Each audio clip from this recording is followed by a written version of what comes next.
you're entitled to replace a sign, but once you take the sign down, you can't replace it. That makes absolutely no sense. And what is going on here is the zoning administrator is attempting to justify barring the property owner from using the property, even though the actions of the zoning administrator were inconsistent with the appointment of Hal Stevenson as Christ Central's agent in May of 2014. I don't know if Lamar had a right to even seek that permit, because it's instructive. There is no letter of agency executed by Christ Central to authorize Lamar to seek a permit with respect to that sign. And we know that Christ Central was interested in replacing the sign because of, as Mr. Young pointed out, the earlier application and permit that had been issued to Christ Central through Hal Stevenson for grace. So I think the question is, was there any justification to extend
I was waiting on them to tell me what they wanted to do, but that's what staff's doing it, so there must have been some miscommunication there, because she was waiting, when she talked to Monica last, Monica said there was a lot to do before giving her whatever, so she was just waiting to schedule it. Well, no, he's gone down to get, I told him what to get, and then y'all gonna have to ask him about the paint. She looked at it, And then he's gonna paint the, wherever the lady has the, they can't come off, just paint it, and don't worry about painting like fantastic. Do that one All right. side. Yep. One more should be something else. Well, It ain't coming off, I tried. Yeah.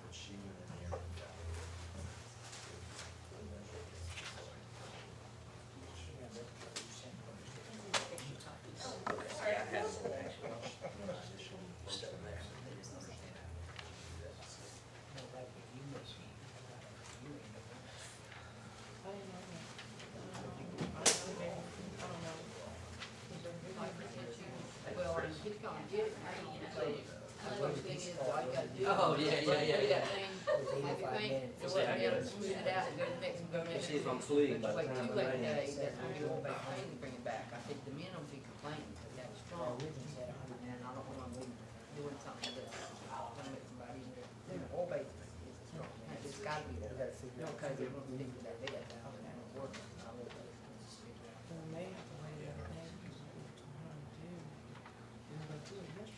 Yeah, but it was late, so you might, because like I said, that paint will not get out of the.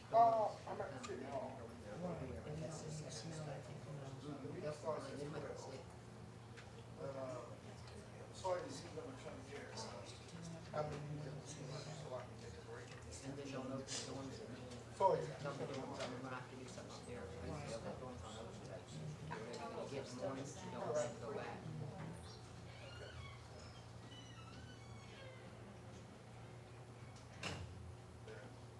Wait, just go ahead and eat lunch, I give it to you.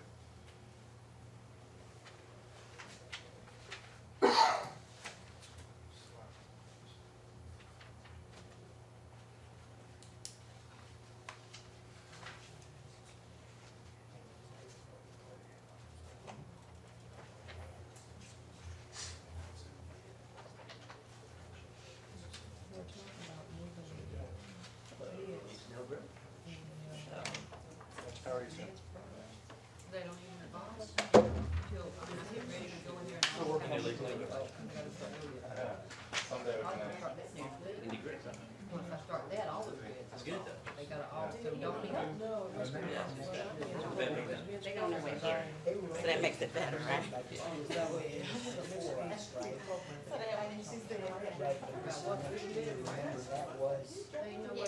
Goodness. Do that for yeah.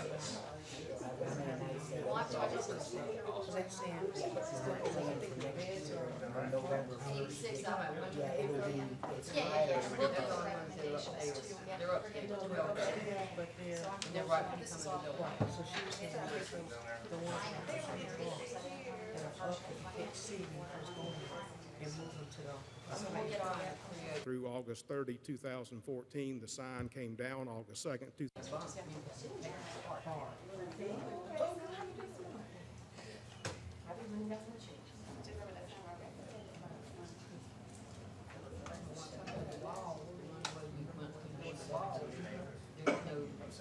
Like right now, they got beds, pavilions, and they got that place totally over. They just go away, they spread those beds out, and they got no cap.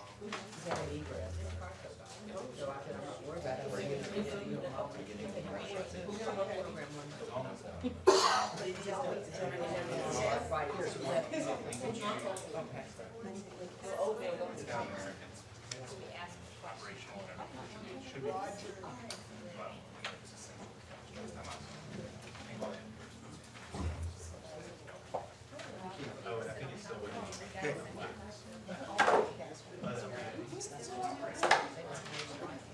Because it's only gonna be so many beds.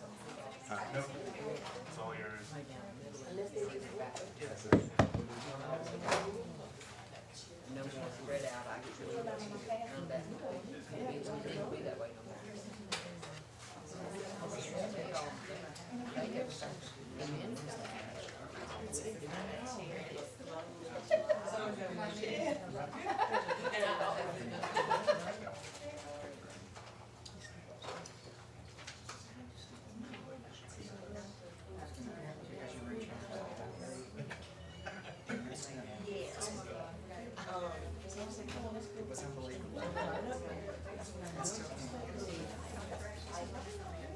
What is the click, that's the clicker? It's like when you have a contract building and you tell them if they finish 2 months early, they get bonus. The lack of snow should be.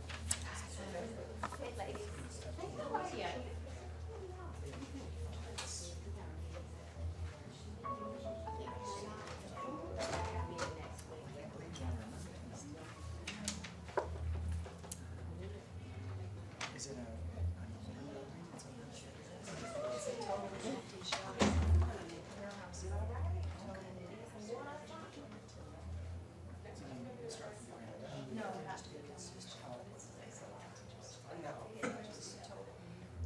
Everything will be new. Yeah, they make that down there. All right, calm down. So it's. You guys are always fun.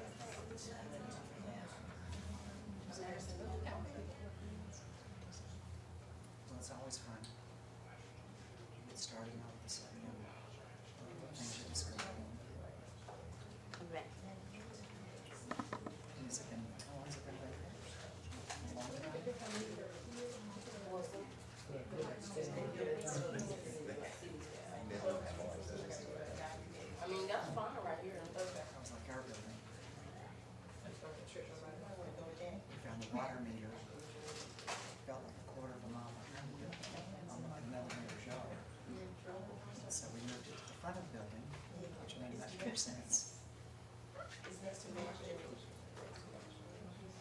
We still ended up with 2 water leaks outside.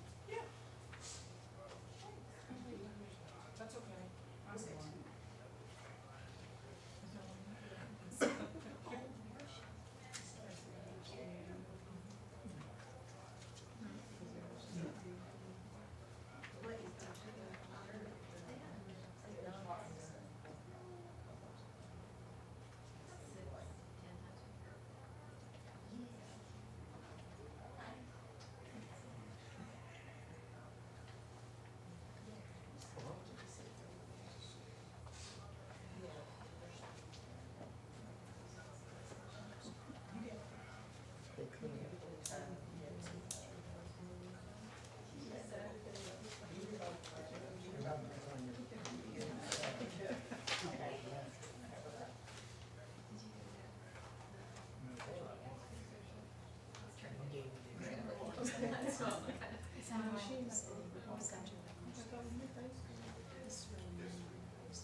When we gave you the last, the only change was we didn't realize our insurance rates billed us a month after.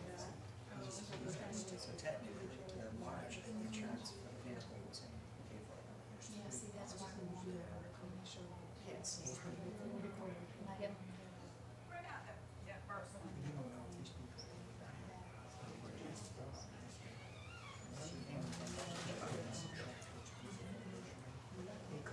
Can I load something on that? Can I load something? That's the answer to it.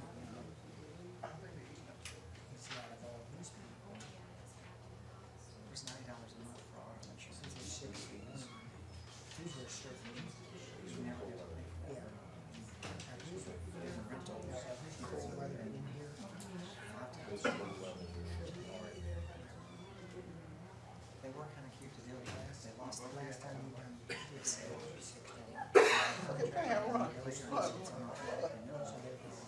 But it also makes me wonder, you can't find a vehicle for a week in your system and you're not really worried. It's just a weird thing.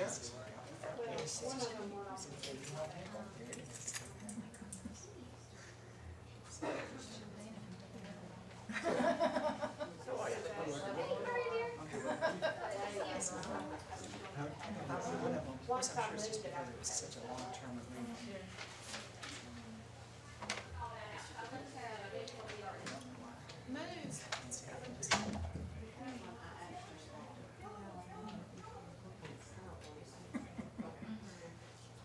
Craig, you have one of those? And then you don't have the March 10th presentation. I get impressed by that. I'll bring it in too, so we'll have it if we need it. We pay our power bill. The one from March 10th, we don't have it where we can pull up if we need to. Looks good. Oh, I probably have it erased. I'll grab it, I'll grab it. Okay. Oh. Well, only if you can draw. I think that goes. It's got this virtual eraser on it. That's a school in Fox.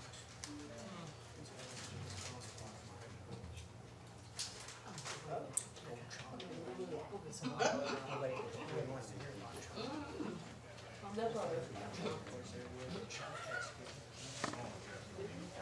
Chalkboard. The only reason chalk stuff still sells is for the kids to write on the side of them. Ancient history.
No, and I tried to restaurant, the short term, I just need to go to. From the car, and then somebody else was like, And if it wasn't for the thing, vacation Bible school. Vacation Bible school. that one seemed to be the most, which is the And based upon that attendance and activity, I think we're ready to start working on every day for someone. It did not, it had kids, it was all driving. And of course, it ended up being treated like a daycare because the hours so we'll only wait because we're not ready to track because we'd like it to be mostly free. But some companies charge $5 a week for this, other ones an extra She did, but you know, she's out, I'm out Thursday also for her service. She's out, it's out, and I don't know what the doctor says on me, but I'll keep you. He's an education major. We won't let things go through cracks. And right now we have volunteers from all walks of life. Adults. And I think we're gonna do, I don't know if you guys can use it, we're gonna do a shot. It's been so hard. She said, do something. Just a little drop. That'd be fun. Any excuse we have to get together. As long as they're the ones having. Can we have Absolutely. right? Absolutely. Those are the rules. Exactly.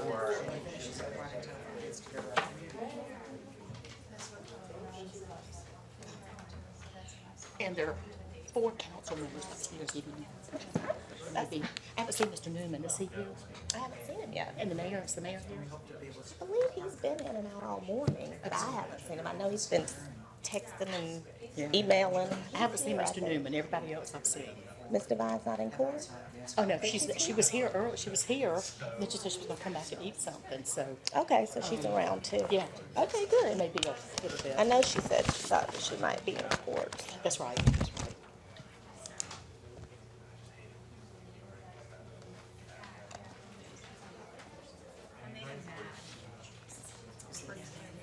Hey, About getting a snapshot of everybody Well, so take a look at this.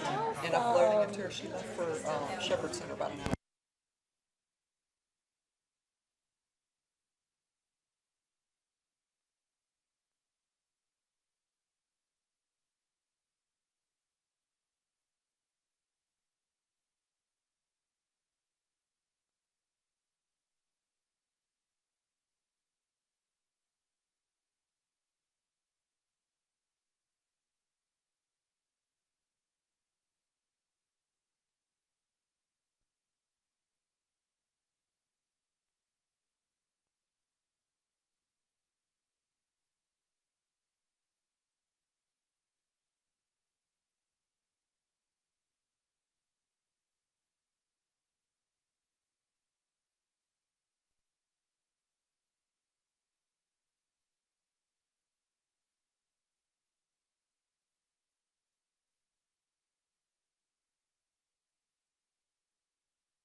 No. Y chromosome, acid delta. I don't want you. Mr. Baker. Next time, Sam, your chair will be lopsided. Sam can't get his chair. Thank you. They got that chair. I've had that chair before too. And I got you to move That's over, okay. Sam. That would have been a little awkward. I've had it before too. One more question. Uh-huh. Don't tell him that. Because he has his book here. I told him belonged to him there. I didn't know that was his short chair. How long has everybody got? Someone else just asked that. I'm trying to find out. I didn't know. It was sustainable. That's right. What about that? You know, you could take Ryan's. He's all there. All right. That's the main thing. Okay, and I'm gonna find that out. Okay, do you still? Yeah. 1 minute. Sorry.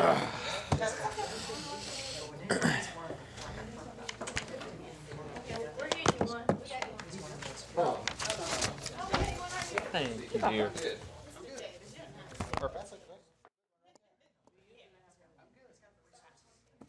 She's already moved the chair. You gotta sit in it now, Mr. Davis. Well,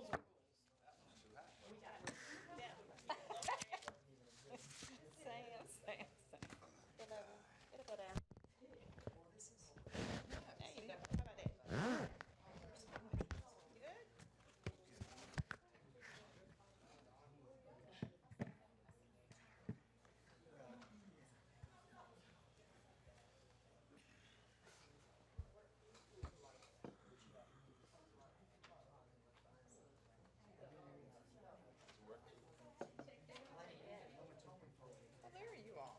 Okay. Just got a little, as soon as everybody gets in here. We're gonna hold it in the middle, let the Yep. mayor hold it, and we'll take a picture around it. Yeah.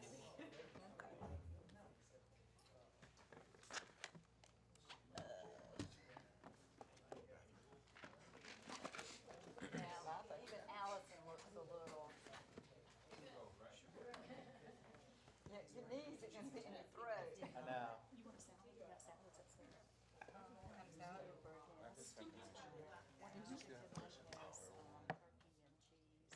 No, if y'all think we need to do it, just suggesting that.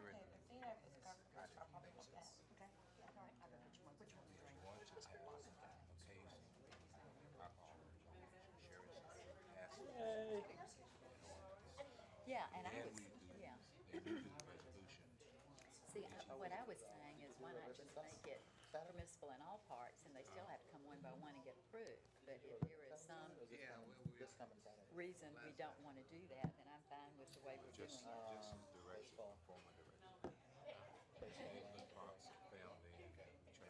I know, but when we start doing the MLK and Earlwood. Mm-hmm. I still see that as a family.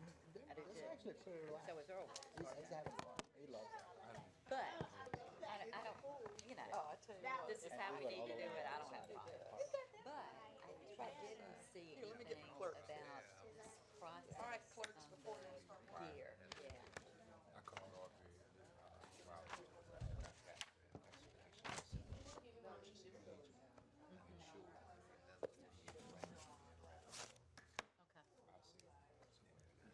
Okay.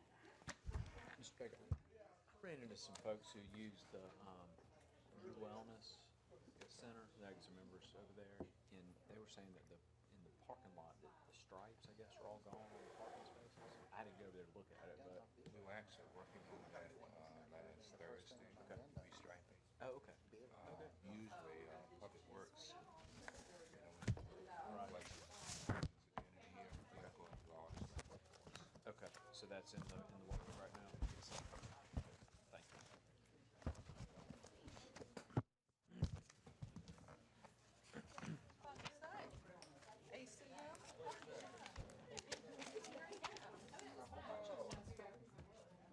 City Hall.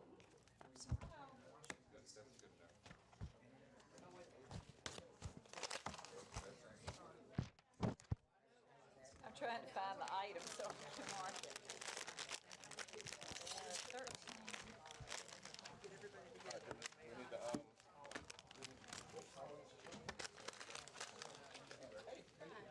13, what year was it?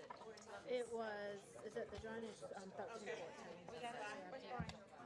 And then you had asked for spending some money out of the emergency Right, reserve. and what was left in that amount? 66 That's after this comes after out? this. And then on 15, you had asked what year, and it had originally been identified for 20. When we reduced from 100 down to 40 million, it was deferred. We're able to pull it forward through savings. And Brian, you hear about Cyrus? Not in current. You know, do you know Cyrus? He's an Omega. I'm not sure. I think Jamie said he's a district officer, or he was a district officer. His son killed him. I just sent it, so you have it. You have it. Mr. Mayor, gather everybody. Picture from Mary Pat. y'all, just so everyone knows, we're waiting for a couple more minutes for staff. I think. Ask for a couple more minutes, so a little more. Well, if Brian comes in, while we're waiting on staff, we can take our picture. Yeah, where's Mr. Newman? Come on. Yeah, 1, 2. We'll go Oh, to for Senate Mayor Pat. Pat? Mayor Yeah. Pat? Where do y'all want to stand? Morning, Mr. Newman, Mr. Runyon, Ms. Plow, Mr. Badura. Ready? Good morning. Morning. Mayor. Wherever, yeah. Okay. Thank you.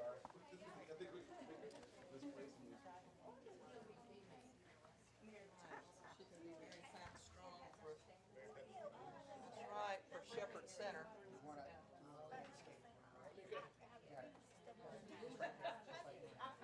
Get behind Brian, they're not gonna be able to get it. Brian, Get behind. get behind. There we go. All righty. Thumbs up? Yeah, thumbs up. Way to go for Mary Pat. No. All right, everybody else? All right, thank you, thank you. Every time. I'm sure your boys do too.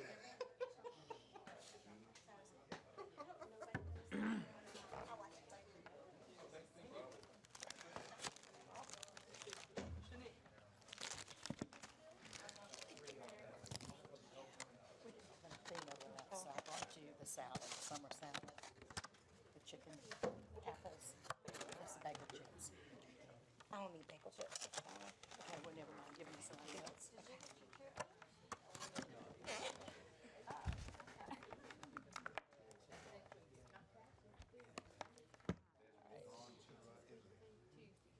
Away he goes. Yeah.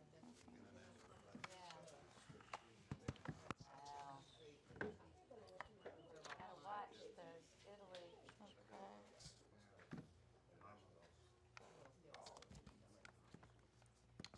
Joe was stationed in Italy. Yeah.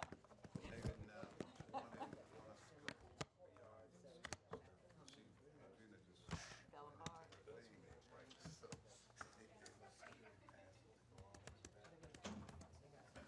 Bless her heart. It's hard. It's hard.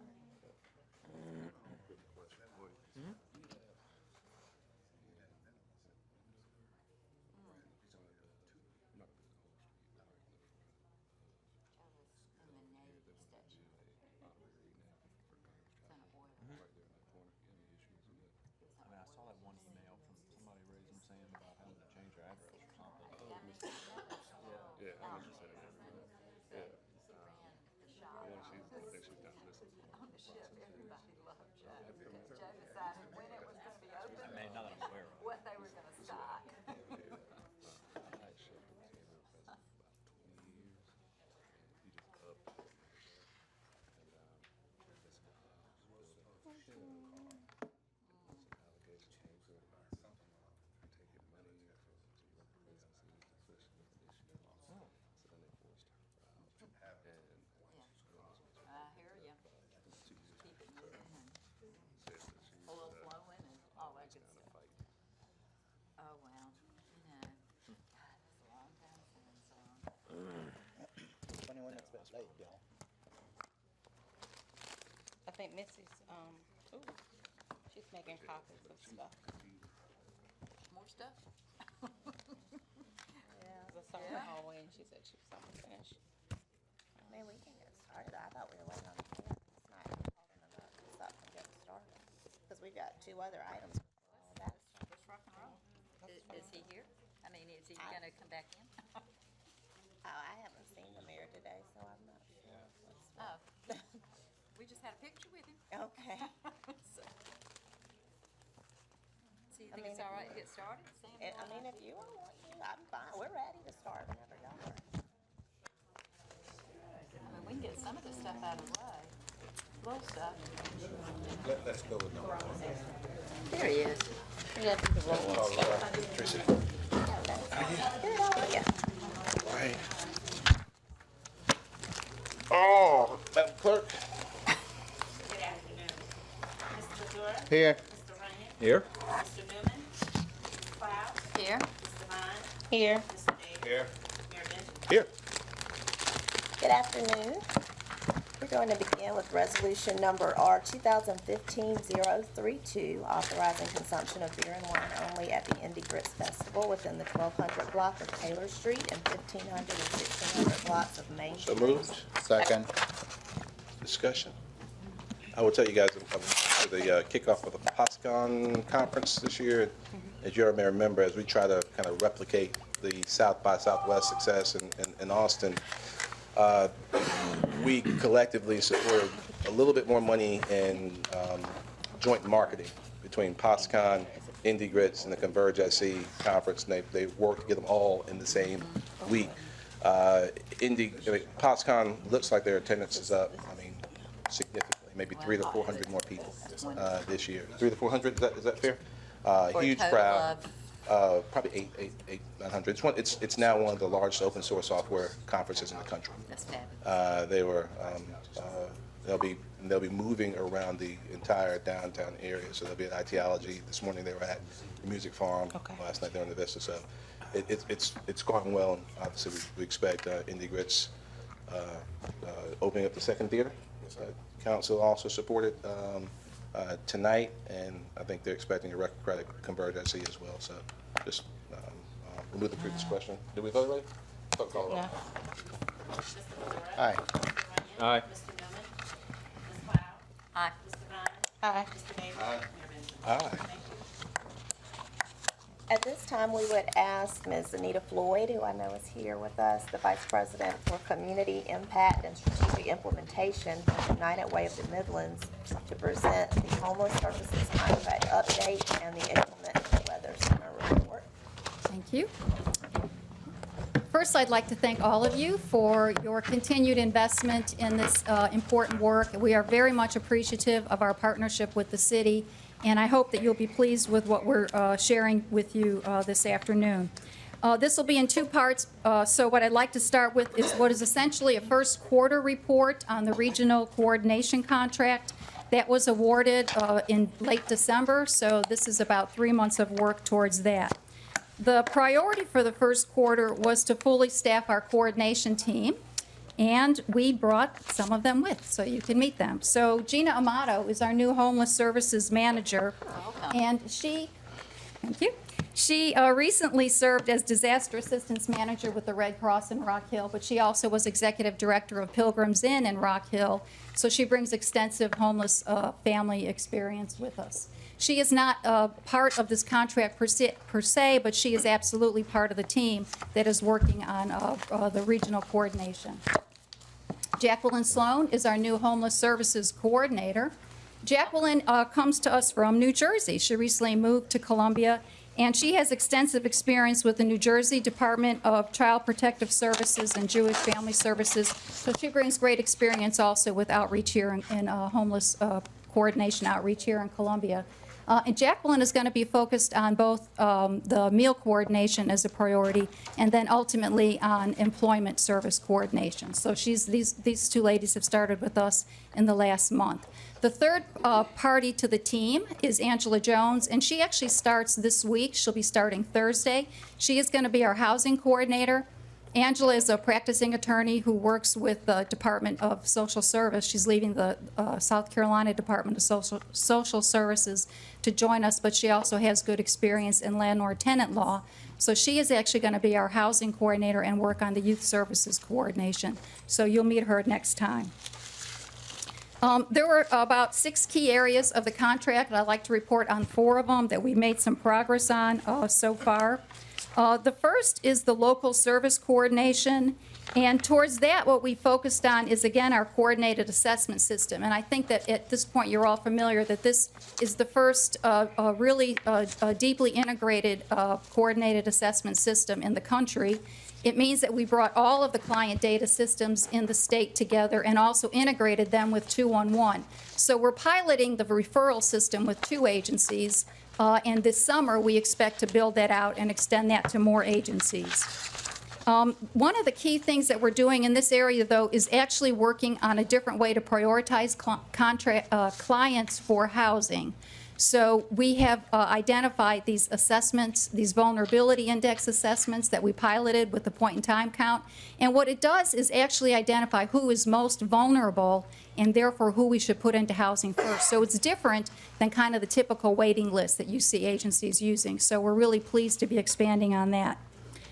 The second area around coordination was the point-in-time count. We did conduct the point-in-time this year between January 28th and February 4th. That data is being processed. We have preliminary data, but we should have that completely put together for the whole state and to deliver to you in June. I'll tell you as a side that we also have recently produced a healthcare utilization and cost report for the state, and that is definitely supporting the need for us to expand our housing options for people who are homeless. What we identified in the state over a 3-year period is about $1 billion in healthcare costs that folks are consuming, and of course, at least a third of them are not insured. We know that the cost of the care will go down when they're in housing, so if you want to look at that report, that's available on our website. Around the meals coordination, what we've done is started doing some background work on that. That includes updating the list of the meal services in the community. We're scheduled a discussion group with people who are homeless at transitions actually tomorrow to get their sense of what is going on around meals. We also have gotten together the things like the DHEC regulations, the Safe Serve standards. We worked with the city also to understand, the city staff to understand their expectations and resources for this project, got a copy of the city ordinance, and also talked to different communities who have done a good job of coordinating meals. So we're putting that together. That's our start towards that. In terms of the housing, as I said, Angela starts Thursday, but the first work that we've done there is to secure our participation in something called Zero 2016, which is a technical assistance program that helps communities actually quantify the needs for housing for people who are chronically homeless and veterans, and then helps us put together strategies to achieve them. So I can tell you that in the first month of operating Zero 2016, the community did house 30 chronically homeless people or veterans, or homeless veterans in our community. So we're 30 towards the goal of about 260. This is the kind of work that Angela will be expanding on for us.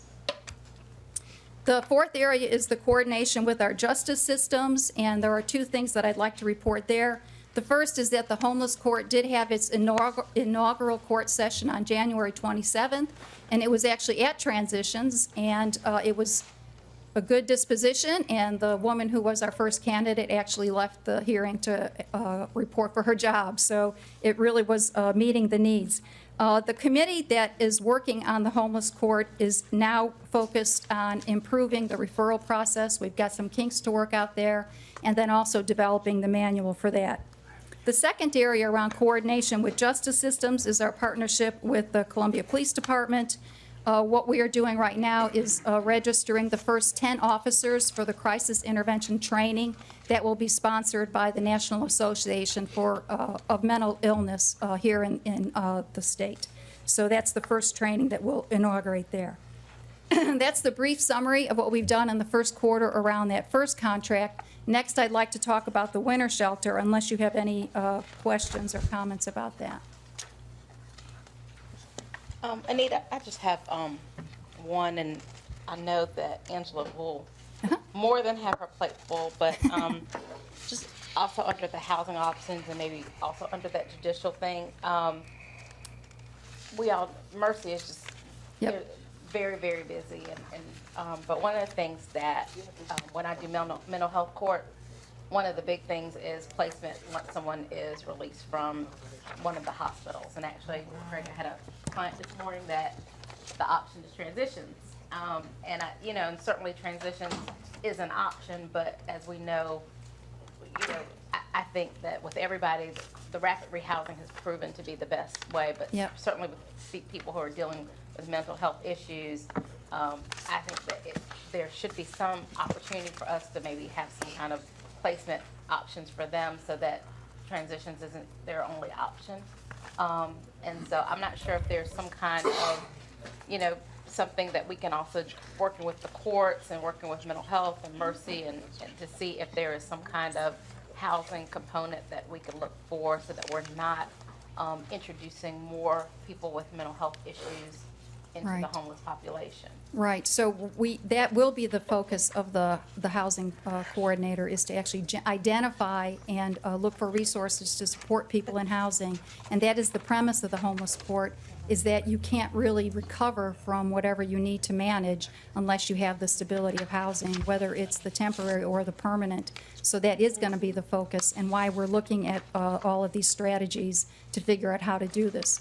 One of the other things that we've done is secure a small grant to take a team of people to Salt Lake, because I think maybe some of you have read that Utah has just about declared victory. They've reduced in Salt Lake their chronic homeless population by 75%. So we're going to just do whatever we can to figure out how to generate the housing side here. But that is absolutely the priority. And we are working with all those partners that you've identified. So I tell you, Salt Lake, Phoenix, New Orleans, have all done some pretty cool things recently. So I think that's a smart move to go out there. Appreciate it. And related but unrelated, thank you guys so much for your help and support this weekend as we Oh, yeah, sure. the My Brother's Keeper Youth Local Action Summit. I mean, No, that was fun. I enjoyed that. it was That was good. Yeah. Ma'am, Ms. Yes, Davis? this was related to Divine's question. I don't know if you know now your rate of permanent housing versus temporary housing. Do you have numbers on that yet? Funny you would ask, because we have just been looking at that. I think you know that we're partnered with the Midlands Area Consortium for the Homeless. So one of the things we've done in the last 2 weeks is actually do an inventory of, over the last 10 years, the housing that has been developed, permanent housing, and the housing that we've lost, so that we can come up with a hard number. So we'll have a report on that in short term. This is for the state coalition, actually reporting statewide about our progress there. So we're working on those numbers right now. I'm happy to send those when we finalize them. I would also be interested in the rate of permanent housing versus temporary. Yep. Yep. For Columbia. Yep, we'll do that. We'll pull that. Yep, we can do that. Thank you. The national system or the state system that you have, I guess, combined with all the agencies all over the state, are you also communicating with them to see if there's any availability for some of the services that we don't have here locally? In other words, are you transporting patients outside the city limit? If there are specialized programs, for example, if you had a youth that needed to have some kind of special program that was in Florence, we could do that. One of the benefits of this is that we will have real-time data on availability of services, so those kind of referrals could happen. Someone could understand what is, if they're in Greenville, if they needed a shelter, they would understand when we're fully running, if we have availability in Charleston here or wherever it is. So it's real-time data that we're looking at, absolutely. And the follow-up question to that is, and I'm not certain the answer where to go from there, but if somebody does not want to leave the city and go to Greenville for treatment, do you force them to do so, or how does that work? No, you can't really force anybody to do things, because treatment doesn't work unless you're wanting to participate in it. So we make it available. But if they're seeking help, then usually there is a readiness, and so we just try to make sure that there's a good match to what their needs are. Okay, thank you. Okay, I know you have a lot of work this afternoon, so let me go to the winter shelter piece.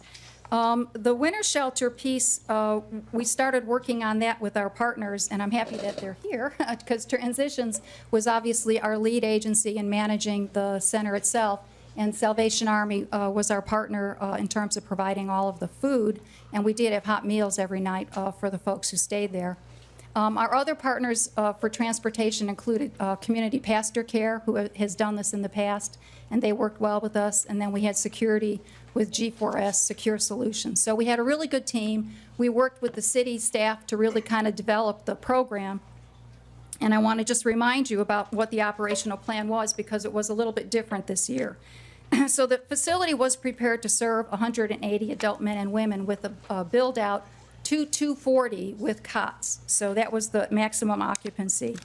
We developed a budget to provide 100 days of operation between November 6th and April 1st. So that was 100 out of 146 that might have been needed. The planning team agreed that we would operate on nights when the National Weather Service was forecasting a low of 40 degrees or less. So that was what we operated from. We had a little bit of flexibility with that for holidays or other kinds of special issues, especially when there was a lot of precipitation. The pickup site for the transportation was actually the Clean of Heart laundry site, which is in the parking lot of the United Way building. So that was where we did all the transportation from. Meals were served at 7:30 every night, and of course, folks had a light breakfast before they left.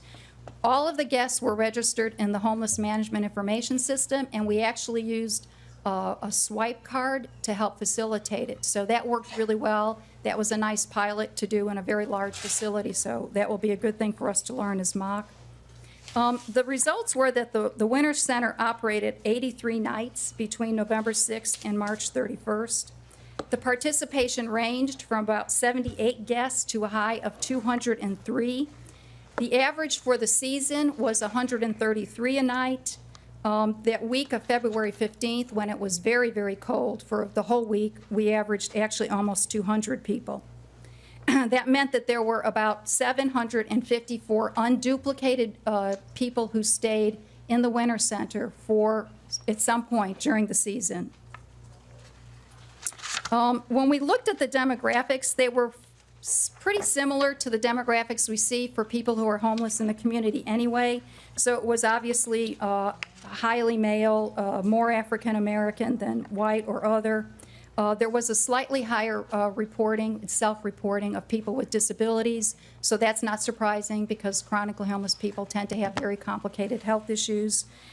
There were 12% of the folks that were identified as veterans, which is similar to what you find in the state among adults, but it was higher than the rate that Transition sees on an average basis. So we know that targeting these veterans with special strategies is important, which is why I'm glad we've got the 0-2016. Some of the results include that 61 of the people who stayed at the center ultimately entered some other kind of housing. Most of it was short-term. 3 of them ended up actually engaged in one of Mercy's programs. So the Winter Center, I think, really is working to help us identify folks and bring them into services. And that's some of the consistency that I think will help get some of these people you're talking about into long-term housing. Aside from the operation of the center itself, part of the contract was to support outreach in the community. So on nights when the center wasn't operating, our talented outreach people, Alicia Wilkes and Tracy Dobbins, went out in the community to find people and bring services to them. So they went out 20 nights during the season, and they encountered an unduplicated count of about 196 individuals. 180 of those that they encountered actually had spent time at the Winter Center. So it's kind of good that we're getting a real handle on who is out there, and that we are meeting them face to face and understanding what their needs are. Only about 28 of them were not fully aware of Transitions, so it helped to be doing this work out there to engage them and bring them in. And then, of course, in terms of engagement, they provided just hundreds of hygiene packs and clothing and blankets and things that people needed on the street. The outreach will continue through June as part of this contract, and so it's wonderful that these folks know these people by name and face now, and we'll continue to work directly with them to pull them into other services.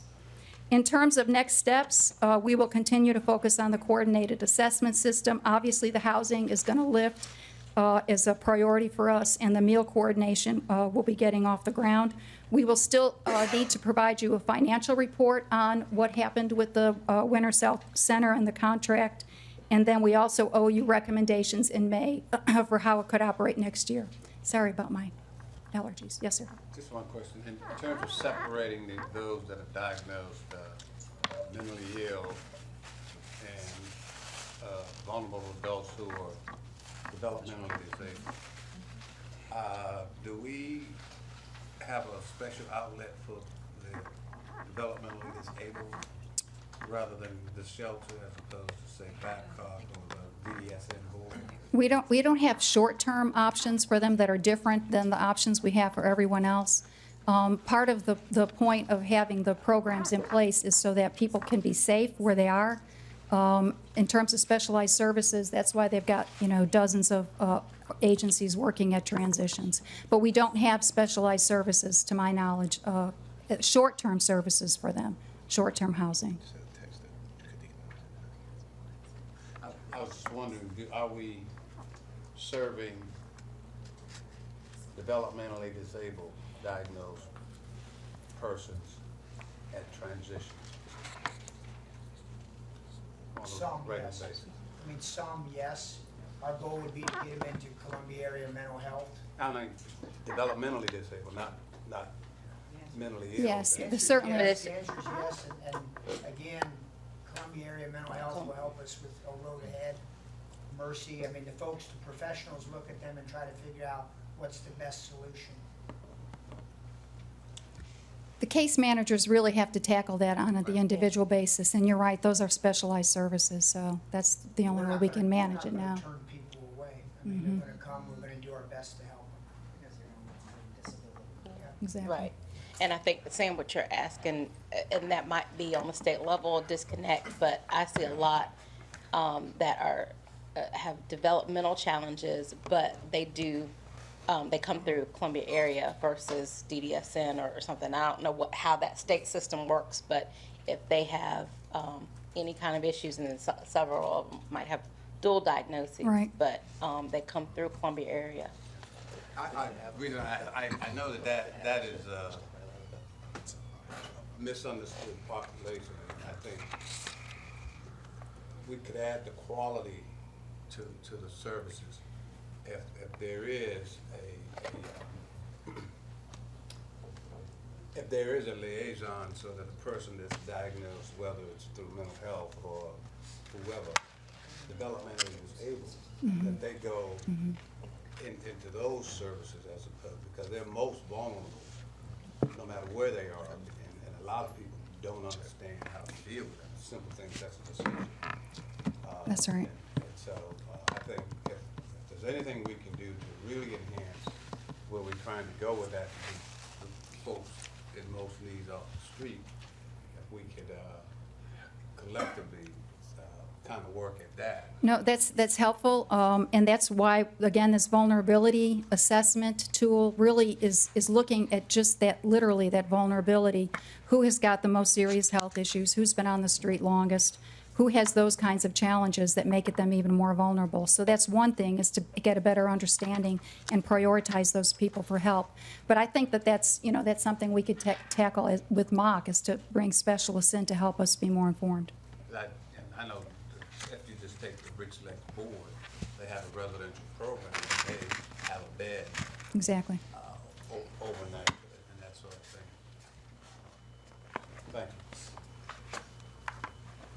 you. Just a quick question, and really this, well, there may be a couple of people that can answer this, and forgive me if you already mentioned it, but when it comes to folks that, when it comes to any time the shelter is full, like I guess how are we directing people? And I'll tell you the reason I ask this question, is because whether it relates to the strategy or the shelter, oftentimes when I encounter folks, if it's, downtown or somebody that appears to be homeless, and they ask for money or something like that, I try to direct them to transitions. Good.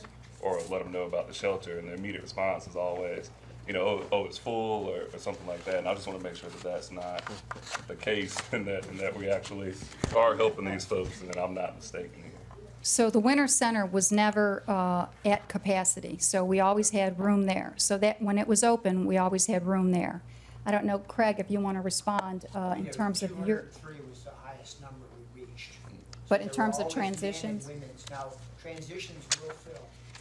So, and especially late in the day. I mean, it's always nicer to refer people earlier, but even late in the day, we'll talk to them about what they need to do, and hopefully the next day we try to get them in. So, I mean, we do fill up. And- We reach capacity. So I guess the question is, when that does happen, I guess, how do we respond to folks who are still seeking help? We can just try to send them to whatever agencies are also available, like Oliver Gospel, for example. Again, this coordinated the coordinated assessment system doesn't solve problems in terms of capacity. We haven't changed that. But we need to, it will help us be more efficient in getting people quickly to where there is availability and knowing where people are, where there is availability. But we have, we still have to address some capacity issues. There were occasions when people were downtown that were not from the area, and then because of other funding from United Way, we were able to provide transportation back to where their homes were. And so there were a couple of occasions I can think of during the winter months when people may have not known exactly where to go, but for the most part they did. We had a situation which couple, how they got here, I have no idea. Were they from Ohio? Was it Ohio? Well, they were going to West Palm Beach, Florida. Come from Ohio to West Palm Beach, Florida. Working in the fair. And is that how they got here? But walking up Gervais Street, engaged them. Great conversation. They called the Salvation Army and Roger. They're very quickly. I think by the close of the next business day, they were en route to their destination. So it worked quite well.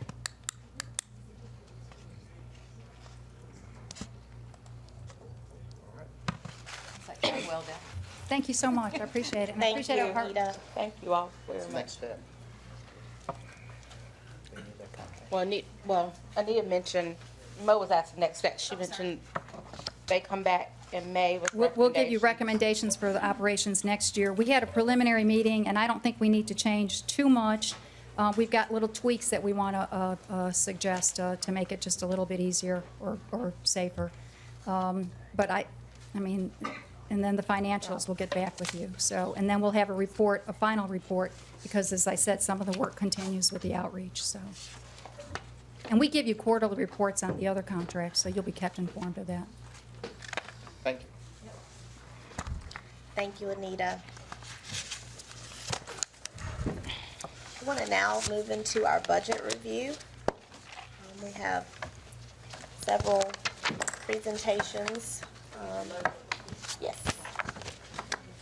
I will talk through some of it with you. Missy Kaufman and Jeff Palin will also do that. And then we also have Ms. Benjamin to talk about the compensation and classification study, and our consultants on the water and sewer rate, Black and Beach, will wrap us up with the recommended rate increase.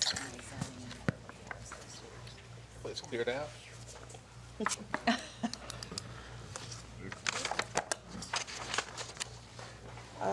Most of you have received, or everyone should have received, and it was also linked to our agenda, the budget memo from me. We have an updated copy of that for you, along with materials of the presentation today. If you could refer to the materials that we're handing you today, because they're really the most current. There's nothing substantively that has changed too much. It's just that I've made a few little edits and tweaks and updated the date that I know some of you asked me about on the memo. So what you're being handed now is the updated memo and all of the materials for today. This is different than what you, There's nothing substantively different, it's just the presentation that goes along with the memo is attached that we're presenting today, and the memo is dated properly.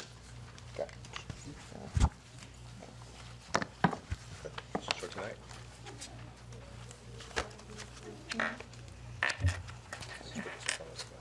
Oh, Mo passed it down to you. Oh, you did? Okay. Mo passed Oh, it. okay. Thank you very much. It was actually feel a lot better.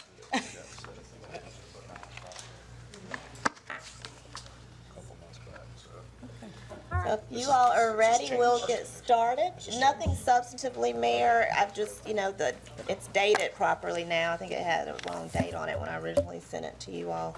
And there's a few, nothing major, just edits, minor edits. Nothing substantively has changed. Okay. Okay. So y'all ready to move on? Good afternoon, everyone. We're glad to bring to you the first look at the FY 2015-2016 City Manager proposed budget. We are jumping full in and doing an overview of all of our operating budgets this time, starting to include general fund, water and sewer, stormwater, parking, hospitality, and accommodations tax. We have a pretty full plate.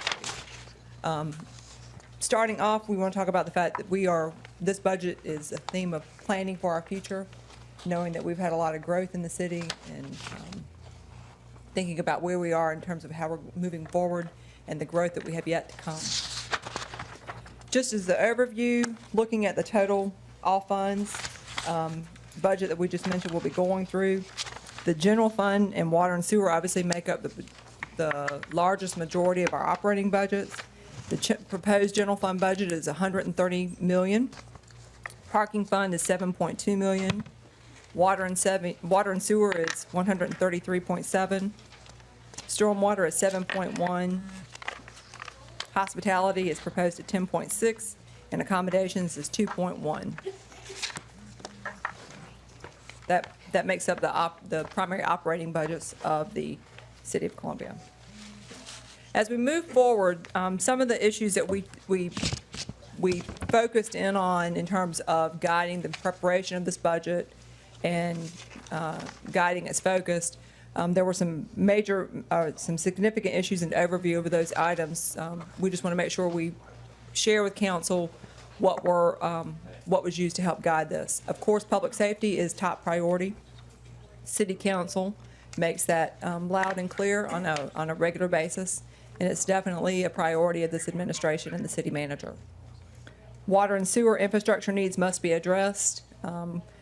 We have gone through pretty thoroughly with City Council, both with our staff and consultants, a pretty thorough look of the water and sewer fund, where we are, where we've been, and where we're heading. And then next, as you know, we've been conducting a compensation and classification study. So one of the other factors that is guiding this budget is to restore competitiveness of the city's compensation plan.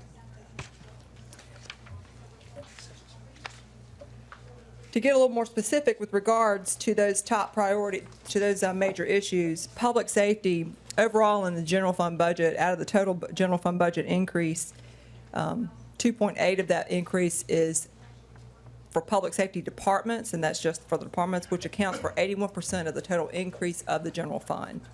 Overall, the general fund budget increased $3.4 million or 2.7%. So you can see that majority of that increase is attributed to just general fund departments. One of the main drivers of those increases was related to police and fire recruitment and retention programs in order for the police and fire departments to be able to attract and retain experienced personnel. I think we all can value the benefit of having not just qualified staff, but staff that's trained properly and has a level of knowledge and experience that can help us deliver services, quality services. We also have funding in this budget for consideration for body cameras, whether it be grant match or moving forward, looking forward into body cameras for all police officers. And of course, the budget also includes the new leased space for the police evidence facility.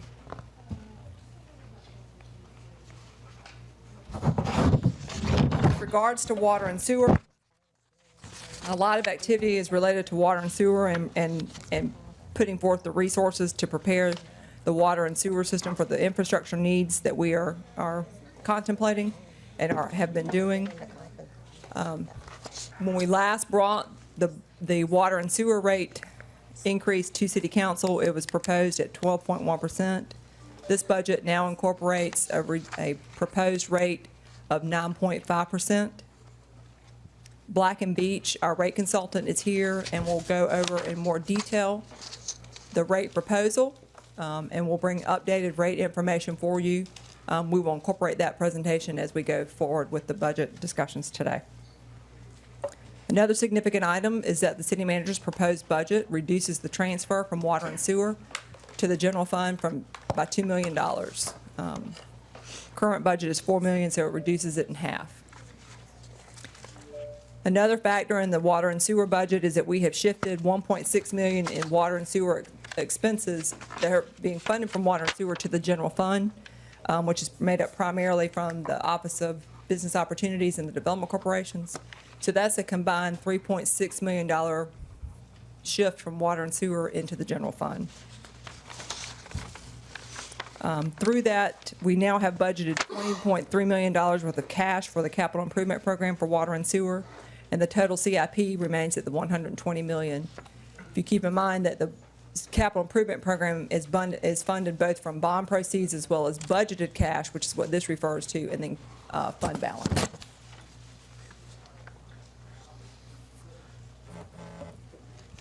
And we'll go into a little bit more detail through each of these items as we get to those particular funds. Next, restore the competitiveness of the city's compensation plan. Quality services, of course, starts with qualified employees that are committed to public service.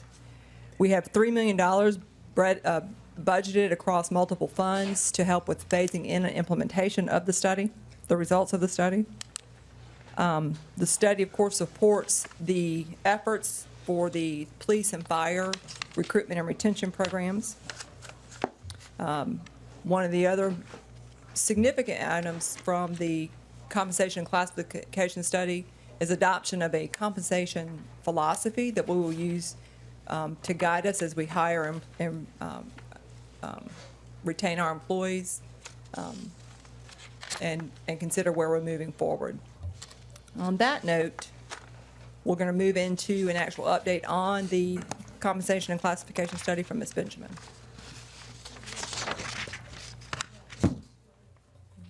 Do you need a copy?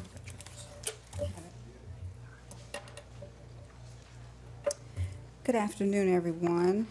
This is really a precursor to our presentation that will be given next week by the consultants that are going to do the study, but we wanted to provide you some information in terms of how the study implementation relates to the budget. So that's why I'm doing a really quick presentation to make sure we all understand where we've been, where we're going, and what we're going to see. Again, these are estimates from the information that they are going to present on next week. So I would ask you to know that some of these numbers may change. The bulk of this information is going to be the same, and the numbers are a very, very good estimate of what they will be presenting next week. But I wanted to go ahead and say that to make sure you understand that. So if the numbers they present next week are slightly different, that is because these are estimates. So I wanted to make sure that was clear. So as you all know, they were here several months ago, and we've tried to kind of keep you abreast of the class and comp study as it's been progressing along. They have done the portion to assess our current compensation and classification system, and again, as Missy has stated earlier, to help us develop a compensation philosophy. So we really completed that portion, and we're in the portion where they've surveyed our peer organizations. They have determined what are the market rates for our positions, and they've developed some recommendations for implementation of our new classification and compensation strategy and philosophy. So if you turn to the next slide, the compensation philosophies have these key factors. Market position, we want to be aligned with the market or ahead of our peers for positions in order to recruit. There are some areas that the city manager has identified that she specifically wants to lead in those areas.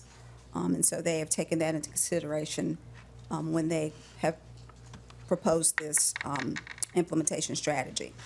Total compensation, we've looked at how our benefits and the compensation and appropriate balance between the benefits and the salary. We've looked at our benefits and compared it to our sister cities and other organizations that are in our region that are similarly situated to ensure that our compensation, our total compensation, is attractive for new hires and people who we will want to retain here at the city.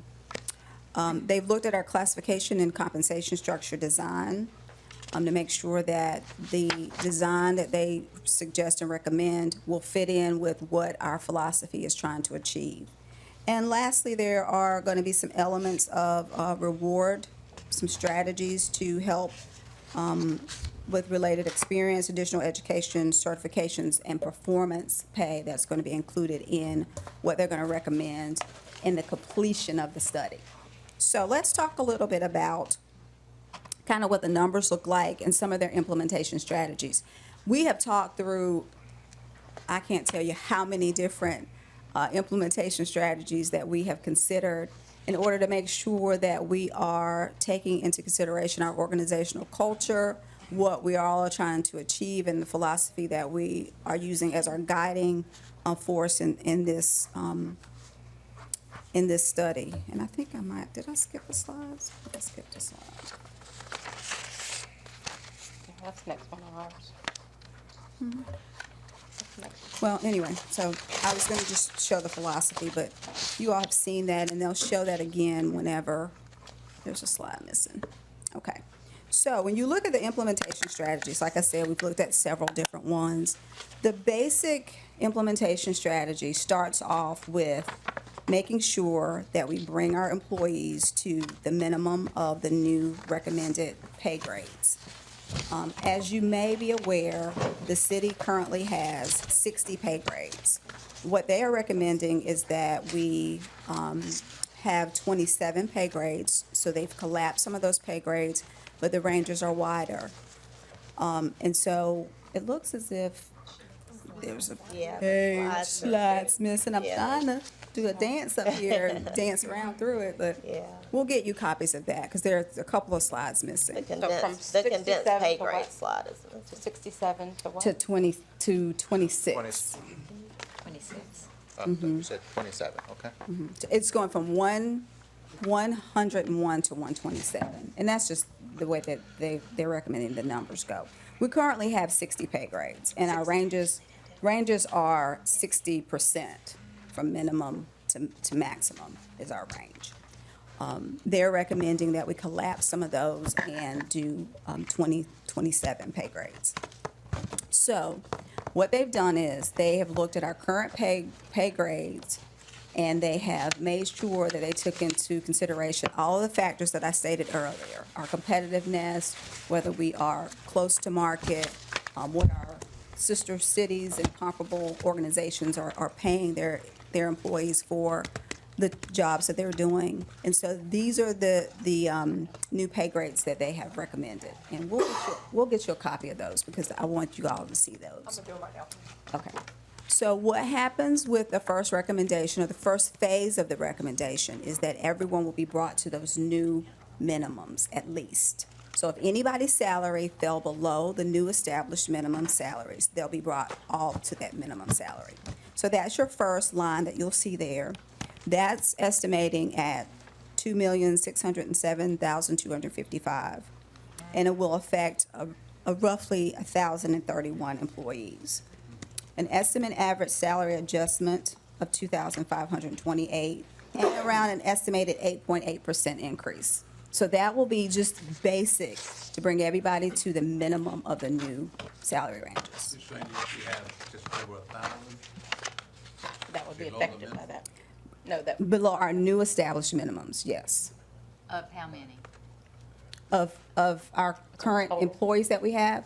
Right now, we have on payroll as of Monday, so I wanted to make sure I gave you all the accurate number. It's 2253 is the number of part-time and full-time employees we have. Pam, And 2154 is the number of full-time employees we have on payroll as of Monday. So as far as, I guess, what the new minimum is, how does that equate? I know this council, there's been some discussion regarding raising our minimum wage or even, making sure that we have at minimum a living wage. Is the new employee minimum for the city going to be at least a living wage? That's a good question. We talked earlier about the 1010 being the minimum wage that the mayor had addressed and that the White House had put out also. So the minimums that we are establishing for the new pay grades are going to start at 1010. So they'll start at 20,000, whatever the number is. I don't have it up here. 20,008. So that's, and I know that's above That's the regular minimum wage. wage. That's the proposed minimum wage.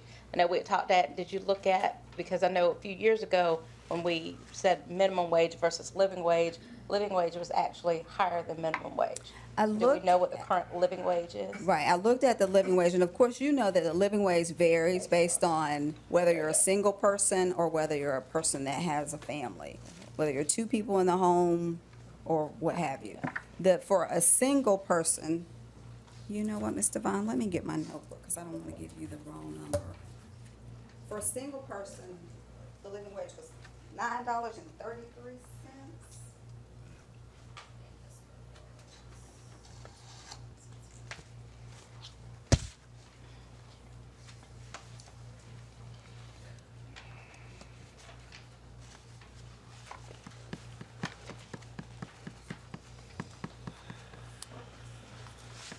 And of course, the living wage varies based on whether or not, where you are. And that's based on for Columbia, for Lexington, and Richland counties. And that's what I was just wondering for this, and I know it size of household matters, but we can't really be specific on persons. I just want to make sure that we were at least coming into something. So if the living wage for our region is 9-something, then the 1010 more than, it definitely covers that. That's the only thing I really wanted to know. Exactly. Okay. Now, of course, when you talk about, a home with 2 adults and 3 children, the living wage, of course, increases to around $21.30. So it does vary. But what we have tried to take that into consideration, the 1010 and also the living wage when we proposed the new pay ranges. Okay. So they start off at the 1010 as the minimum. So, yes, How many approved positions do we have? approved positions as far as our, Because you were giving me, we were just chatting over here, you were giving me the number of employees that we have at this moment. And really, the potential is that we would fill the vacancies that we have. So how many approved positions, part-time and full-time, do we have? And does this number adjustment include those? Because when we fill them, we'd obviously need to bring them in at whatever this new baseline is. yes, the number does include our vacancies that we have. Because we, of course, through the course of this study, we've lost people, we've gained people. It's a fluctuating number that fluctuates pretty regularly. So one day it's one thing and the next day it's the next. So we make sure that we get that. What Missy has in the budget now, In this year's budget? trying to find her exact figure. I think she said it was 24. It's 24, but I want to make sure I have the Yeah. exact I last have numbers. it's 2453, I think it is.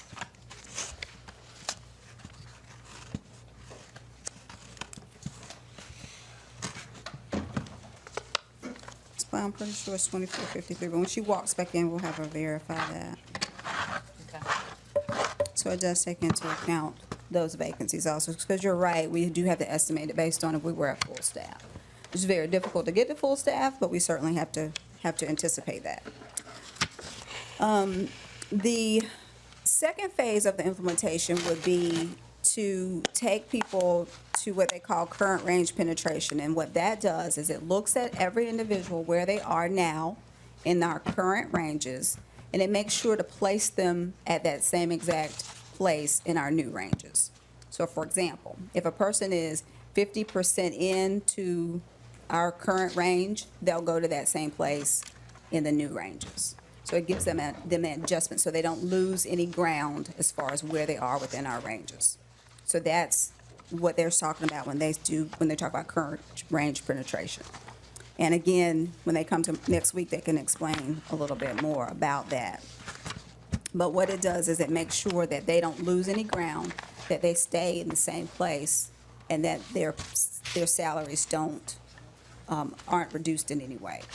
Now, it will take into account if those ranges have moved, they move to a different range. So they will be at whatever place they are in our current range in our new ranges.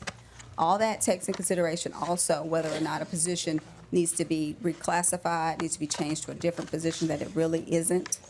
Because we had some of those when employees filled out their questionnaires. They may have been doing a totally different job than the one that they were classified as. So we made all those adjustments also. And we made sure that they looked at the market range, because if an employee needed to be further within the market range based on years of service or education, they made sure to make those adjustments also. So they made all those adjustments to make sure that they're in their proper place within the ranges, the new ranges that have been presented. What we've done with the two recommendations here is they've capped those salaries either to go to the midpoint, which is the market rate of any job that's out there based on our study data that we've done, or capped it to 5%, or the midpoint, whichever one is greater. So those are the two implementation strategies that they recommend. Yes, ma'am?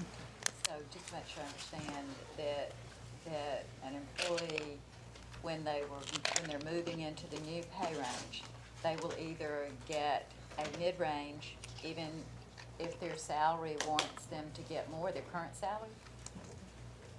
With the proposals to cap it, it will cap them at the midpoint. So it won't take them further if they're recommending them to go further. So is the potential that an employee could lose pay because their current pay is further than the midpoint?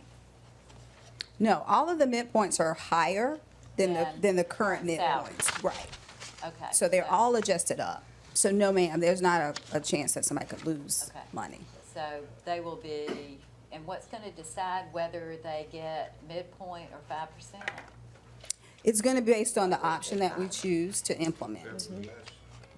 Oh, whichever option. It's Yes, not ma'am. both of them. It's, Everyone goes to the minimum, but then we need to decide between the final two. But we're recommending the last option. oh, okay. I didn't Yes, know it was an ma'am. either or. Right. Because potentially, you could have a person who, number one, is below the minimums of the new ranges. So they would get moved to that percentage. And then they could potentially even get, based on their years of experience, their education, the job that they're currently now in, they will be moving closer to the midpoint. Some of them could be recommended to move to the midpoint. So that percentage would be a much more significant percentage than just to move them to the minimums plus the 5%. Does that make sense? We can do some scenarios if you all want us to do that. And so Pam, based on that, sounds like that's multi-step, like the implementation would be bringing everybody to the minimum. And then the evaluation as to whether or not someone would then come from minimum to mid or something is more of a individual evaluation of years of experience, position, and all that stuff. Yeah. So that's kind of a step two. Right, and they've done all that, They've done they've all done that. all They've that already done it. analysis, right. And What those, we have the for you numbers there now, reflect that analysis. exactly. But we are recommending that, based off which option that we're recommending, either option we would go with, we phase it in over a 2-year period. So the money that we're suggesting for this year would probably reflect half of, the first year of implementing that. Half of bringing everybody to the minimum, or Half of the second- whole, thing? everything. And that's based on your the next slide, so if you can imagine looking at this slide, the 2,607,000 is included in the 6 million and also the 4 million. Okay? So all of those two take people to the minimums, and it includes that $2 million. then the options are whether you want to take people to the midpoint or whether you want to cap that at 5%.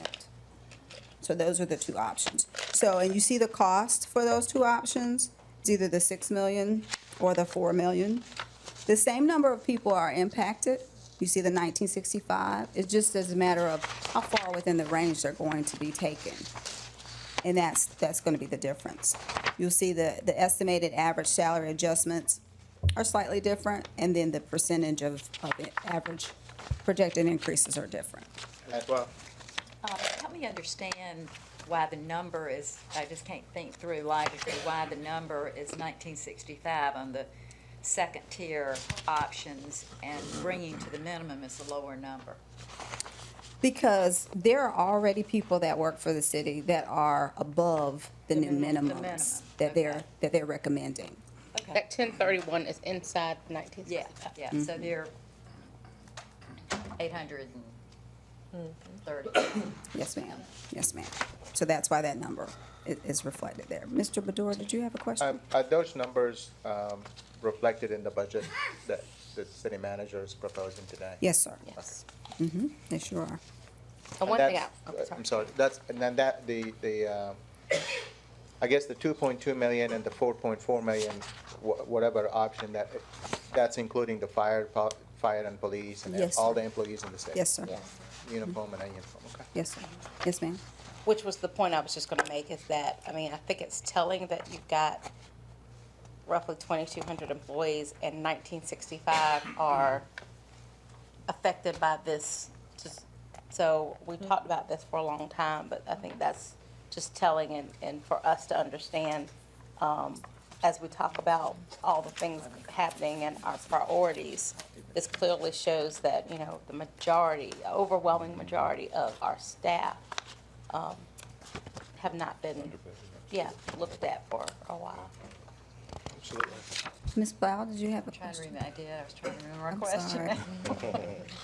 Go ahead, I'm sure. Okay. So, Okay. and then Pam, do you want to talk real quickly about that very small amount of employees who are beyond the mid-range? And Right. probably wouldn't be impacted by, you know, the second option we choose. Sure. They still would have opportunity for some advancement because we want to reinstitute merit increases through the new performance evaluation. So that would be the opportunity, really for everyone, but for those. What do you mean, new performance evaluation? I know at one time we Well, weren't the really new doing tool. them, but, okay. The new Yeah, tool that we, this But we are study. doing them now. We're doing. We're doing them, but the new tool is, well, I'll let Pam talk about it. Can I, well, Yes, I forgot ma'am. my question. Yes, ma'am. Sorry, I just Certainly. remembered. Certainly. If I remember in the general fund number for comp and class, wasn't it, it's in all the budgets. Yes, ma'am. It's 1.7 in the general fund. What is the It's the- total amount? Just the next Three? slide. It's on the next slide, if Okay. you want to hold that for I was just one trying to- second. Didn't see we had enough money. Right. As Ms. Wilson was stating previously, we have also included in the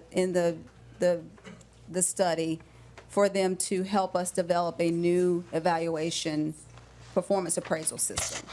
That new system will have a new tool that we'll start using, and it also will make sure that we incorporate some of our guiding principles for us here at the city as far as performance is concerned. There's been a long time since we've had a new performance appraisal tool, and this tool will allow us to better align with our goals and and the strategies that she'd like to put in place.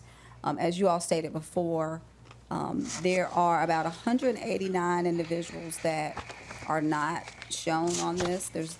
That's the difference between our current active staff and the staff that aren't represented to get any increase in this phase of the study. One of the reasons why they won't see an increase is because some of them are further within the ranges. Some of them are near maximums of their current ranges now. And even with the adjustment of the new ranges, they're still pretty high up in our ranges.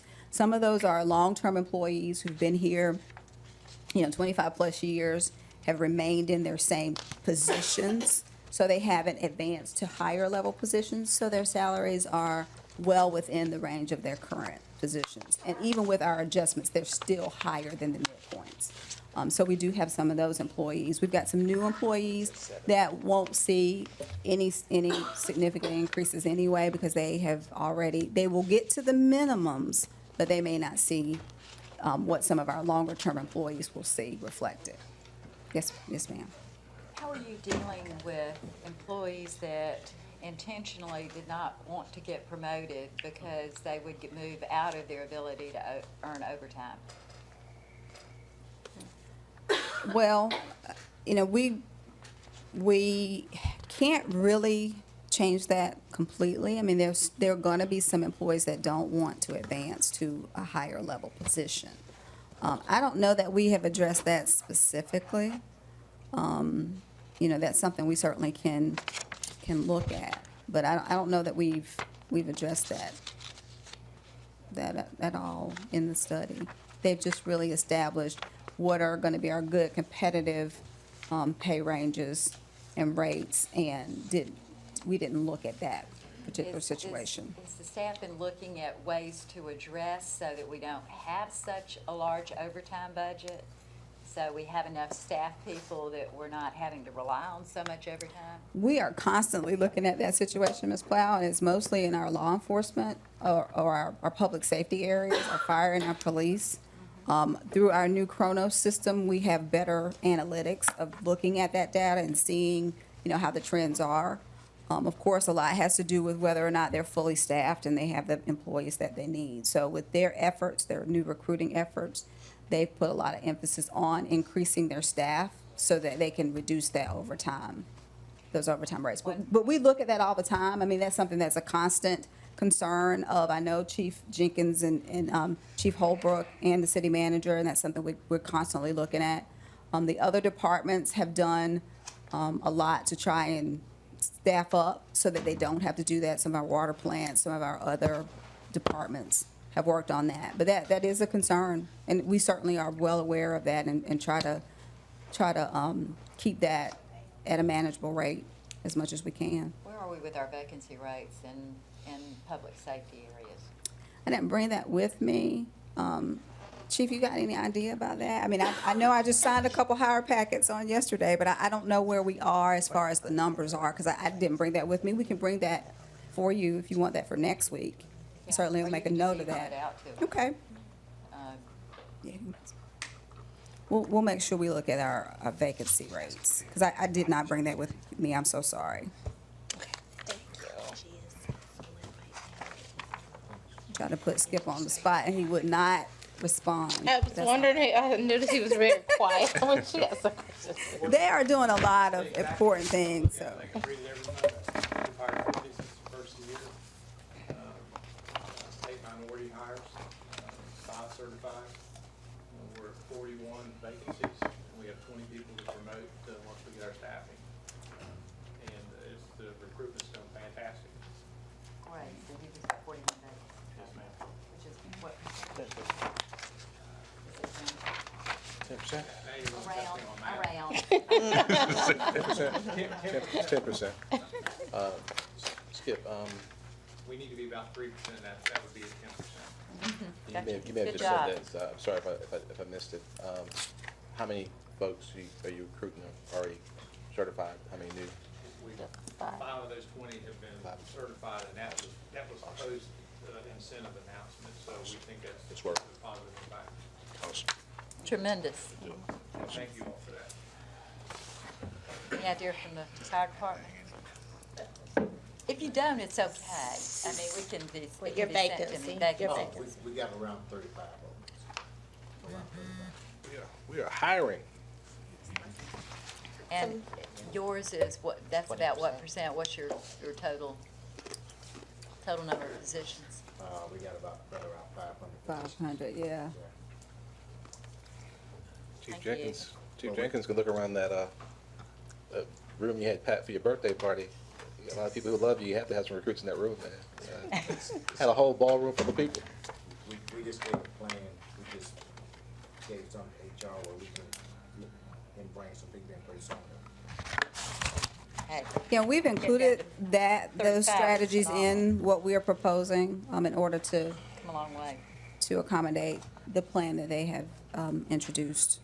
So we're working If you hard. could give Thank me you all for the- that. The 911 Yes, component, because certainly. we added a number of positions. We certainly have added some 911 positions. So I'll look at how many 911 vacancies they have. I should be able to get that in a second. Okay, does anybody have any questions about kind of how these two implementation strategies work? Looking kind of in summary, we are recommending, like we said, the 5% to the midpoint, whichever is lower is the recommendation that we're making. As Ms. Wilson stated earlier, we are proposing a phase-in of this over a 2-year period. And that brings us to kind of, Ms. Plow, what you were asking kind of about the numbers. Pulled from Missy's budget, and the budget that we're discussing today. There's $3 million spread across departments' budgets, 1.75 in the general fund, 1 million in water and sewer, 100,000 in stormwater, and 150,000 in parking services. That should cover a 2-part phase-in of this, and also allow us for some money to implement some merits later on this year. So that's. Later on in this fiscal year? That's the 16, 17? plan. I mean, 15, 16. Yeah, that's the plan, is that we, in addition to doing this study, we also have our merit, our performance system in place and have the ability to provide some merits within this calendar year. Yes, sir. Across the board? No. The merits will be based on performance. They'll be based on, I'm saying the merits are available yes, sir. across the board. Yes, sir. The performance increases would be available to any staff member who performs at the levels that would equate to a certain percentage of increase. Now, of course, we haven't worked that piece out. We haven't done the work on that. But yes, so everyone would have the potential to get, whatever the highest percentage is if they perform at a level that warrants that percentage increase. Does anybody have any questions about that? I certainly didn't try to steal any thunder from the study. Missy passed out the couple of pages that were missing from the presentation. I'm not sure why that happened, and I'm so sorry about that. But there were a few pages. It just really outlines the philosophy. It gives you the new pay ranges that we're recommending, and then the new grades. So that's the information that was missing from the previous slides. Does anybody have any questions about that? Certainly, I know you may have, I hope you have additional questions for our consultant when they come next week to provide their presentation during the. I want to touch a little bit on the 3 million. I saw the 1.75 general fund allocation, water and sewer and all that, but I thought with the police and fire is 2.8 million, just for them too, for the police and fire, as in to bring their salaries to a par. And then. Were you looking specifically at their budgets, or which document The were you referring to? 2.8 million, Mr. Bedora, is we were just showing the increase from last year to this year on all public safety departments. The total increase, so police, Right, you fire, want me to go back to that 911, slide? courts, Right. solicitors, probably folded into There you that go. $2.8 That's, is that the million slide you're referring to, increase. Mr. Bedore? Is that what you're referring to? Yes. Yes, sir. It's just It's- police, fire, 911 department budget increases, and that includes more, I mean, that's. But that will bring them to Yes. whatever we want to bring Yes. them to. Yes, their police and fire's budget already incorporates the recruitment and the salary, recruitment, retention, incentives is incorporated into their budgets. So what I'm trying The to 3 get. million is on top of that, that's what you're It's asking. 5, okay, so it's But 5.8. it does go in police and fire. Right, the 3 million would be for the other departments to implement the. That 3 million is spread out across all the funds. You know, like a certain amount. I saw that. He was just at making sure that police and fire was already accounted for in their You're gonna make budget. I have a question, and I recognize this is always a touchy subject, and I'm not putting this on the table to discuss, but I want to know for But- the purposes now, that when you looked at employees and part-time employees, did they do any analysis of council and mayor salaries? We did not.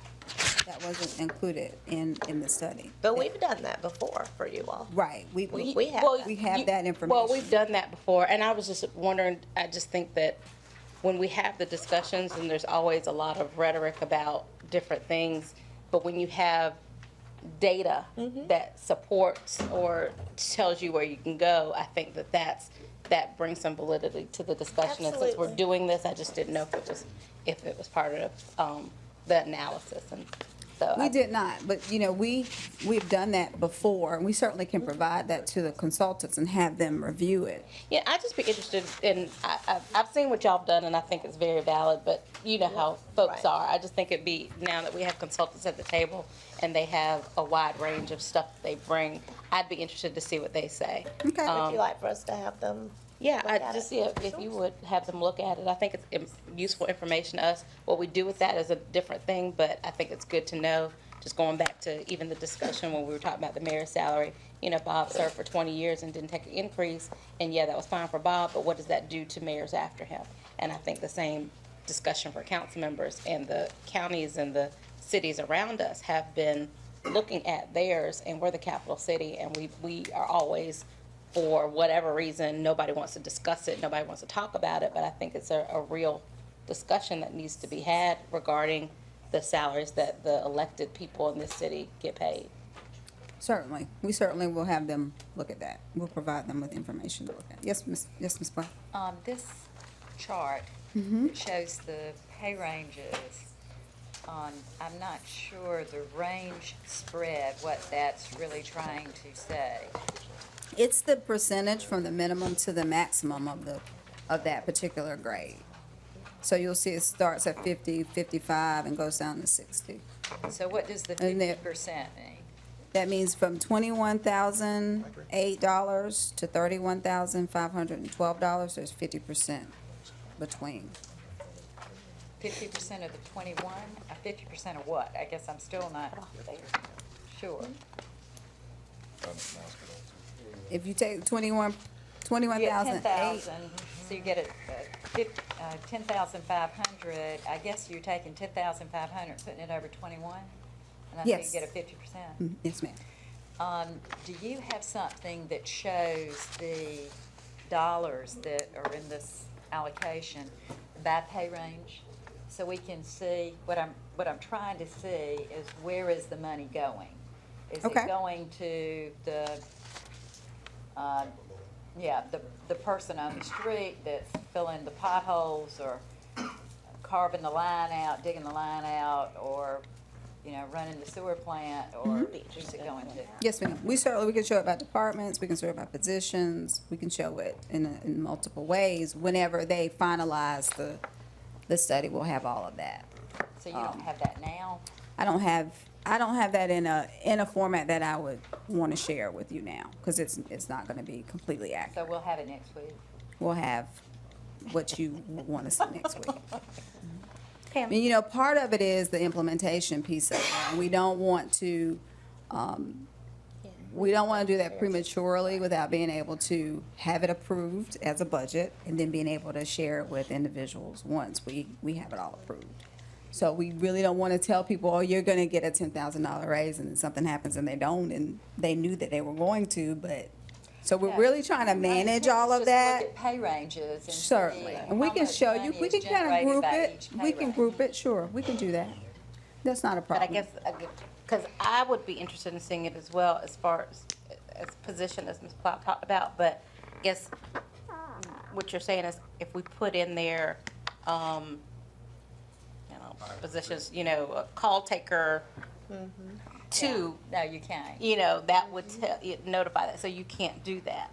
Yeah, we'll But if figure you out a put way it to in provide the it to pay you. ranges, the new The pay range. range, By they don't know grades. where Which they we are. fit in this. Sure, we can do it by grades, and we can show you whether it's the higher grades or the lower grades that are seeing the most increases. We can do that. Yeah, you couldn't be position specific, but I really would be interested to see, I'm interested to know if that guy I see, 1230, Yes, sir. somewhere out there in the neighborhood, going after water or sewer line or whatever, that he, that what we do right by those folks in terms of bringing them up. to Certainly, we certainly can show it based on pay ranges. Be glad to do that. Pam, I know it's probably nothing, but what's this that got cut off? What is that? It said This is a draft and these numbers are not final. Okay. I couldn't get that part off. So I didn't want to put all my disclaimers in there. Are there any other Thank you, questions Ms. on this Benjamin. section? Thank you. Appreciate it. And I thank y'all for, I don't know if you were gonna do this extensively or not, but I Well, appreciate it. It's good. very We helpful. needed to do it along with the, yeah. Very helpful. A good place to do it, and so we certainly hopefully provided the information you need. But Ms. Powell, I'll get you vacancies on 911, and I'll get you all this room down. It wasn't this detailed. Good road map of where we going with all this. I don't think I did all that great, which I'm glad for.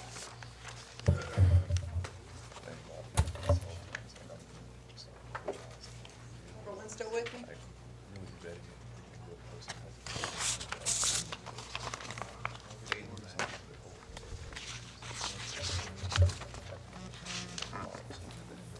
Okay. All right, so moving onward, now we are into the actual proposed budget. We're going to start with our special revenue funds and work our way back to, we're actually going to end up ending with water and sewer. But we're going to start with our hospitality tax fund. And it might be helpful to refer to the proposed budget that's in the memo, if that helps you in terms of looking at numbers. But overall, the hospitality tax budget is $10.6 million. This projects a revenue increase of $332,000, which is roughly 3.3% over budget, but is also in line with where we are seeing projections to our actuals. However, I also want to say, and I know this is going to sound complicated, this is a reduction from the current year amended budget. And part of that is, the reason for that reduction in the budget is that this budget does not include $1.2 million worth of fund balance that was added to the hospitality tax budget this year throughout the year through various amendments. Are you gonna explain that on here or not? How do you mean? What you just said? Well, and it follows in line, if you look, it falls in line with it showing what the proposed increase in the revenues. To the far right, it shows 3.3%, but then the reduction, the overall reduction of the budget is 1.2 million. And that's because we're not using as much Is that fund balance. I see, the 3.3 revenues. Right. Okay, So hospitality tax revenues are increasing. okay. We're projecting an increase in those revenues or continued growth in those revenues. What we haven't shown here is as much use of as much fund balance. And we'll walk through sort of where those are. Okay, I'm lost. We have not made any specific allocations to any line item, to any specific groups or anything, other than to what we have attempted to do at this point, and this is obviously still a proposed budget. We have attempted to keep the hospitality tax committee whole, meaning that they get the same thing that they were available to allocate at the beginning of the budget for this year, which is $2,260,000. What's reduced from that are groups that have now been dropped down into line item agencies. So that represents their reductions. Reductions or It's transition. just shifting from the committee to the line item agencies. And so what you've not shown is the additional 100,000 that we gave them that, It doesn't show any of the additional $1.8 million that was added to the budget. Actually, it wasn't close. It but I was, meant to the what- committee, we right. gave them an additional 100,000 this year. They got 100,000, they've actually gotten closer to $400,000 or $500,000 throughout the year because they were amended a couple of times during the year. Okay. This is, I think, their third round of Okay. allocations.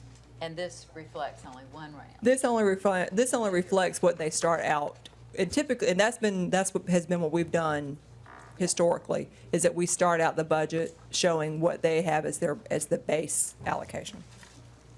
The line item agencies, we've just kept them whole at current year allocations again as well, but it also reflects the line item agencies that were added.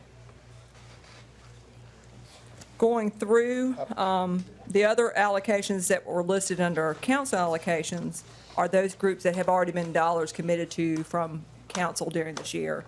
It includes $190,000 for the Five Points Association Centennial Celebration, the year 2 of the Nickelodeon 5-year commitment, and then $75,000 that has been committed to, or then we show $75,000 for the Parks and Recreation Foundation, and then $100,000 for continuation of the hospitality district security cameras. I'm not certain if we'll actually need those at this point because we're still looking at where we are with regards to the camera locations, and of course, any of these funds would have to be restricted specifically to cameras in those areas.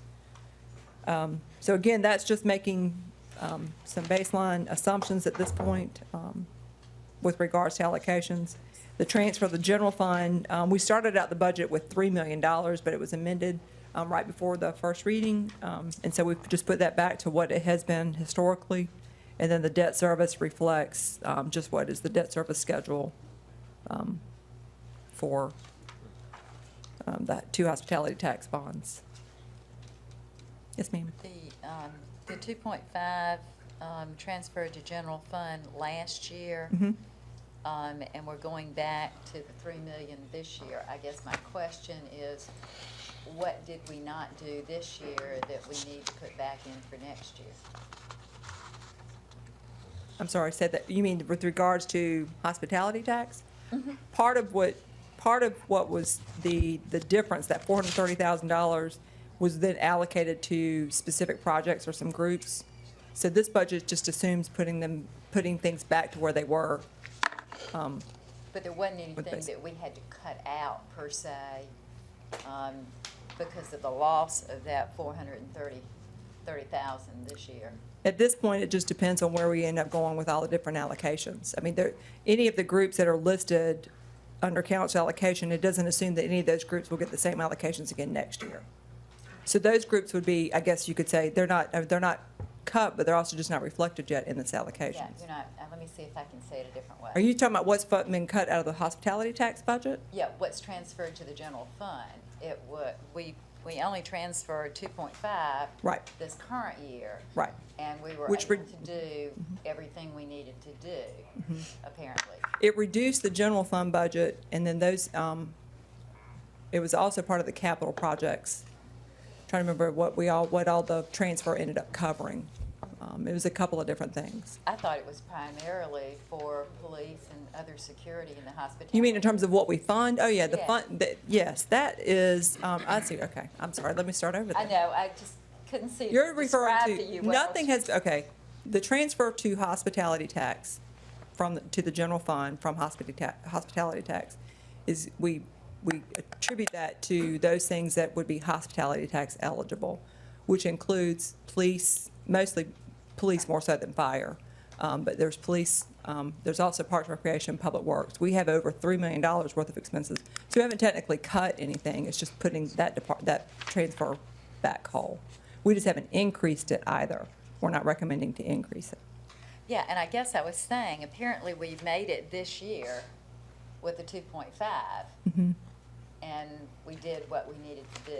That's But the point. our general fund budget is increasing. So Yeah. if you Right. don't need it, and That was just, I think part of it, what Missy is saying is, we've got more than $3 million expenses in general fund that are hospitality tax eligible, but we limited it. Because of trying to figure out stuff last year to make the budget work, we only transferred 2.5, and yes, we were able to do everything, but with where things are, they're recommending increasing to 3 million. That still won't cover everything that we actually pay out of our general fund budget that is hospitality tax eligible. Maybe we ought to take it off, whatever the real number is. Well, but is it, that's always the dilemma on how do you figure that out, and then part of our thing has always been with our partnerships with the arts groups, making sure that we weren't taking too much so that we still had the mountain and the committee and everything else, so. This budget Well, that's basically. my point. I mean, if we need it, take it, and if we don't need it, leave it. Well, we There were wouldn't have reductions. recommended Yeah, I it if we agree. didn't think we needed it, but I do think we're conscious of what this council's seems to struggle with even during the year with making all kinds of amendments with this budget. And, you know, I guess that's a recommendation council would need to make to us. And as far as what was reduced, the reductions would have come in the current year budget. In the general fund budget, there were, I don't remember all the specific areas that were reduced in order to accomplish the reductions in the transfer, one of which I know was cost of living. Then I guess what I would ask the staff, if you could just tell us what the actual costs are, so Yes. we know. Yes. Even if we decide not to take it all out of hospitality, at least we'll know what the actual costs are. Right. And I think they can give us that, but that always ends up being a discussion as well, because then you look at, okay, well, law enforcement costs in hospitality districts is one thing. Then our park rangers, I think, when we first actually started the transfer, it was only for park rangers.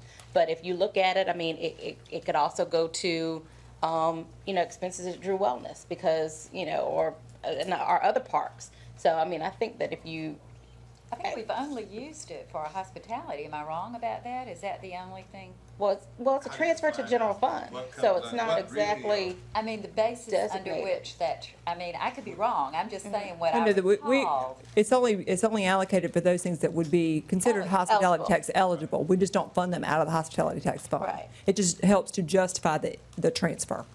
And I guess what I'm saying is just that if, we can give them parameters, or we don't have to, but if we ask them to come up with what's hospitality tax eligible, I think they can give us a big list that's over the 3 million, but then it becomes then a debate on, well, is that hospitality? Because that ends up usually being our discussion on, is that really, you know, is that eligible, is it not? And so I'm just saying for staff purposes, if we're going to ask them to go through that exercise, is that a worthy exercise of their time to go through, you know, what order are we going to do with that I didn't think it was a information? big deal, but if it's a big I don't deal, know. I don't know. Well, we've I think made we- recommendations I think before, we and they have a haven't. pretty good handle on what, Taken us up. what the 3 million meets, goes no, for? what meets that criteria. I just want to know what. Well, I was gonna say, Teresa, don't talk low. Say Yeah, what you were say gonna what you- say, I guess. I think you all have to make decisions on what you want the money to go towards, ultimately. guess And I think that we've made recommendations like that before. I mean, a prime example would be, this past year, we made a recommendation that if in fact hospitality dollars should be spent, when this council had endorsed a hospitality unit for CPD, then utilize the funds for that versus giving the money to expanding the yellow shirts in the Vista, which is a worthy effort as well, but that's what the council chose to do. So, I mean, we can do what you're asking us to do if at the end of the day, you're still gonna wanna make decisions that also go towards some of these other outside groups that are worthy of the dollars being spent. It's philosophical, but we can certainly give you whatever you're asking for. I would guarantee you that we could find $3 billion or more that is hospitality tax eligible to be spent in the general fund. Well, I think, beyond where we are now, that in the understood definition, I would leave it at that, and then leave it up to council to make a call if it has anything that appears to come from out of the ordinary. The weight is on us. It either fits or it doesn't. Mr. Wright? Last year when we reduced, what was the percentage reduction last year? 430, whatever it was, anyway. Right. Looks like 17%. 17%. Right. What did we not do In the general fund? in the general Right. fund That's that what we I'm would have otherwise, what suffered as a result of that? Or did anything suffer? Right. That's what I was mentioning too. There were a couple of different movements of things. The general fund, one of the things that was cut in order to make that happen was cost of living adjustments. As far as this budget here, this proposed budget, the attempt was to try to look at what the budget was, base budget. Here's what we started out with, the base budget. And then not making any assumptions about where allocations are going other than those specific categories So if of the committee, the council, and the transfer. So if we had last year kept the transfer out of H-Tax into the general fund at $3 million, we would have, the proposal would have been to move forward with a COLA? That was one of them, yes. I think that's one thing, but I think cameras, I mean, all throughout the year, we're being asked to look at camera locations and additional places in the hospitality districts and other eligible sites that would fit the need for hospitality tax dollars. I mean, I think parks, just off the top of my several of our head, I parks. mean, there are a multitude of Did we things. turn down Southeast Park. requests for cameras because we only transferred 2.5 instead of 3? I think we've made it work, Mr. Runyon. If we'd had the money, then yes, we would have had the ability to fund more camera locations. So Yes. we did turn them down? There were probably some where we had to find or absorb the cost. I'm just trying to understand Yeah. if by taking that money out of the hospitality tax, Sure. can we operate the general fund Mhm. at the capacity that it needs to operate and leave that other money in the H-Tax fund for the benefit of Columbia Museum of Art or Nickelodeon or whatever the case may be? Right. That was the other thing too, is that this was, in order to, the general fund at this point is balanced using a $3 million transfer. If we were to cut it back, $400,000, that means cutting the general fund another $400,000. But if we alter anything, we're going to, I mean, so I think that's what this council's role is. And this is the first look at the budget. This was a starting point of reference, especially when it comes to hospitality tax, because we know city council has a little more interest in those allocations. So, can I modify my request to staff so we don't end up in this firestorm over what I thought was just a simple little request? And I didn't mean that. I was just saying, I guess that's always, especially hospitality, that's always kind of our struggle. And I think from staff perspective, I see innocent requests that we make taking time for them to produce that information for us. And then we may or may not use that information, but that's time that's taken away from them doing other things. May not read it. Yeah. I always read mine. I think you do. So that was my only thing, that I think that sometimes we think it's not that time, but it is time and effort for them to put that information together. And then if we don't, especially if we don't use it, that's taking them away from the stuff that they should be doing. Could I modify staff, and you tell me if this seems to be terribly reasonable to me, that if you would provide council with a list of what those $3 million expenditures are. Yes, ma'am. That is true. And I wasn't trying to, I apologize for confusing the question. Basically, the transfer covers general fund expenses. The validation of it is basically those things that would qualify for hospitality.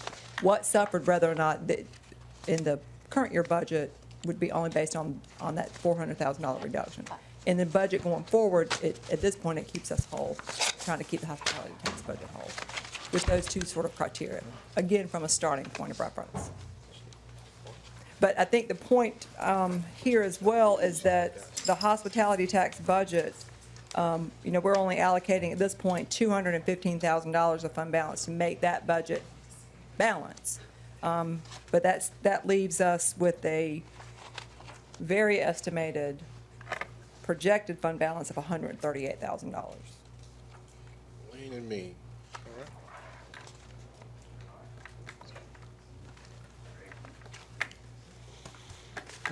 Keep it moving, you know better than the pause.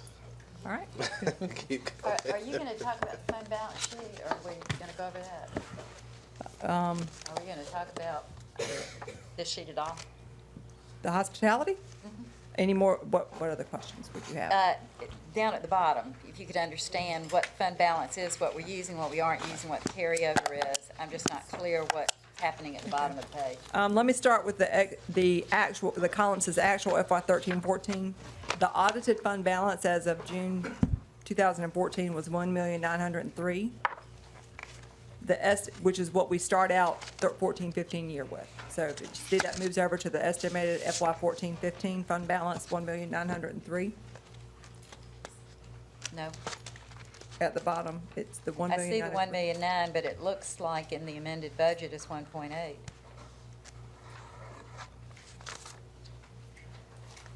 $1,009,000, and then over to the next column, it says estimated $1,903,000 at the beginning fund balance. So we end one year and then we begin the next year with the same fund balance. It says fund balance, FM fund balance, and if it's under the amended budget FY 14-15, I see $1,823,724. Am I looking at the wrong number? You may have do you have the one dated 4/10/15 now? This is what was just handed to me.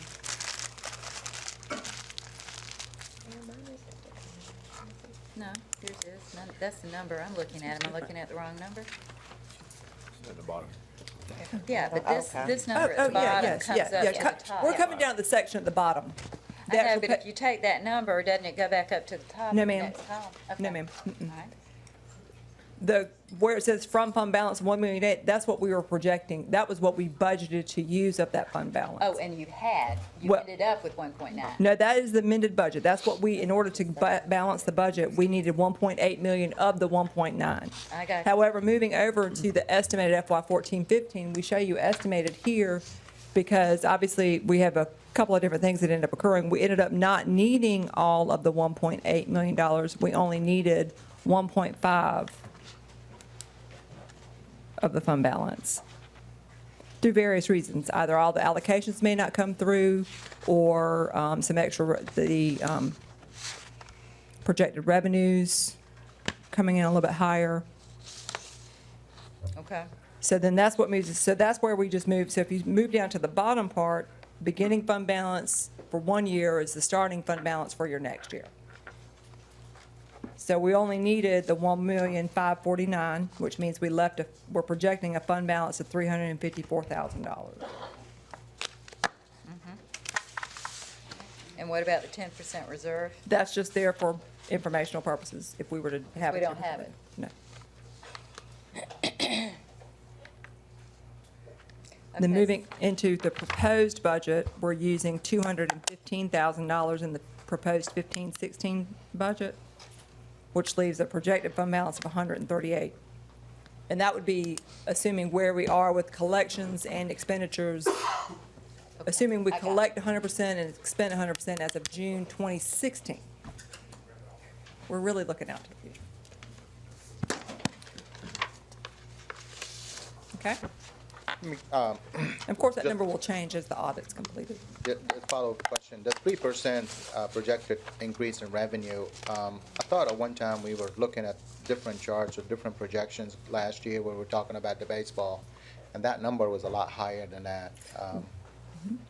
Now you're trying to, are you adjusting your These are the projection? these are the exact same numbers we projected during You did? during the baseball Okay. conversations. There was 1 year in those projections when we were comparing budget to budget, or budget actual, because we had, in a couple of previous years, we were budgeting much less aggressive, but now we have a little bit more trend that we're looking at, that we're comfortable with the 3% increase in property and revenues. So if you're thinking about there was a year where there was a higher, it was looking at the fact that we ended up collecting a lot more than we budgeted, so that sort of threw off some of the numbers. But these should match to what we used in, We'll find it. is that a year ago now? 2 almost, Yeah. Okay, good.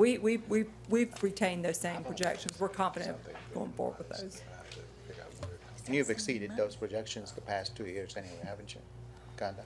Well, this is this coming year will be the second year of those projections, so we'll see. That measure one. Okay. That's why I was trying to All right. get more money. Moving on to accommodations tax. Accommodations tax has a lot more restrictions to the use. So basically, for this budget, we've projected $2.1 million budget. We're not seeing a whole lot of aggressive growth there, but it's just some steady growth in our accommodations tax. Ms. Powell just asked a question. I want to make sure that it was a good question as we talk about in what's a fairly tight H-tax environment, the possibility of issuing debt is something we've talked about collectively, and that's something I do know, talking to some of you in your priorities, that's something that I want to definitely keep on the table. I mean, even a modest issuance, if we did traditional tax exempt financing, or if we went with a private sector issue with the bank, a $5 million issue that allows us to capture some of those large capital projects, trust us, art museum, Bay historic gardens, Bay Branch, and some others. My guess is that, not my guess, my research indicates that a $5 million debt issue, for example, I think over 20-year horizons, maybe a 370 or so a year debt service. I see Jeff's calculated in his mind working back there. That's 370. I'm not sure appropriated for cost of debt issuance or what have you. But 370 and over a shorter horizon, of course, it goes up a little bit more, maybe about 560 or so a year. But we're going to have to.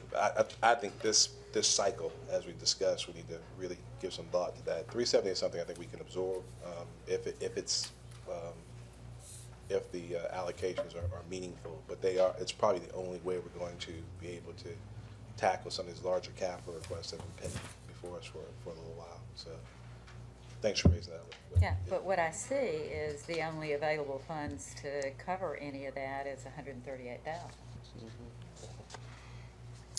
Those would be fund balance dollars, That's fine. which would not really be reoccurring. Yeah. So you really would look within the budget. You have to, within the budget, we have to make some within decisions as exactly where it Well, comes from.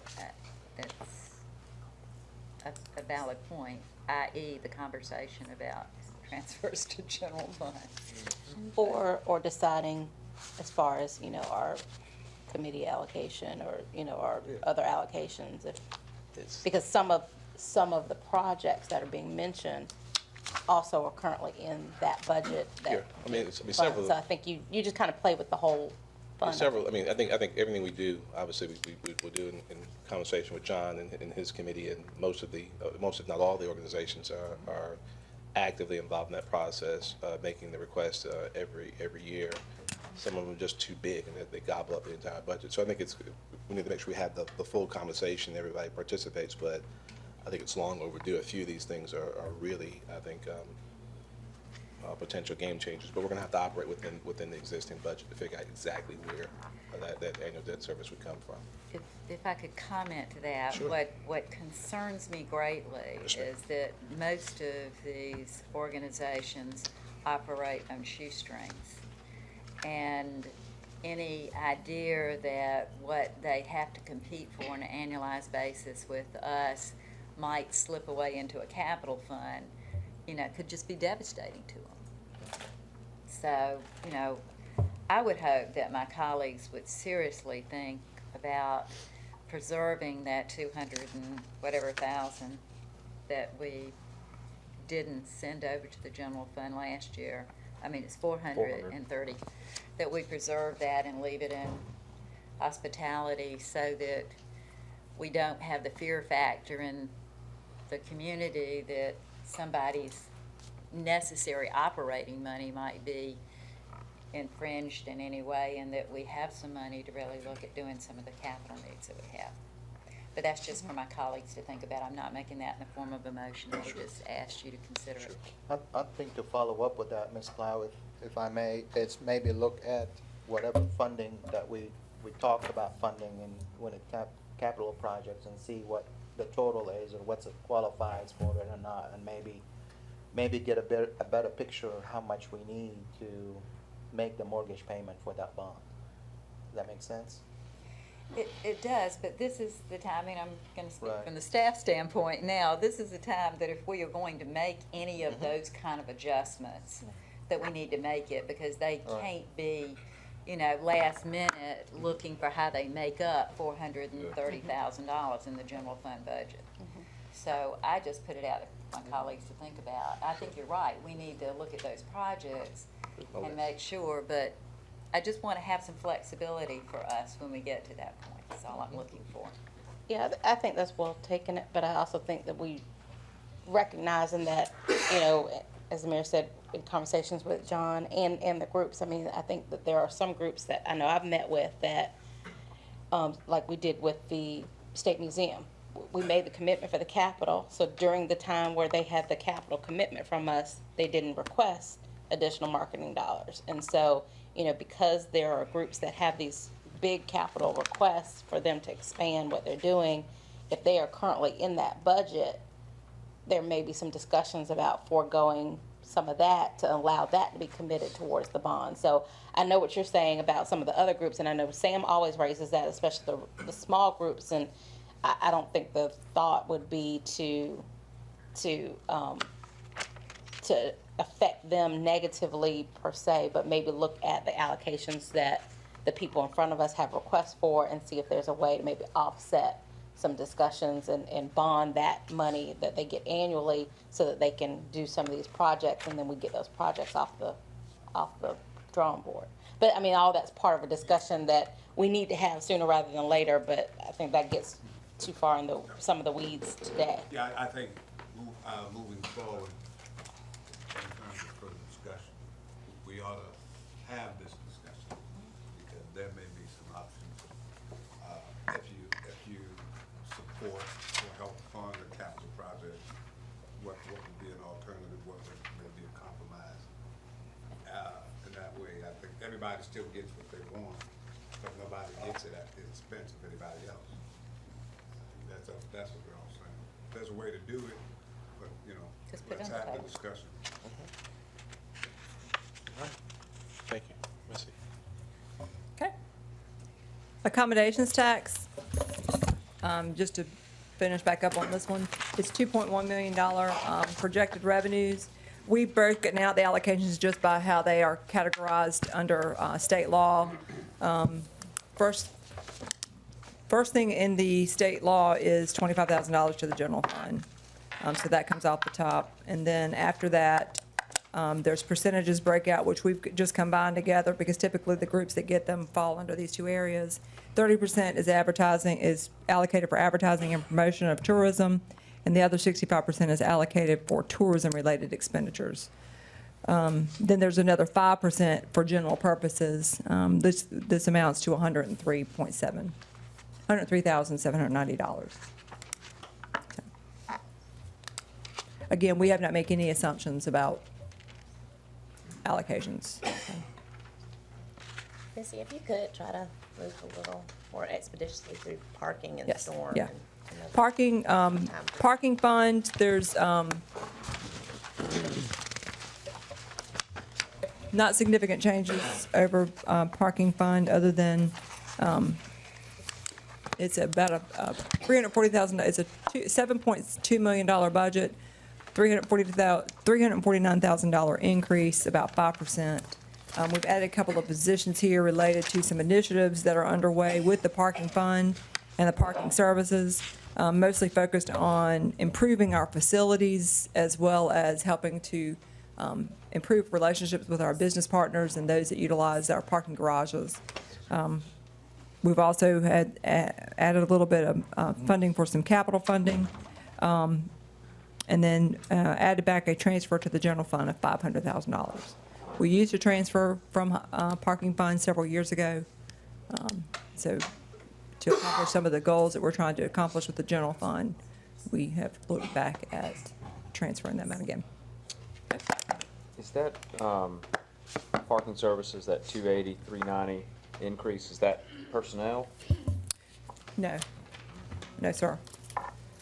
Well, yes, it's for the 3 positions that were listed. Some of it's also there for that contract, and then some of it, in the, let me find that budget. It would be both for the positions as well as the contracted services and the capital. And remind me what the positions are? It's 2 utility 2 workers that would be helping to facilitate, do some cleaning and maintenance of our garages, and then a business liaison position. What's the amount? And then, in the contracts, the contract amounts. I'll have to get that for you. I don't have it off the top of my head. How many folks do we have, and forgive me, I just, a question comes to mind, how many folks do we have out every day on the street checking people's meters? How many meter readers do we have? We can get that number for you. One of the things I hear from folks from time to time is that if we were as efficient with issuing business permits and other things as we are with writing parking tickets, that people would enjoy being down here a lot more, so. Right. Well, we also wonder hear if we from need the kind of enforcement presence that we have Right. on parking meters. It seems to do more aggravation than help, so. Although we have as many business owners too that ask for that enforcement for the turnover of the parking. So it's a, They're it's, also it's asking both for nights sides. and weekends. Yeah. so, Yes, yeah. that's part of what this I mean, is I doing guess too, it's so. whoever you're talking to, but- Which was gonna be my question. I see in the budget highlights, it says exploring the possibility. So that's just a possibility, or is It's for. that potential, has that been factored into the It is a- estimated revenue? There's no, we have not really estimated the revenues yet because it depends on when it would start. It's, in terms of when it would start, if, there's desire to go forward with it, if we just phase it in. I think they're looking at a couple of different things. I don't know if Missy wants to speak any more to it, but at this point, it was a little premature to project revenues early on, but we could see some, obviously, we would see increase in revenues should we go forward with that plan. And of course, if we don't, then the contract services won't be utilized. What, do you have, and I don't know, maybe I don't know how to read this. Is there any way that I can, or we can tell us what is the outstanding number of tickets out there uncollected, bad debt? I know it says, I don't think, if we consider about 1.9, yeah. Do we So- consider parking tickets bad debt for three years? Yeah.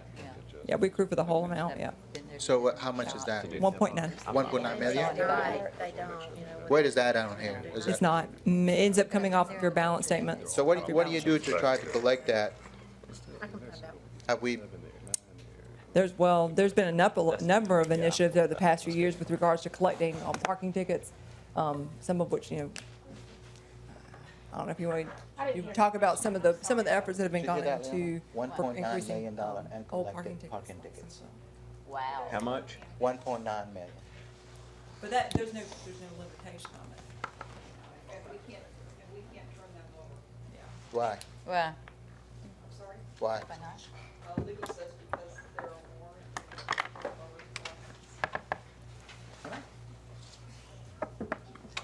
Teresa's like, huh?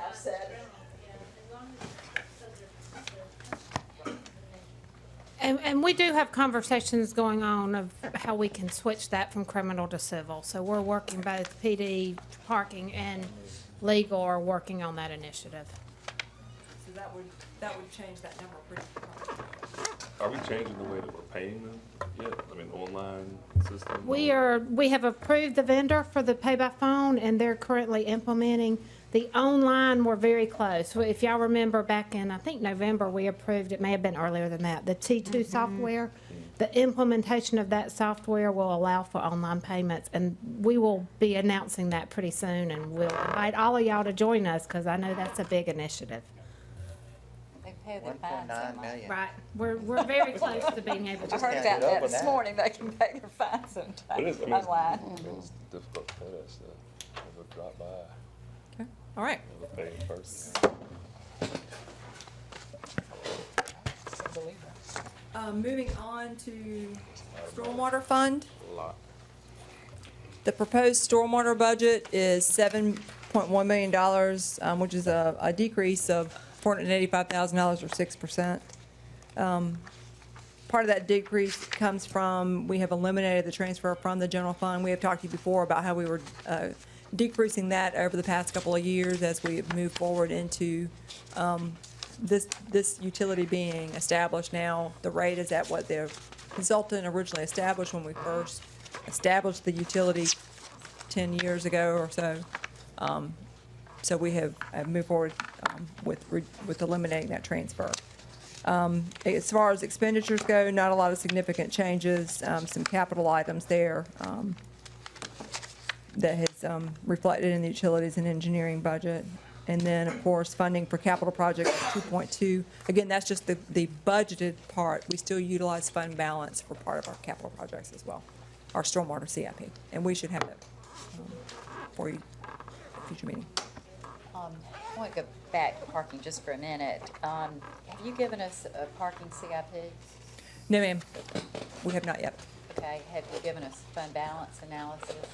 I don't think we gave that, it's been about a month ago, but we'll see about trying to have it update when we do CIP. Okay.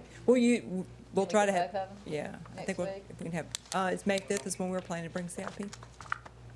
Are we just to start acting on things in that? No? Well, the budget that you all act on as far as moving forward, next week, and we have the schedule in here, next week is when it's the last meeting before we advertise, but the capital budget discussions may or may not be affected by those changes. In other words, we still have some time before we need to finalize the budgets and then bring you back capital projects, May the 5th. I think it should still be time with regards to our public hearing and first readings. Right, but they all work together. Yes, ma'am. I mean, the operating feeds Right. into the capital, so we Right. we can have the capital until May 5th. Right, but then too, if you have any other changes to the budget that impact capital, then the budget would be affected. The capital budget would be affected by those changes next week. Right, if we don't see them, we don't know. True. Okay. So, the question was the parking CIP. When will that be shared with us along with the fund balance? May 5th was our targeted schedule. And the same thing on the stormwater. Have we been Yes, given ma'am. CIP on stormwater? No, ma'am. The only CIP you've received thus far is water and Water and sewer. sewer. And that's May 5th on that and fund balance? Storm, water and sewer, I'm it's on the same stormwater. one. Oh, stormwater, yes, May 5th. May 5th for all capital projects. But it'll also include a fund balance analysis. Yes, our goal is by May 5th, by then we'll have the March financials completed. So that's 3/4 of the year, so we can have a pretty good estimation of where we're by year end, so that we can really use this in the rest of the budget numbers. Okay, thank So you. trying to get as close, far along as we can without going so far that we can't. Either way, though, with capital projects, we can adjust when those are approved, so. Okay, all right, so stormwater. Any questions about our stormwater fund?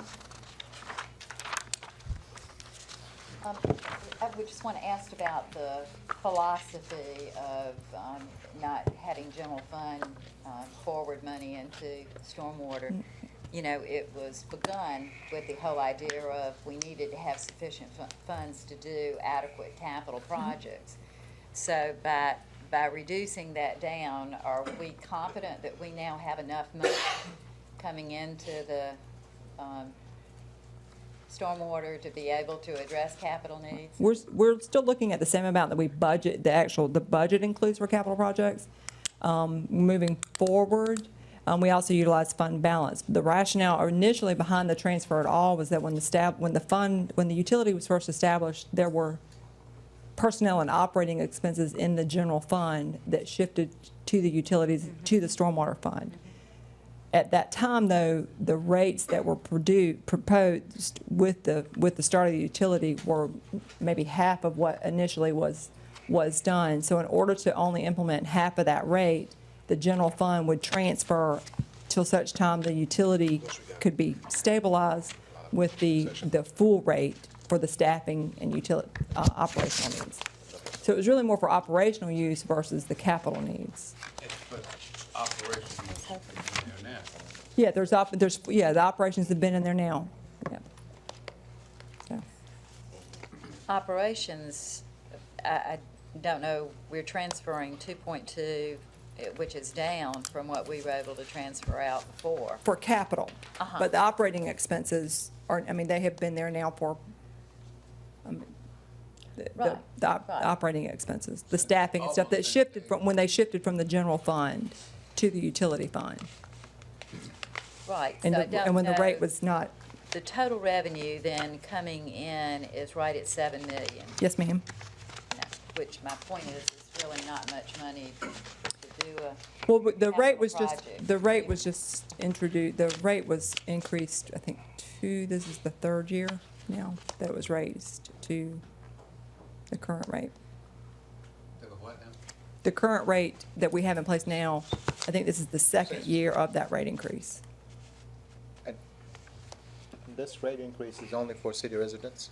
Or The city and stormwater business utility is only to city resident, to city and city. properties? Yes. The county has their own utility. Tax exempt or not? Everybody pays stormwater? It's charged on your water bill. So yes, it's not based on, it's not on your property tax bill, it's billed on your water and sewer, and it's not restricted to just. So everybody tax pays income. stormwater? Taxed and non-taxed. Yeah, even nonprofits is so. Nonprofits, yeah. Impervious surface, it's based on the amount of impervious. The city surface, pays yeah. utility, the city pays the stormwater. We pay this, we pay And the stormwater. only point, Missy, I was trying to make is that it's very little money in this fund. Most of it, almost 5 million of the 7 million goes to staff. That leaves about 2 or 2.2 million to go into capital. And everybody knows how expensive storm drainage projects are. So we are cutting a $500,000. Right, and we're still utilizing fund balance too as well, so, But I don't know for what those the fund projects.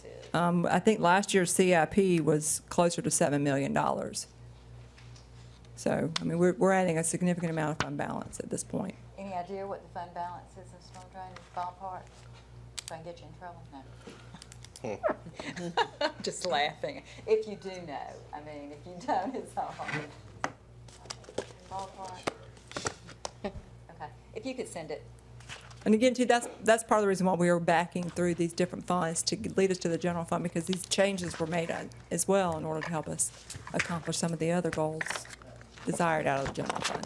I just know we have an awful lot of storm drainage projects that are needed around the city. Right. Well,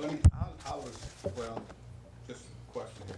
How does this fare or impact with the backlog we have of projects that are not? And I understand the backlog is not because of lack of funding, but because Right. of scheduling and a lot other due diligence.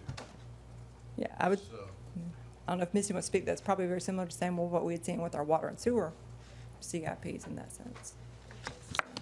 We're currently looking at all year one projects to do the same analysis we've done on water and sewer, what we've got out the door and what's left, and then that's how we'll help look at next year's CIP.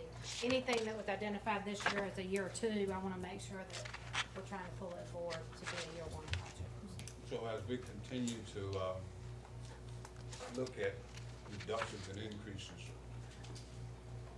this number, not necessarily, if I look at it today, that bad.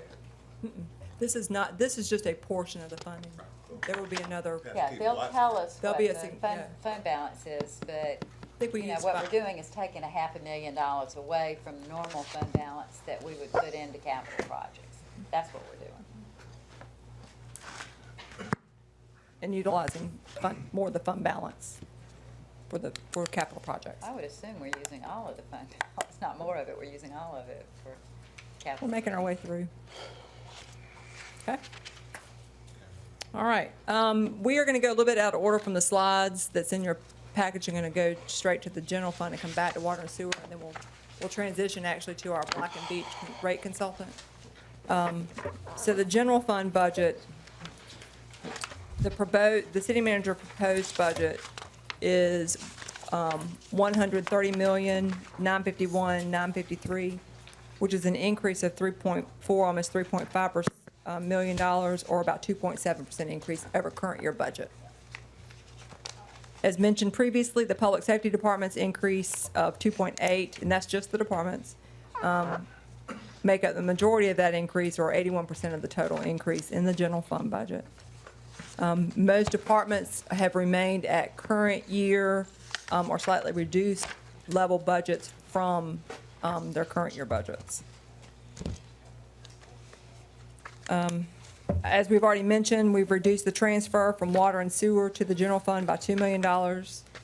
We've shifted the funding for the development corporations and the Office of Business Opportunities to the general fund. This is a reduction of 1.6 for the water and sewer, which means it's an increase of 1.6 to the general fund. The OBO office already had a portion of its budget. The majority of the Office of Business Opportunities budget was in the general fund already, so what was shifted was about $200,000 to the general fund, which is what you'll see is their increase. Otherwise, their budget is flat for this current year compared to next year. This budget does include a proposal to increase the franchise fee from 3% to 5%. We have not proposed a property tax increase. Other increases there is in the council support services, which is basically the clerk's office, for $126,000 or 30% increase slated for the November elections. We have continued funding for $250,000 for community promotions. As you recall, in January, we brought City Council some discussion on that, and there was an agreement to move forward that if the funding were to become available in the general fund budget, we would have an application process for a community promotion line of allocations from general fund to be approved by submitting applications. And just as discussed, eliminating the transfer to stormwater of $500,000.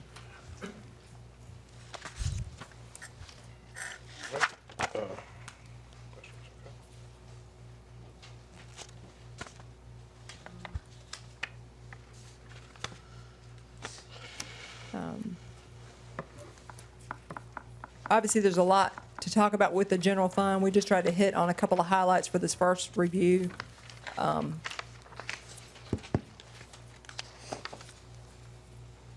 most significant comment is regards to the reduction in the transfer and the absorbing of the expenses shifted from the general fund, as well as the continued cost, the increases for public safety.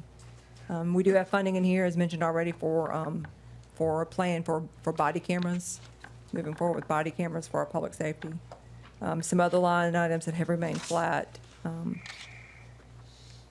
including our lease and our contract, our per diem rate for the detention center. Homeless services remains at $1 million. What's the budget for body cameras? Right now, we have $275,000 budgeted, but we also expect to be able to utilize possibly some grants, match type of opportunities, as well as any remaining funds from the security camera projects, once all of the locations are installed. And the cameras out of the complete police budget? The security camera, where's the the line? implementation for the cameras was a combination of general fund from this year and the previous year, as well as some hospitality money and I believe some of the confiscated properties funds, which is very limited use, and it was a small amount. And then the What I'm police, saying is, where is it on the line, where is it on the? down below under non-departmental, Okay. it says security cameras. That actually should be body cameras now. The police department's budget actually includes the annual maintenance for those cameras. So security cameras is body cameras, is that what you're telling me? Yes, sir. We'll correct that. I think the parking budget needed some correction too. Let's see the summary. Some of the numbers A weren't description? coming through. Oh, okay. All right.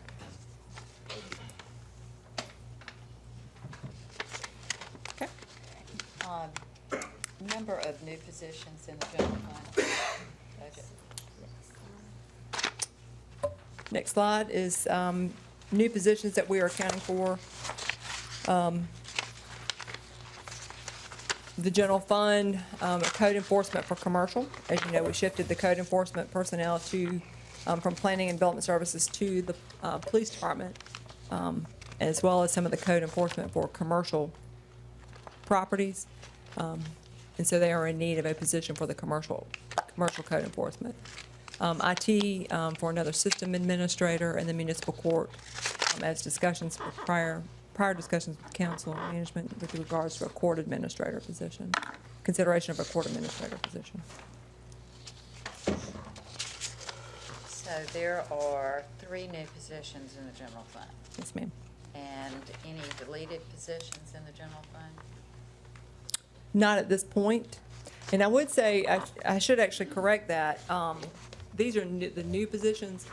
The OBO will carry over some positions from the water and sewer into the general fund. They're not new, though. They're just shifting from water and sewer to the general fund by virtue of their budget shifting. OBO and the component units both would do that. Component units aren't, They're their already city FTEs aren't listed employees. here because they're actually accounted for in their own funds. This just represents the funding that is that allocated to them.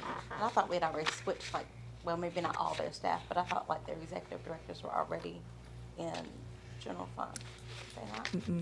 All of their staff are city employees, but they're not funded from, they weren't funded, just like they were not funded directly out of water and sewer. They were, well, they were budgeted out of water and sewer, but the staff is not charged there. They're charged to their So individual how funds. many new positions in VEO that are being brought over?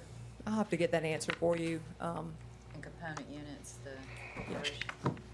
I'll have to get those for you as well. But they're not, again, those will not add to the I know, they're FTEs of just the general moving fund. from- And they're not either one are adding positions, they are. But we'll get that for you. It's less than 3 OBO, but we'll confirm that for you. Because it's portions of salaries. And we're not eliminating any positions.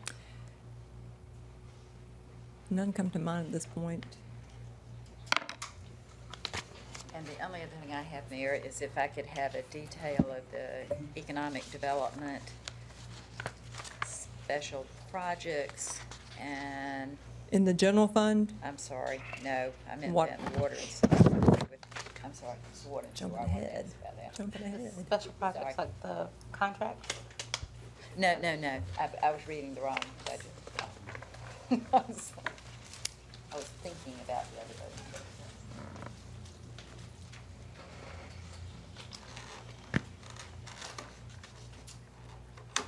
okay? All right, any other questions for Missy? We move to water and sewer, Black and Beach, we'll finish up. Could you go over the, FTE? yeah. Okay, yep. While we're here, we'll go ahead and go over the FTE information. May need Jan and Pam to join. This information is here because at our last council meeting, there was a comment made and some concerns made about there being an increase of 700 positions reflected in our CAFR. We've tried to answer some of that information here with regards to breaking out what made up that 739 positions, comparing 2005 to 2014.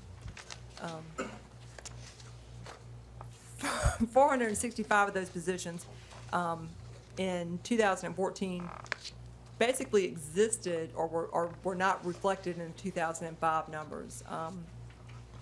Specifically, 120 volunteer firefighters. They are now reflected on the FTE counts. 235 county firefighters that we had at that time. It may not have been that number, but we had county firefighters at that time. They just were not reflected in the 2005 numbers, as well as 81 seasonal park and recreation summer camp positions, and 28 utilities and engineering positions. With regard to the seasonal parks recreation, that's another point of reference to the schedule from the CAFR, and you should have a memo in front of you that follows this information as well, along with a copy of the slide of the schedule from the CAFR that was referenced. Those numbers represent both full and part-time seasonal employees. Those are not all full-time positions. Mr. Runyon?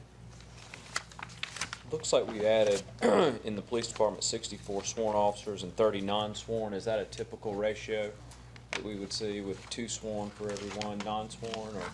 No, well, the non-sworn, that's, Is I that thought about that LE2? way, Is but that some of the non-sworn, Does non-sworn include LE2?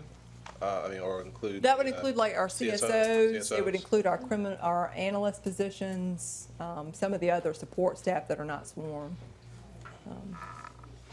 But the CSOs, I mean, would make up a big chunk. Yeah, and I was gonna say, in 2005, we actually didn't have that CS, so kind of. That was about It close might to have when we came- it came started to in add them in, yeah. Towards the 8, yeah, probably 06, 07. 'Cause remember, we started kind of Homeland Security and then Right. kind of more. Morphed into, right. And then the emergency communications positions, what would be under that? I'm sorry, what was it? 911 call 911, yeah. We've had 29 call takers at 911. Mhm. And also some supervisors. Right. Call takers, And admin telecommunicators, supervisors. That's a 24-hour operation. Yes, 24 operation, yes. And then Parks and Rec, 43. Right. Have we added new, is that? We've added with several. new facilities? Yes, we have several new facilities since 2005, as well as expanded programs. Drew in 2005 would have been reflective of full-year operations of Drew. We've added a couple of different parks, as well as some of the expanded programs leading up through June of last year. So, And then the last one, the 22.5. yeah, those are spread around different places of the city. I think we've had, in different departments. Like, That could be general administration, that could be finance, IT, PR, human resources, public relations, customer care. The customer care is reflected in utilities and engineering, but, yeah. So, in this period. We did 15 last year. If you take out, or 14, if you took out the 911 folks, I think we had 20 positions. No, it wasn't 20, but I don't remember what it was. We can look back at it. If you would, I was thinking it was 20 and 6 We- of them were 911 folks. No, and then Theirs was kind of a gap in- 911 is, those positions are, y'all have to explain, I mean. It their takes shifts. five It positions to to do staff one person 24/7. So you have to have 5 bodies for one 24-hour rotation. And that also includes full and part-time. They do utilize part-time staff as well.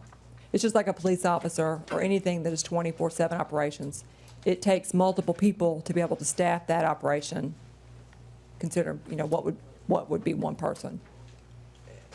And we really just brought this back, not to split hairs, but the idea that 700 and something of FTEs have grown the city over that period of time is inaccurate, and we wanted to try to bring some clarity to that with the numbers you have here. The city has, right, but also that was part of the issue that needs to be corrected. In 2005, 2006, 2008, 9, there were a lot of outside individuals helping run the city's finances. And the accounting and GFOA principles that were being, the guidelines at the time, it's neither here nor there now, but we're trying to do it right now. And I don't, we really didn't want to clarify that the way it was being reported then versus the way it's being reported now. Yeah, the is schedule different. changed. The schedule changed in 2011 and 12, where they required to go back and do 10-year snapshots versus just the single year that used to be reported, and break it out by function or fund. I don't know if there's clarification on that one. So we may end up changing. Next year's will likely look different as a result of this exercise as well. Yeah, I'm glad Like, that for it instance, was the brought up. 120 volunteer firefighters, I think you could argue they're not FTEs in that sense. And then maybe breaking out full-time from part-times. Because we do employ a pretty good number of part-time positions. Can you break down the number of employees per department for us? Yes. What was that? The number of employees by department. Yes. Budgeted positions, Yeah, that'd be good. Filled. Budgeted. number of budgeted positions. And if you can break it part-time and full-time? Thank you.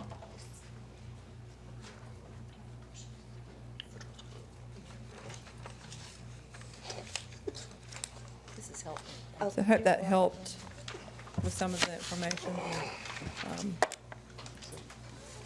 Okay. All right, so I'm going to jump to the schedule or come back to that? We'll come back to the schedule. Okay. Order and sewer. So we're ready now for, we'll go, the water and sewer budget, and we're going to talk also about the, just to sort of, as we're shifting over to that, if you can come on up and get ready. You have to.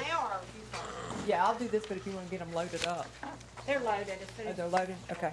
Well, just real briefly, we've touched a little bit on the water and sewer budget. The water and sewer budget is proposed at $133.7 million, which is an increase of 6.1 or 5%. Black and Beach will come up and talk a little more specifically about the proposed rate increase and changes, and we'll get that loaded up for you.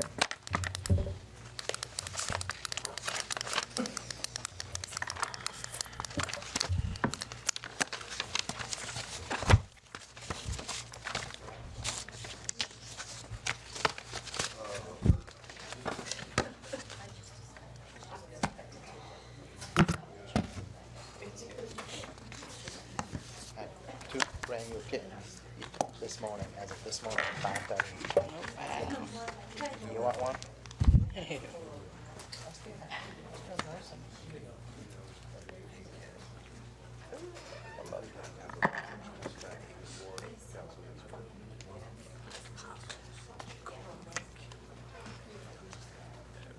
I'll buy it. This is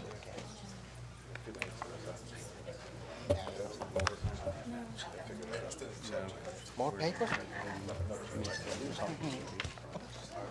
Got a lot of trees, girl.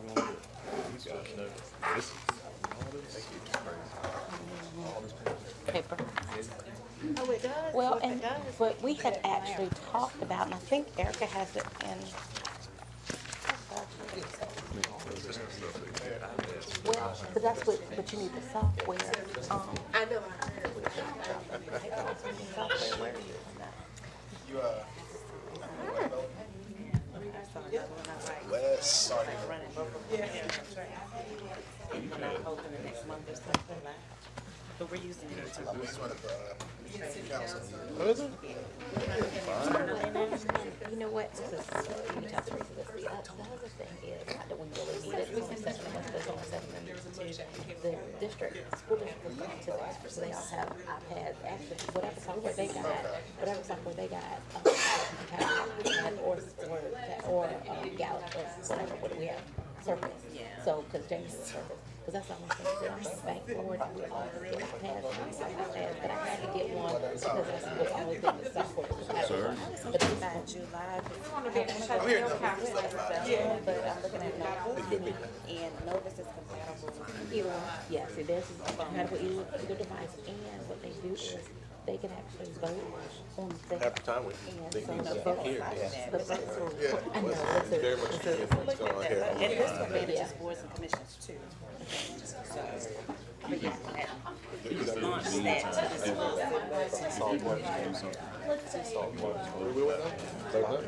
It means I can pick a device and then, I mean, all this stuff. current system that I'm using, and I apologize, but I wasn't like ready to go live with it. So I'm thinking about switching. Budget season every year. Sure. I think that's the part that gets me when I look at some of this stuff. Let me do this with the next packet. I'll put it out there through my software. See if you'll like. Can we do that? Yeah. Okay. All right. Thank you. We don't need it yet, we need it to stand it there. Okay. Back there real quick.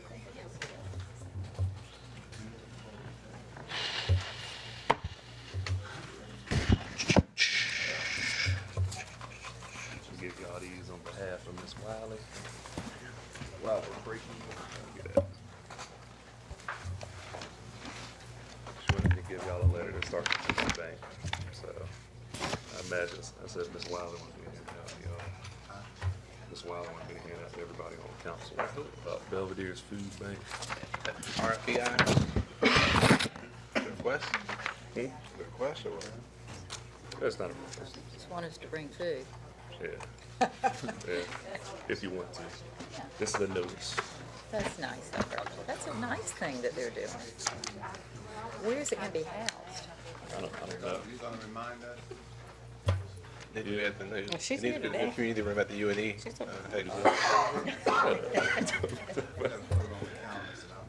miss her? fantastic, green. Is she here? I can't. She's in the, I think she's in the overflow room.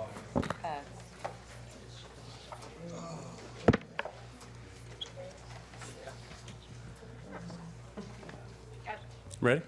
All right, here we go.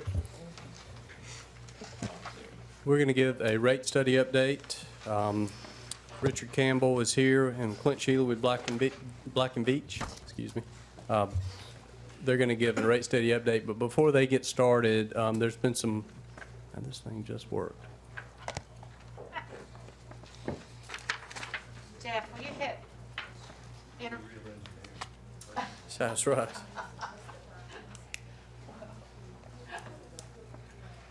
Hey, I got it. Cut it off, cut it off. Yep. Okay, sorry about that. There were some questions about the number of customers and percentage of in-city versus out-of-city. So we wanted to bring this slide back up to discuss the percentages. And this slide is from it's a little bit, we changed it a little bit from the overall presentation, but it gives the split. It gives the 2005 versus the 2014 customer count. And for 2014, as an example, the in-city water is roughly 40,939 customers versus out-of-city, which is 98,505. The in-city is 29%, the out-of-city is 71%. Jeff also sent these numbers out, but there was a question, so we wanted to go over this slide and see if there's any questions. The pie graph gives just an illustration of the services on a pie chart as well, the water versus the sewer. So roughly, in the past, we've said, for example, sewer, that we're roughly half in, half out city customers. For water, we're roughly a third out, two-thirds in, or excuse me, a third in, two-thirds out. If there's any questions. I guess my comment, and I know that the county customers have their own sewer plant. They're not using our sewer treatment. The county does have a wastewater plant. Okay. They have a small number of customers, but the majority, there's a lot of septic tank. They're not they're more sewer providers than there are water providers. I mean, it isn't just the county. You've also got East Richland Public Service District that is a provider as well. You got Palmetto Richland, which is has changed ownership. What are the rates compared to ours? Utilities, you mean? Palmetto Utilities. Yeah, Palmetto Richland Utilities, yes. What are rates compared to ours when it comes to sewer bills? I don't have those numbers readily available, but I can get them. East Richland, for example, bills quarterly, so it's going to be a little bit different. And most of those utilities bill on a flat rate. So there is going to be some difference because we do have the luxury of having water consumption for our sewer buildings. So I think East Richland is, it's a flat rate. Yes, ma'am. Quarterly. And East Richland files liens against their customers. We don't file liens. Stan Jones, NI America, they are northeast, the northeast area, Blythewood. Have we considered adopting that system? To flat rate? No, sir, because we do have the luxury of having water consumption. So if it benefits you as a customer, but if you don't use as much water, you won't pay as much sewer. But we also have the benefit of being able to bill for actual consumption. For in the city is what you're saying? Yes, in-city and out-of-city customers. So what I was asking is, have you considered a flat rate into the city for the sewer? No, sir. Because we do have the ability to meet. You really But use when we- the flat rate more when you just don't have the means to get an estimate even. All you have is a sewer system, there's no meters on it, so you really don't know how to bill for it consumption-wise individually. That's when you look at the flat rate. Does that still exist in this country? And NIE, for the system we sold to NIE, they're billing based on consumption for the customers we sold them. We're able to give them water consumption numbers. So they're billing based on that, not a flat rate. So that's their preference. You said flat rate, no? But so. No, they're not so- billing a flat rate. Not Mecca, it's just something with different companies. Like East Richland, I know they charge a flat rate.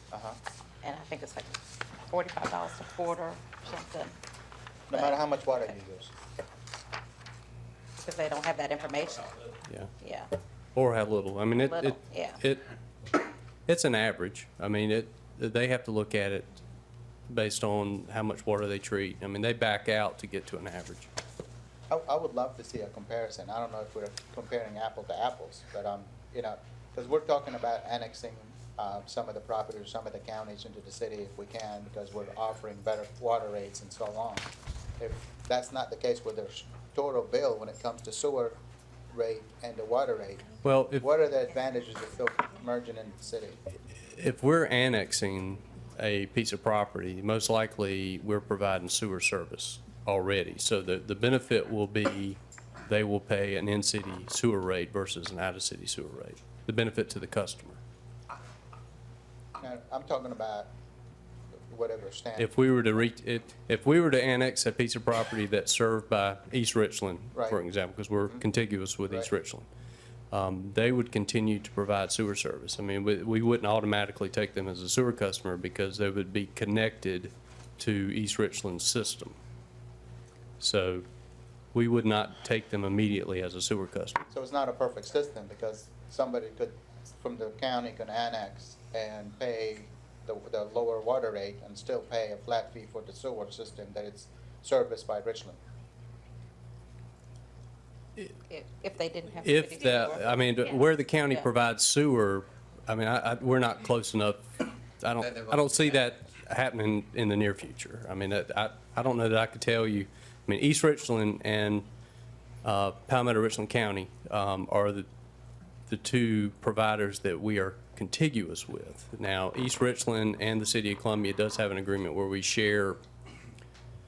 I don't know that I can explain the whole system now, but they come into the city limits and we go into their service area. So it's a little different with them. But if we were to annex a piece of property that is served by another provider for sewer, they wouldn't immediately become a City of Columbia sewer customer. Well, let me ask you, and I'm done. And we would have the obligation to serve them by ordinance. But if they already have sewer service, they wouldn't immediately become a City of Columbia because our system may not reach them. Yes. And to add that mode, there would probably be a cost for us to add them as sewer customers because we would have to do probably upgrade some stuff. So they wouldn't be economical for us. And the reason I'm asking is I was asked that question a couple of weeks ago. The section of the sewer system that we sold a couple of years ago, their flat fee, sewer treatment for whatever. Compared, that bill compared to ours, I mean, are we about the same, or they're getting a better deal, or we're getting a better deal? How does that work? I don't know what Palmetto. But Missy just NI said that they They charge are- them based on consumption. That's right. Yeah. We sell consumption data to them. I mean, as a part of the agreement, for 50 cents a month for each customer, we provide that consumption data, that water consumption data. So that's how they are billing those customers. Because they are already on our system. On our system? Yes, sir. Right. Correct. And the one who's not on our system, that's why they get They get a flat rate, A flat because- rate, because otherwise it will cost us too much money to get after. There's no data to use to calculate their bills, so they get a flat rate. And annexation without the septics, where they have to come online, is If- the better rate. If we annex a piece of property and they're on a septic tank, then they would stay on a septic tank unless Until it's sewer is available, and then, even then, they could stay on the septic tank until their septic tank fails. Fails.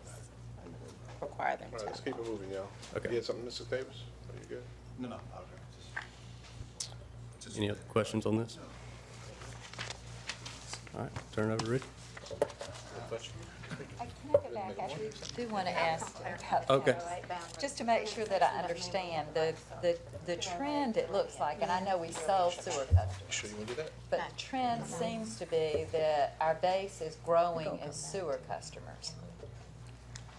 If- We have, is that right? We obviously now have more in-city sewer customers than we have out-of-city sewer customers. To look at the 2014 data, if we would not have sold, we would have roughly 39,000 customers.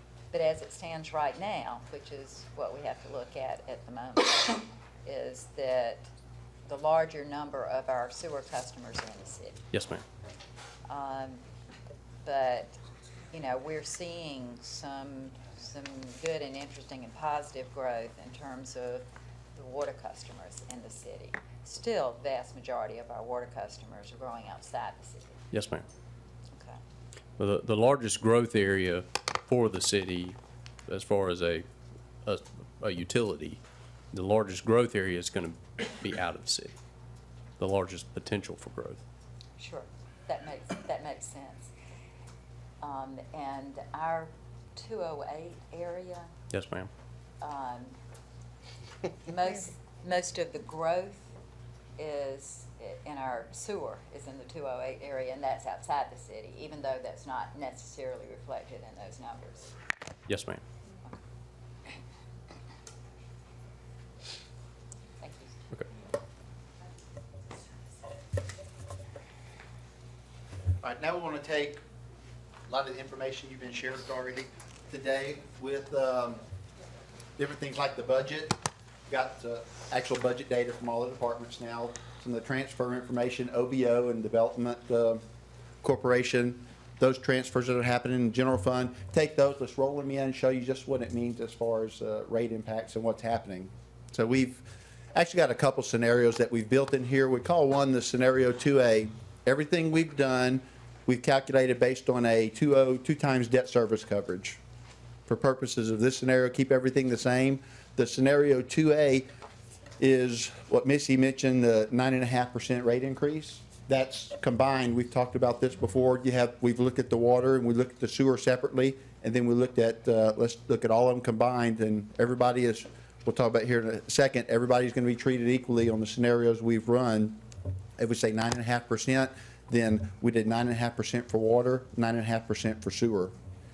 3A, we have a 3A here. All that is we've removed the general fund transfer completely from the water and sewer, just to give you an idea of what kind of impact that has on it when we do this. Revenue increases, we said they're going to be equal. Anything that has been identified by URM, that's been rolled back in. We've talked about this before, but just to make sure, it's been rolled back in to staff. The data has gone into customer service. We get that data. That rolls into our projections and also our actuals for revenue calculations. So everything that URM has identified, probably not to date, but in the last couple of months, as much as can be updated in the system for the city, has been incorporated into our study here. None of the rate structures have changed for water and wastewater. And then for West Columbia, we've accounted for all the capital costs. The operating costs are in there for West Columbia. We've also, while the 9.5% rate increase isn't included in there, we've also included the difference between what they've been billed versus what the contract says that they can be billed. So roughly $36,000 to now about $68,000 to $70,000 a month. So that revenue differential is also in the calculations. So what are those numbers? What is the capital and the operating that's been factored in? I don't have it individually right here. The 8.6, and that also is included in the debt service portion. We've got debt service or capital contributions of about $14 million over the next 5 years from them. About $10 million of that, including the 8.6, is going to be in the first year, 2016. But only 8.6 is in the first year, FY16. 10 million of it. 8.6. 8.6 was the capital. They owe us. It was the capital. Okay, what will show up in, we're looking at FY 2016. What is the capital? That's She's asking going forward. No, I'm asking just for 2016. it'll be a total of $10 million. 8.6 is what we'll be getting. So, But what is what's the the 10 going million? forward Of estimate for the operating and the capital. right, Of both both. together is 8. So it's 8.6 for capital plus What's the whatever. operating? So you'll have 10 1 million, point- 1.4. So we'll have 10 million. So the operating makes up the 1.4 million? 1.4, yeah. Is that correct? 1.4, is that annual, 1.4 for operating? Do we know? I don't know annually if I need to check on that. I'll need to check. I don't think so. Yeah, 186.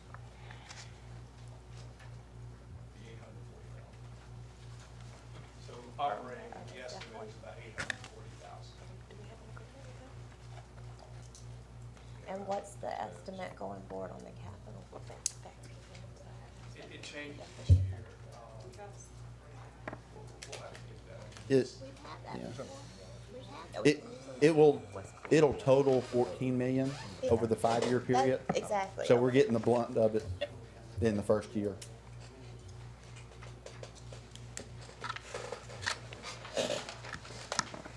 Okay, so it's not 10 million the first year. You'll get total 10 million. Yeah. But not all operating. I thought they said Not it's all not capital. 1.4 million in operating, it's 840,000. Right, Hey, moving, not Okay, for, and you add that to 8.6, 8.6. so it's not 10. That's all I was trying to say. I'm just trying to understand Where what did numbers we're 1.4 okay, doing. so it's about 9.5. Where did 1.4 come from? I mean, Where did that's- 1.4 that's not come a- from? That's not a question we for backed- him, that's a question for 1.4 Joey. we backed out of when he was That was the saying 10 differential on the million, 10 and the we- 8.6. But yeah, but that's, But it's not a full, so it's not a full 10 million. Okay. It's 9.5. So we were rounding up. Yeah. Okay. Okay.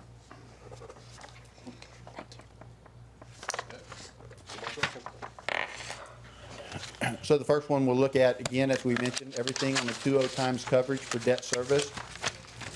What we've done here, as Missy had mentioned, we removed the OBO, the Office of Business Opportunity and Development Corporations, from the water and sewer fund, so there won't be a transfer. That'll be all recovered under general fund. And then here's where you're gonna see the difference here. Reflect on that, is this O&M expenses line 1.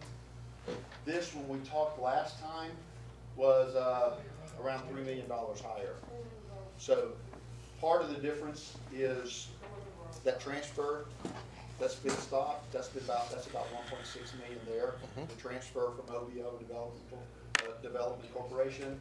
The other difference is actually the reduction in budget. Now the budget's been updated, all the data's been received from all the departments, so that's the rest of that $3 million. So 1.4, about what you have from the budget reduction, from what you saw last time.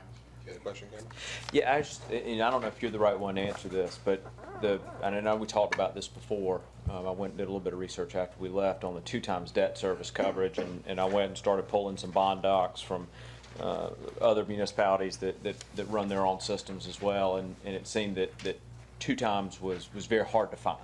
It's very difficult to find a 2 times coverage ratio, at least in the ones that I pulled. It was much more common to see a 1.25 or 1.5, so maybe we could look. When you get to the 2.0, a lot of that is gonna be what your decision is, personal decision, your financial advisor for ratings, retention that you're trying to keep, your actual bond docs, your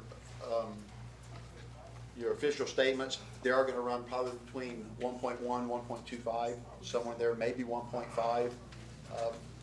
The other is gonna be a council decision on what you decide and advice from your financial advisor.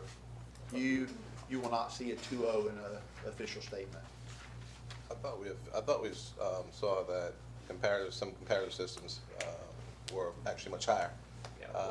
Much higher, and I do know, and I'm not sure, has the Moody's memo been shared broadly with council on what their expectations are, indications what could move our rating downward? I believe that was. What you'll see in your bond documents are gonna be your required bond covenants. If you drop below that, this is what's gonna happen. Brent's right here, I believe that's what, 1.1 or 1.2 is the requirement that you can't drop below to issue additional bonds. That's the additional bonds test that'll be in your documents as well. The rate covenant is a 110, the additional bonds test is a 130. So when you're looking in bond documents, including an official statement, what you're looking at may be 2 separate numbers, the 110 being the rate covenant, the 120, at least in the case of Columbia, being the additional bonds test. Sometimes the rate covenant and the additional bonds test number are the exact same thing. The 2 times coverage relates to actual coverage numbers that we're seeing with other AA1 rated systems. The mean, and I don't have it with me, I apologize, it was in another form of the presentation. I think the mean now is about 3.5 times. And we went with 2 times because that's what we've been kind of preaching and talking about over the last several years, and it's always been very favorably received by the rating agencies. I just couldn't find that when I went out and looked, so I'm not disputing I mean, that it's not there. I just couldn't find it when I went out and looked. Yeah, I mean, I can provide you all with the means and the averages, I mean, any of that detail y'all would like to see.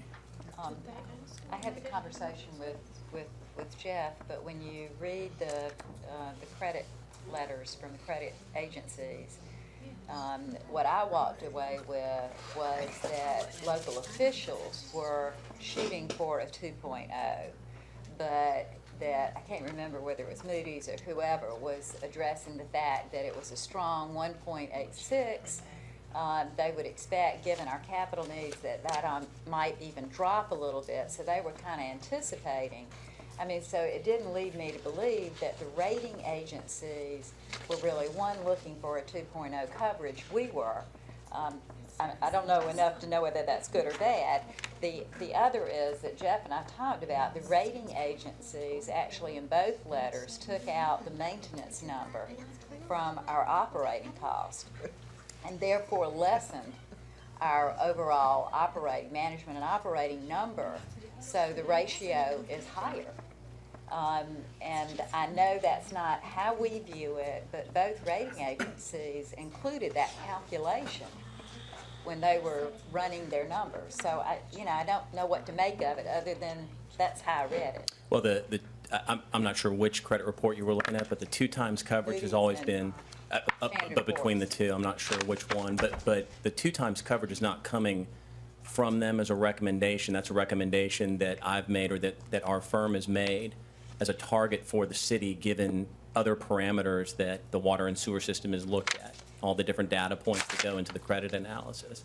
And as far as how the rating agencies calculate things like coverage and liquidity, notwithstanding the fact that they seem like they should be the same numbers calculated the same every single year, depending on which credit analyst you have and who's running the numbers, sometimes you'll see numbers stripped out or added back in. I mean, there really is some subjectivity depending on the analyst when it comes to running the numbers in the report, and you'll see that because it shifts from what our numbers are when we calculate.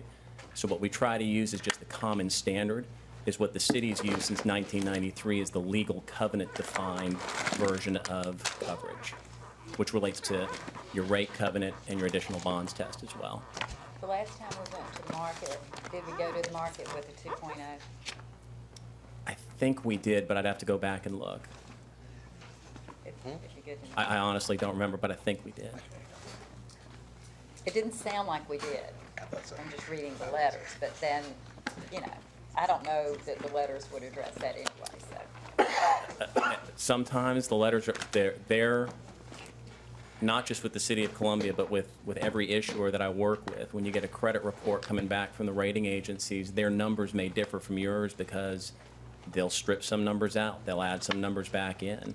And you can comment on it and you can have a dialogue with them, but when they run their numbers, they stick to them because it's their analysis. It didn't sound like they were looking for a 2.0. We were looking for a 2.0. No, that's a self-imposed target. I mean, the only absolute that we have is what we've covenanted to bondholders in a rate covenant of 110 and additional bonds test of 120. From there, it's up to us where we want to target coverage levels. But the analyst at Moody's did in fact note the November 13 letter that decreased debt service coverage could decrease our rating. Yeah, the two things that have consistently been tagged as potential downward pressure are decreased liquidity and decreased coverage. And what would be did they say what amount of decrease would? They won't specify it. So it could be 1 basis point, it could be 100. We don't know. Yes, I mean, the correct answer is I don't know. Sometimes it's just seeing a declining trend. All right, let's get the I have one other question. Yes, ma'am. Because in the letter, they threw out a 1.86 as a strong debt coverage ratio. Is there a reason why we couldn't run at 1.86? Well, I think the reason we haven't run at anything else is because the council directed us at the last meeting to run it at 2. No, I'm asking him, is there any reason why, from a professional You can run perspective, it. You can run we it. wouldn't consider a 1.86 versus a 2.0? You could run it at any level you want, but my recommendation is 2 times. It's been consistent with what we've talked about leading into the consent decree over the last several years. It's also well below the mean of current coverage ratios for senior lien debt for similarly rated systems.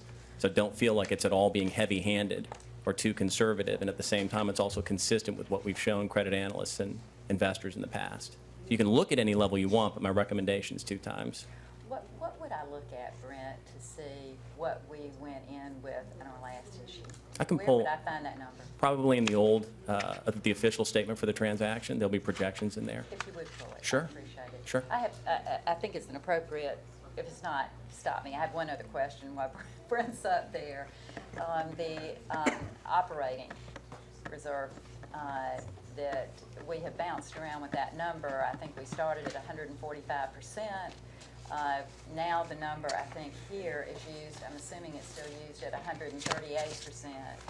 And the credit letters, one of them, I think it was Moody's, used 125%.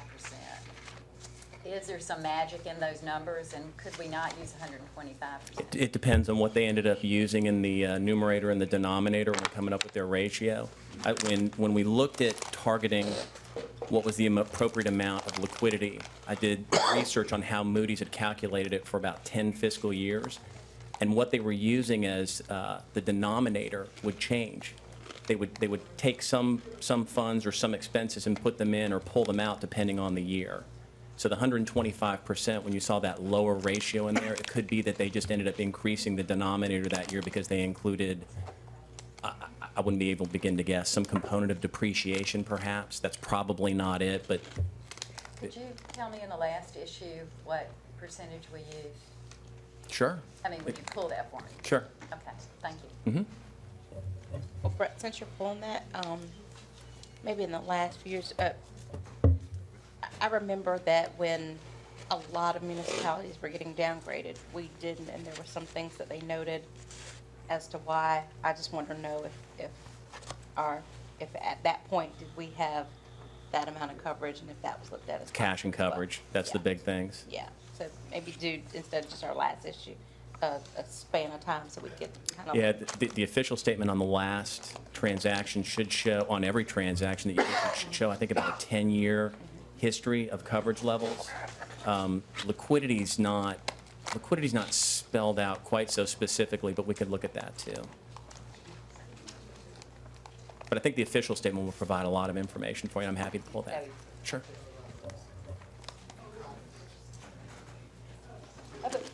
Go back. Sorry. I had a question. I think maybe we need to just adjust that number. The direct transfer was Right. was 2 million. Yes. What, 3.7. this is before they decided on 2 million. This number, surprisingly enough, will not change this 9.5% for the first year. It's, and I'll show you in a couple of future slides what it will impact. And the reason being is that direct transfer is actually the difference between above and below the line. It's below the line, your transfers for general fund. It's cash. So it's cash. And so it doesn't impact as far as the 2.0 calculation. So even if we move it all out, and we'll look at that in a minute, you move it all out, what it's gonna do is still what's gonna drive it is your O&M expenses, your debt service, and what it takes in order to get to that 2.0 number.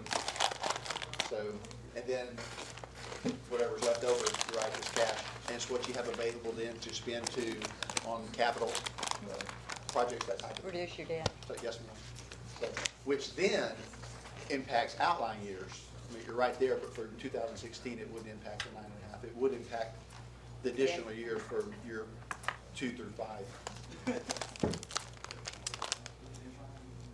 Will you all still change it based off what the council? We will, we need to get, we should have time, because we have to get with Brent and actually rerun all the debt service tables and everything, because it would impact all those debt issue numbers. Let me also, not necessarily on the actual direct transfers, but just the continuing of the discussion of revenue generated or projected revenues. And I've talked about this before, as in, I understand 116 million is the rate for the number of customers, and that's your base. But we all know that there's other revenues generated in the water and sewer when it comes to, tap fees and new customers and that kind of thing. Why is the future revenue is not projected in that at all? So that's the. This other revenues, and then interest as well, but a little over 6 million in other revenues. Okay. So that's in the other revenues and adjustments? This is everything except for rate revenues. Okay. So that's include new customers? Yes. Projected new customers? Yes. So what that tells us, once you back all that out, that tells us how much that we need to recover from rates. 127? Can I just ask a question? I'm not Yes, ma'am. sure that I understand that chart extremely well, but if on the direct transfer, if we're gonna change that to 2 million under operating expense, does the other 1.750 go into capital cost? Does, Oh, you're talking about the difference in the four? yeah, I just Yes. wasn't sure. Okay, and that's how it feeds down into the bottom line to be cash. Right? Right, yes. I'm getting it. And it's harder to see in this one, you'll see in the pro forma sheets that we show in a minute, you'll see how that falls out. Any other questions on this one? So what this scenario does provide, with the 9.5% rate increase, we're looking at about 26% that's gonna be cash funded on the 5-year CIP program, then about 74% that we're gonna have to issue debt on. Can you show me where those numbers come from on this other chart? They wouldn't on the other chart because this is the 5-year Oh. CIP.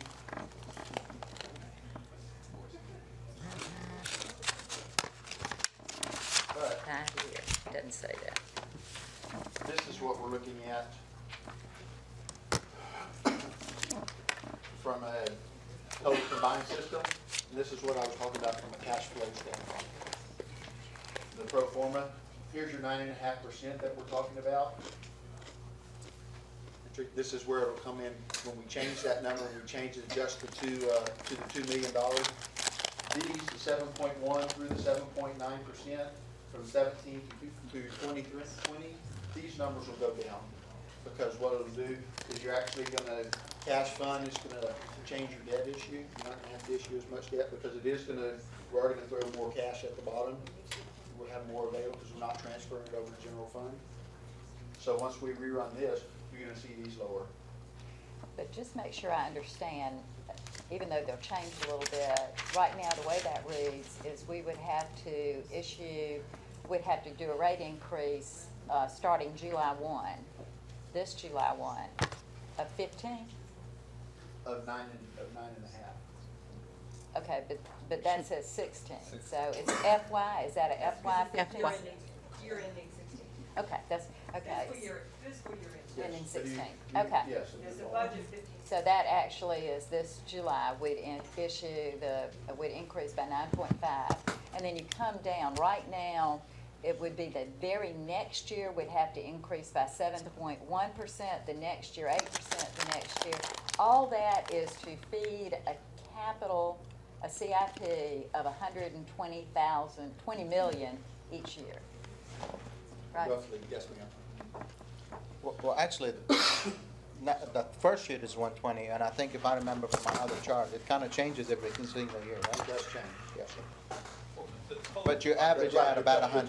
How much you have to issue in debt makes you basically. But what you're trying to net But your is, net is 120 million, total capital. We get for a total, I think it's $600 million over 5 years is what the CIP program is. And is the 120 million because we didn't do the 100 million before? Remember, it was gonna be 100 million every year, That and we've got some additional work. the consent decree stuff. and so at the very bottom is where the calculation hinges on whether you use 128% or 138%, 125%, 138% for your operating maintenance.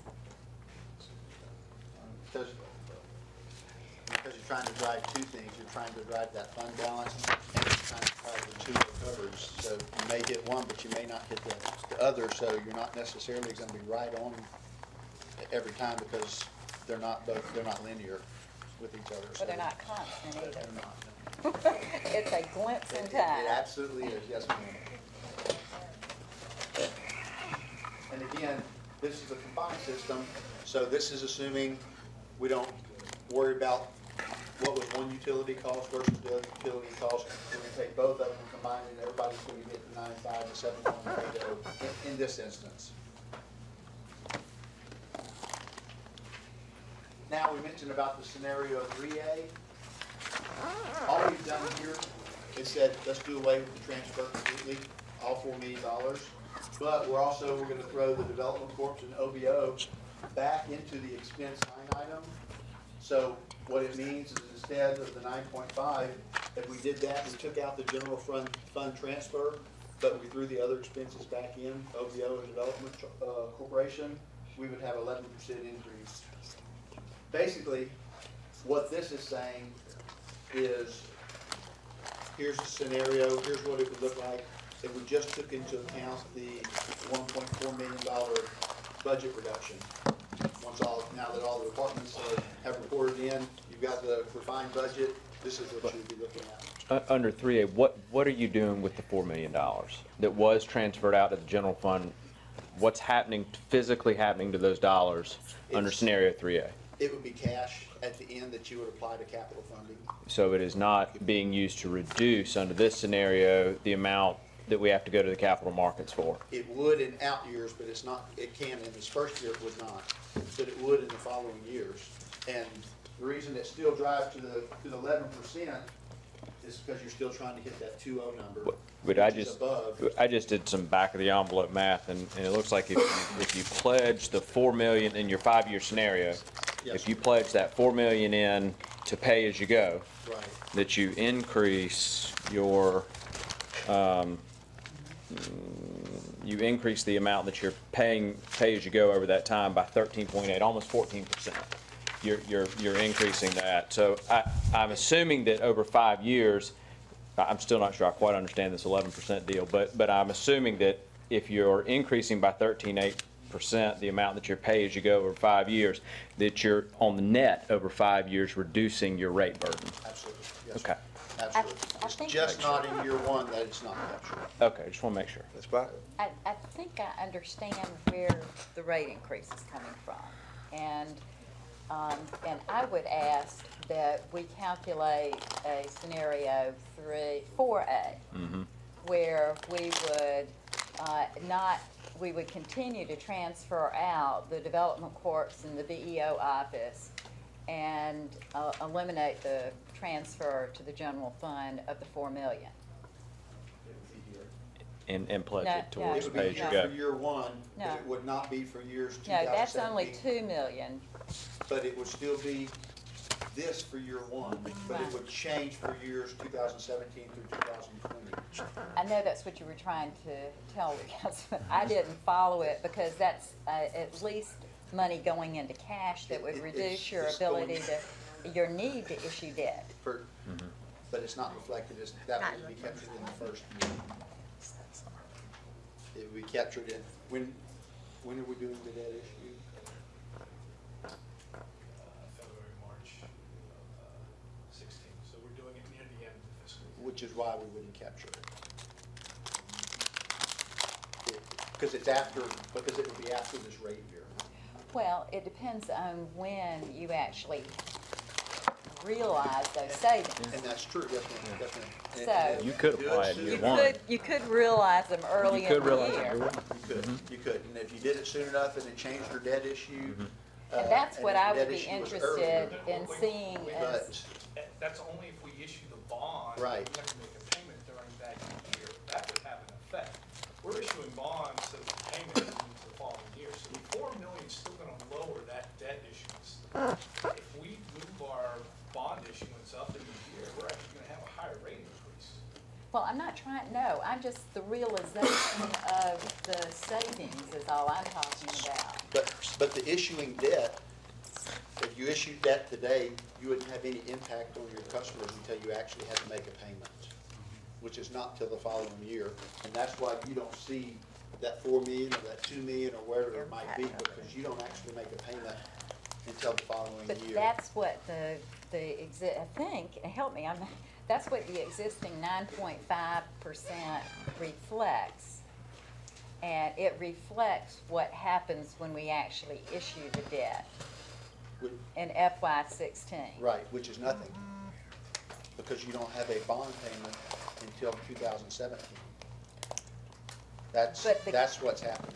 But I guess my point is that if you do the general fund transfer, if you eliminate the transfer in totality and keep the operating the Development Corporation's BEO in the general fund, like scenario 2, the only thing you're changing from 2A is the transfer to the general fund, then what's going to happen to the rate? The They'll rate go would down stay the same, in future years. except in 2017, it would be even lower. Because you had additional monies to put for capital, so you didn't have to borrow as much. So in 2017, your debt service payment is going to be even lower than what it would have been. Because So you're why is getting the more rate cash. the same? I guess I'm still not understanding why the rate would be the same. I just. The Because rate increase in for this year? In 2016, you're not able to recognize that 2 million or 4 million or whatever that number comes out to be, because you recognize it when you're actually borrowing for it. So. But you're I won't using be that- borrowing for it. Right. You're using the $4 million to pay for capital projects, right? So why, But I just need to listen because I don't understand. you're gonna borrow X amount of dollars to cover those projects. X amount less 4 So, million. You're gonna, and that's exactly what it'd be, so it'd be X amount less whatever that transfer is, but that doesn't get captured until the next year, when you actually have to start making debt service, just like your mortgage or your car or something. You don't actually start paying for that, so you don't see it in your household cash flow until the next year when you actually start making payments. But that's for it. true on the 9.5, isn't it? Or, Yeah, you know, I don't need to bog everybody absolutely. down if I need to get So that's what I'm educated. saying here, the 9.5 recognizes that you've taken out the development court and OBO. Just like you asked, let's run it there, and you said, let's do the full 4 million in that year, scenario 4. So that's gonna fall down here. You're gonna see that when you issue debt at the end of 2016, and you actually make a payment in 2017. So why would I raise the rates if my debt is gonna be less? You, Are you counting the 4 million This towards is your where coverage ratio? The rate goes down next year. this rate would be even lower. Are you counting the 4 million towards coverage? No, sir. Why not? Because it's below, it falls below the line as cash. Your coverage ratios are, you've got your revenues, you're gonna. That take 4 out million is revenue. It's coming in every year. But it's not new revenue. It will be, yes. So that New could be revenue. counted towards your coverage ratio. It's gonna count as excess, but it won't flow in your coverage ratio. But why can't you borrow less? I just don't understand. Do we have the screen? Do we have the pictures again? Do we have the pictures? I got the You picture. will borrow That's common less. sense. What, a groundwater? No. No, the pictures, the water pictures. Oh, okay. That granted, you will borrow less. You're absolutely right. It's just not recognized until the following year. Can we get a 5-year, like we looked at earlier, with what the rate impacts will be over the next 5 years, assuming that we pledge that $4 million to pay as you go? And that's What the net impact is? this right here will be what we need to update. That we just didn't have time to do because we couldn't. So you'll go do through the a debt 4A service. for us. You'll do a 4A, and we can do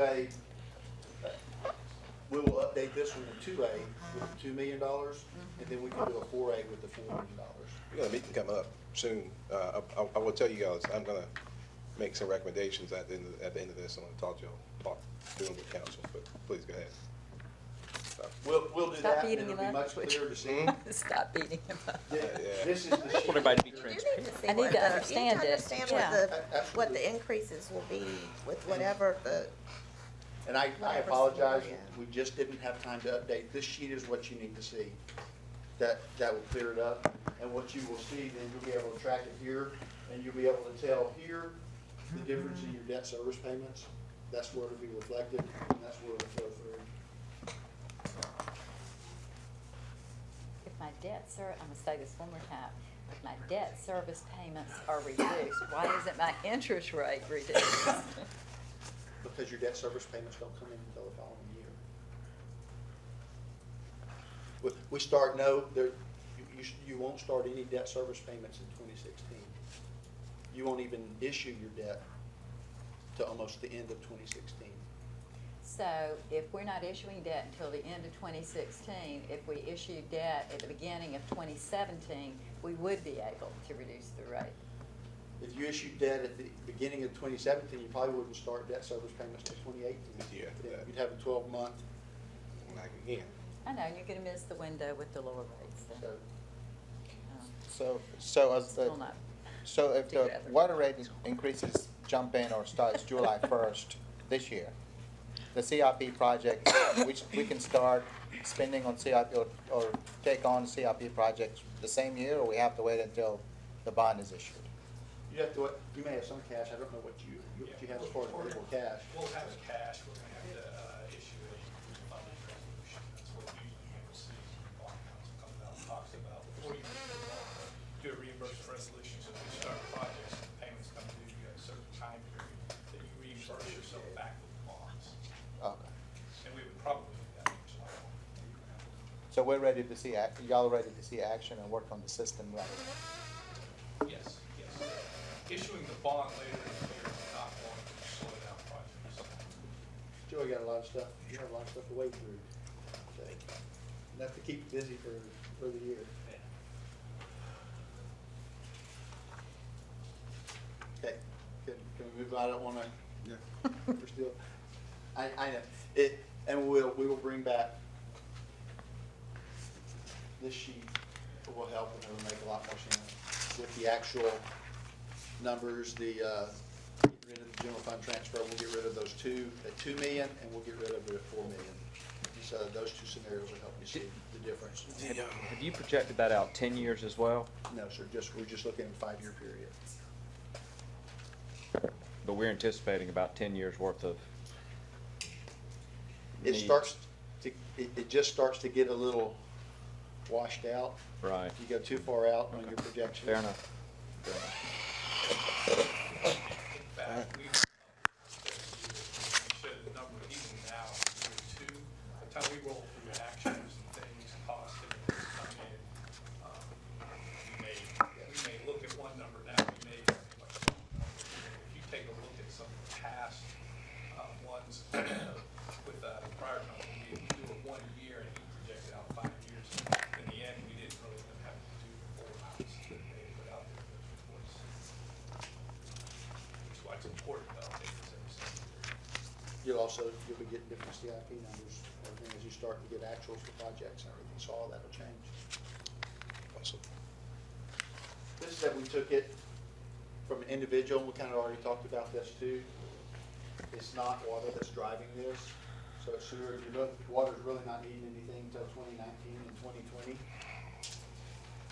Sewer's the big driver, first year 25.3, so that's why we're going 9.5% for both systems. Otherwise, you'd be looking at almost 25.5% for your water, for your sewer customers. And then, let's just roll, we just looked here, we've done this for scenario 2, so the 9.5% is the only thing that we've done these bill comparisons for. And if you look at, from an average usage, 800 cubic feet, roughly 6,000 gallons for your average residential inside city customer. You're looking at an increase for water and wastewater, about $4.65 on their bill, on their monthly bill.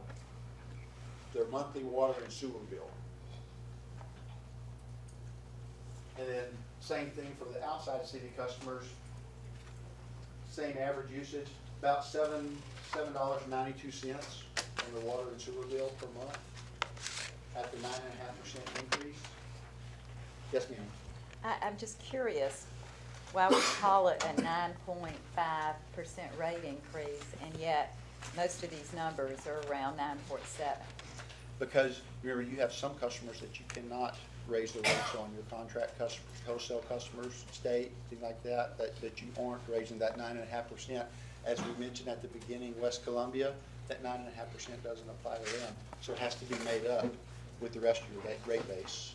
But in fairness for our consumers and our constituents, they need to know that they're not gonna see the 9.5. They're gonna see a 9.7 or a 9.6 or a 9.8. This is true, yes, ma'am. I mean, and if it was perfect and you had the ability in your contracts, you would raise it for everybody, or maybe whatever the cost of service showed that they needed to be paying. And when I started looking at the numbers that Joey had provided council, the smaller the household, the smaller the bill, the higher the percentage. Yes. Yeah. Yes, ma'am. And that's how it would, Now, people on fixed income. which is how it flows, you're right. But I think will be hurt the most. But I also think that in reality, when you talk to people about percentage, if you tell people it's a 9% increase, in their mind, that sounds like a lot more than $5. So, I mean, not to make light of the percentage increase, but when you're talking to folks, I think it's how you say it. Yeah, you could say it's a higher percentage increase on a smaller household, but when you, what in practice does that mean? Are their bills, their bills are probably a little bit lower than people who are using more consumption as well. So it's just, I just think it's the way we say things to folks, and then the idea or the picture it paints in their mind. I think saying what it really is, which is $5, which, you know, $5 adds up clearly, but $5 is more practical to say than 9.8%. They're able to equate that to something. Yeah. They don't know what the percentage means. Exactly. In their household. And I think that's a very good point. My point is, if we talk to people that it's a 9.5 when it really isn't, we'd be better off to actually use a real number. And it would. And the 9.5 is just your system as a total. I think probably and I'm moving around. I was in a meeting last night, for example. 5.6, 9.5. They want to hear a number. Yes, sir. That can relate to it. A lot of the elderly can relate to the actual dollar amount. So my suggestion is, even when we're upstairs, where are we? When we're downstairs and we really get into the public conversation, every now and then I think we need to throw some dollar amounts out so folks really understand what we're saying and realize the impact and start, prepare for it or prepare conversations for us individually. Well, just to piggyback on that, I mean, I think that's a missing and have that, but I think that's why it's important to have the calculator, because if you say the average usage, what I've gotten from folks is, well, how do y'all know that's the average usage? That might not be what mine is. So what I've told people is, if you use this calculator, if I take my March 2015 bill and then use that formula, then I would know what that March 2015 bill would have been under the new rates. And so I think that's really what we need to push to our constituents to understand what it means, because your bill is different than mine. And so the rate is going to be different on your household than it is on mine. Yeah, you're right. Absolutely. Right, that's what we talked about. Really, all you can do is pull an average usage for the system. I know when my daughters come home, my average usage changes drastically from what it normally is. So, yes, sir. For our next meeting, since we're looking at 5-year projections, and I realize maybe $5 a month this year is not that much. It's 50 to, depending on where you fall, it could be $50 to $70 a year. 5 years. Right. Well, let's see what's the cumulative impact of this over 5 years. How much more per year are we talking about at the end of 5 years in terms of real dollars, if we're going to use real dollars? And you're right. The one thing I would caution on that is just what Jeff had brought up, is that number's gonna change every year. So if you get something stuck in their head, it may hurt you, it may help you. Well, we can do the projections based on what we know today. Yes, sir. Right. Okay. But also with that, the reality is, what was it in '08? We said we were going to do 5% every year, and we didn't. So that does change every year based on, who's sitting here, what the economic conditions are, what our needs are. So I understand what Councilman Runyon is saying, and I think to prepare people, I think that's a wise thing. But I also think that we don't need to be wedded to something, because you do know that those circumstances change every year. Hopefully for the better. And that's the goal. I know it's the goal, y'all's goal and staff's goal. Because if we had done that 5% every year, we would have been looking at a different increase this year. It would be different to our citizens. And for commercial, you know, as we talked about before, we have both of them here just because they fall in between these really. So the increase on a monthly basis for a commercial inside city is gonna range between $15.60 and $20.60 a month. That's gonna be an increase. On the outside city, $26.52 and $35.02. Now, if we didn't do the 9.5%, just to give you a quick idea of what you're talking about here, if we just did it to sewer, if we said, oh, you know, water doesn't need anything, we're not gonna make the water do it, we're only gonna show attribute this to the sewer. Let's look at residential inside. Water difference 0. Your difference then is gonna be $26.80. The difference is gonna be $8.32. That'll be a 26.80% increase for residential inside. Then same for outside, $14.16, then 26.84% increase. Then commercial inside between 26.80 and 35.20, and then outside between 45.62 and 59.92, almost $60 increase if you just did sewer only and didn't throw water in there. And then, do we have the ability to do this? Are we hooked up for it yet? We do have the bill estimator online, we have to rearrange computers. Are we good, relatively speaking? Understand we got some I'm gonna things make to those bring to updates you. for next year, Yes, next ma'am. week.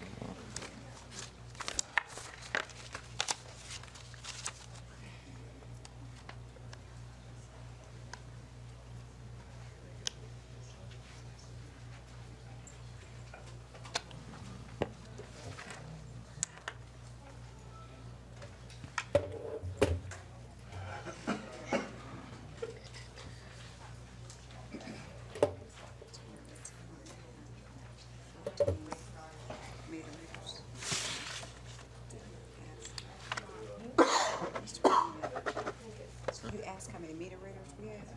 Yes. We have 14. Not meter readers. Is that, yeah, parking meter. Yeah. Sorry. 14. And Ms. Devine, you had a question. They're very about efficient. 911.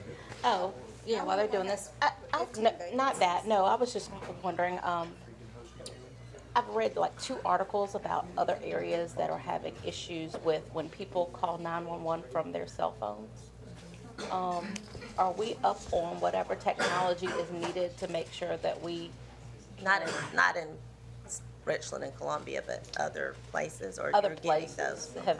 that's where I've been reading, but I was just wondering, I've not heard us discuss anything, but I know that everything doesn't come through us. I didn't know technology-wise. Yeah, can we locate folks and when they're calling from cell phones? Because one of the stories that was the most disturbing was a lady in Atlanta, and she called 911 from her cell phone, and she was drowning, and the tower, I think, it hit on some tower or whatever, and so 911 could not find her, and she died. Seems like Kim did. And so I was just wondering, I just wasn't aware. Mr. Baker, are you listening? I'm sorry, Ms. Devine was asking. I was just asking, I've seen a couple stories about other cities that are having challenges when people call 911 from their cell phones, being able to pinpoint their location because of, I guess, the way the signals go on the towers, and I just I wasn't aware if we were up on that technology that we need to have. We are. We are able to zero in, not to the point, but general area to a cell phone. We're going to next generation 911, and that will give us a very specific spot. What's the time frame for us to get the next generation? They are already, the county's already in the purchasing process. I was just curious. I've just seen it. I've seen like 2 or 3 stories, and it just occurred to me to ask. So. No, we're good. If you just leave it there, I can hand it to you. Yeah, I can. This should work. Yep. right in. Of how many? Thank you. So, I know there was some discussion about helping our customers understand what a possible rate increase would mean for their particular bill. We have, we've created a new online bill estimator, and the easiest way to find it, if you go to the City of Columbia webpage and click on the little customer service icon, it'll take you directly to our customer care center. On the left, we've got the link to the All About Water and Sewer presentation, and on the right, we've got this link to our new water and sewer bill estimator. And I'll just walk you through it, and everybody who's at home can actually use this as well. It's live at the moment. This is set up for a typical residential customer, both in-city and out-of-city, water, water and sewer for our out-of-city customers. So it's got some flexibility. And it's good for up to 10,000 cubic feet of use. Just to give you a little bit of perspective, that's about 75,000 gallons of water of use each month, which is equivalent to about 10 times of what our average customer, our average residential customer is using each month. So it's got a really good range of utility. We've got a couple of little drop downs here, so folks who want to understand a little bit more about how their bill charges are calculated, the different fees, the base fees and the volumetric fees, what goes into that, how our water tier system is set up. They can learn about that on this calculator. They can also learn how our staff go out and read a meter. So, for example, you've got here on the left what might be a starting meter, or the starting meter read at the beginning of the month. You see here you've got 0.22171 cubic feet.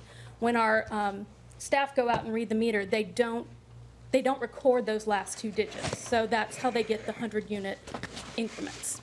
And it just explains a little bit more about how that translates onto your previous reading and your present reading on your bill. So it explains a little bit about the bill. But for those who don't want to go into that detail, they can just click Next. And it gives you a choice. Are you inside city limits or are you outside city limits? So to be a little bit more complicated, we'll do outside city limits. Which city services do you use? So for our outside city customers, they might be a water and sewer customer, they might be a water customer, or they might be a sewer customer. So if we select water and sewer and click Next, what they can do is enter their consumption units. And now this is where we're talking 100 cubic feet units as opposed to 1 cubic foot unit. So what they would do is they would enter 8 if their consumption was 800. And that would give them a real-time estimate of this is what your bill should look like. It's broken up into current water, current sewer, hydrant fees, and fire fees. So this is for an outside customer. And the proposed rate change, this is at the 9.5% level. These numbers can be changed if different numbers are used. But it shows them how their water charges would change and their sewer charges would change. And you can see here that the hydrant fee and the fire fee are not changing. So this adds up to 90.33 for an 800 cubic foot use for an outside customer. And the proposed change would be about an $8 difference for that customer. And if we go back, you can do it for inside city limits as well. And since I've already done it, the 8 is already populated in there. But you can change it to, let's say, 14. This is a real-time calculator. Give us the 8 so we know where. Yes, ma'am. Same that you did before. Yep. So this is our current bill is in blue, and the proposed rate is in the yellow. And that shows a little bit less than $5 for 800 cubic feet of use.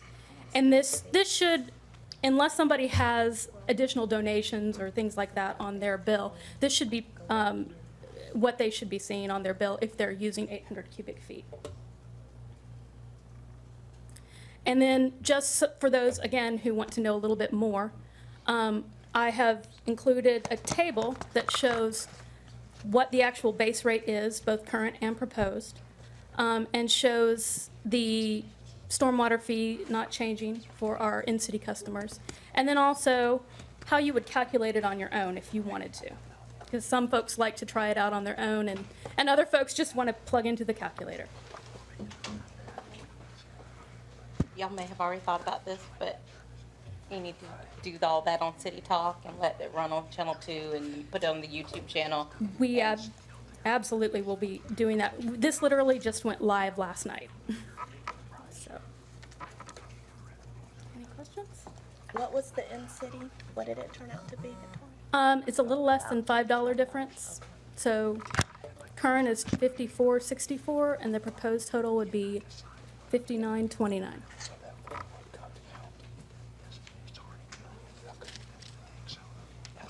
Thanks, Victoria. Sure. Thank you. Thanks for getting that done. Yeah, thank you.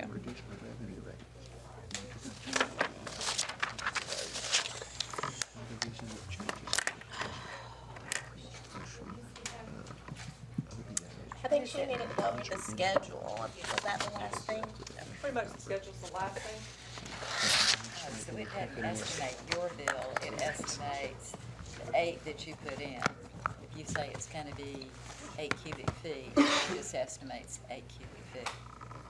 Well, I mean, you would get that from your bill, though, whatever your. But no, that was the bill, like the Yeah, bottom, that the was 50, like the 54 was what the current bill is, and then the I mean, 58 you have was to put the. that in Right, but I'm for it saying, to do it. yeah, you have to put Your in what your consumption. units of consumption would be, Right, whatever right. that is. But that's, I think that's better. What I'm saying is like if someone takes like their current bill, like so if they take their March 2015 bill, they have all that information in front of them, so they can say, based on an Right, that's actual why I was bill. trying to do it on my app Okay, here. yeah. Yeah, go on the website and do it, so that's what they need, is to Yeah, have that current- yeah, current consumption. bill, yeah. Current bill, or at least a bill, so they would know. Yeah, yeah. Yeah, but then it lays it out based on what you say. Right. What I also think is good for people to look at, because I've talked to several people, like a lot of people don't really look at their consumption unless something crazy happens with their bill. And people are not realizing what their water consumption is. So. Yeah, until you see a spike, you don't pay any attention. What, But if you don't have your consumption or your bill handy, how do you go find it? Online. It's on your bill. I'm on my iPhone, I'm trying to estimate it. I get to here and I don't know what my consumption number is. Is there a way? Sign up online for customer web access. I mean, we could put a note that your average user consumption ain't under the same way to run it. Might be helpful, it might be helpful to have something there, because I would never have known to do that. And then you can go look it up. Is there a place you can go look up your bill? Sign up for customer web access. You have to, yeah, you have to have Get your- online access. Yeah. You ever been set up on the online, like have an online account, and then you can go pull previous bills. And you can, I that's where go you can, back to the front that's of where the you can website also and do that. eliminate paper bills and go to the e-bill. Okay. All right. So just to wrap up, this part anyway, is just, again, this is just our first look at the budget with you. The budget schedule, today we covered all the funds, all the operating funds, and then next week, we will continue, with the budget, trying to follow up with as much information you may have requested today as possible. And then for the April 21st, at this point, your schedule calls that your last meeting before we advertise the budget is next week, before we advertise for the public hearing. So the April 21st would be the last meeting before we advertise. Public hearing proposed date is May 19th, with first reading on June 2nd and second reading on June 16th. All of those dates fall in line with your regular scheduled council meetings. And Missy, just so everybody is on the same page, advertising meaning you can move stuff around, you just can't change the bottom number. Right, that's right. So if we have any of the rate increases would be advertised for those public hearings along with that. I really think we need to see those CIPs, even if you're just sending them out to us, rather than having a meeting on them before, we're locked in with no bottom line things. Okay. Okay. All right, it's a tight schedule. Yes, sir. I'm not sure there's any room for hiccups. I mean, I think council, I think staff, I would tell you, is done an excellent job of skinning this cat every which way he possibly can and giving us as many options. I want to pass this up. We have the 9 lives, Council. we have 9 lives too, Oh, yeah. 9 like a lives? cat, Do you? in How terms many got of, left? in How many terms got of, left? used up a few. Yeah. This motion was put before council. And this doesn't mean that there aren't other council meetings that we wouldn't still have discussions. It's just that Takes once some we time to advertise it, it digest stays within I those. think we gotta give,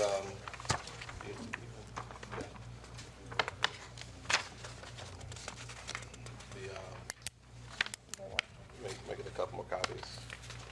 That's a yeah. Good, so I can tell us immediate here. Yeah, you can get some, okay. Make it separate, Michael. Y'all read it and we'll talk through them. I'm gonna read out loud for folks who don't have the copies of it. But this comes as a recognition that I do believe that staff and our consultants as well have given us so many options, and obviously at some time it's time for the policymakers to make a decision. This budget schedule ahead of us is fairly aggressive. There's a lot of room for many hiccups between now and when we need to advertise and move forward with our budget recommendations. And this is my recommendation. In keeping with our strong commitment to fiscal responsibility and public safety, and let me make this clear, this is a motion. I want to make sure it's clear, we can discuss this in the discussion period, that the increases we've seen in our budget over the last few years have been policy-driven increases. We made a decision that our employees deserve the cost of living increase 2 years ago and the year after that. Last year, we decided that we needed to invest heavily in public safety, just as we're doing in the budget that's before us right now. Last year, we saw the budget increase by 2.8 million, which I believe an overall increase in the public safety budget of 3.3 million. So we saw the general funding decrease by $500,000, but a significant increase in public safety. I don't think that that's going to change. I mean, with the significant issues that law enforcement and fire and others are seeing across this country, I believe that we're going to continue seeing those investments, and I think it would be a disservice to the people of the city, people of this region, the taxpayers of the city, to do anything that hampers our ability to invest in public safety. I do recognize that there are a number of people who have some concerns regarding the general fund transfer from water sewer, and the staff has done an excellent job in working to decrease overall spending, and also to begin to allow the O&M budget of water sewer to more accurately reflect exactly that, with the moves on development corporations and the OVO budget into our general fund, absorbing those into our general fund. This is the motion. In keeping with our strong commitment to fiscal responsibility and public safety, we direct city manager and staff to bring back a proposal that removes the appearance that water and sewer funds will ever be used for pet projects or anything that is not a true priority for our city and region, by eliminating the $4 million general fund transfer from water and sewer. Recognizes the fact that this council has increased public safety funding for our police, fire, and 911 services by more than $11.6 million over the last 5 years, and that last year alone, we increased public safety funding $3.3 million, outpacing total general fund growth by roughly $500,000, demonstrating this council's strong commitment to public safety, its impact to both our city and to our region. And in keeping with that commitment, introduce a designated 2% public safety transfer from water and sewer, the necessity of which will be reevaluated annually. Brings the proposed water sewer rate increase down from 12.1% to 9.5%, by eliminating the roughly $1.6 million combined development corporations and OVO budgets from our water sewer operations and maintenance budget, absorbing those costs in our general fund.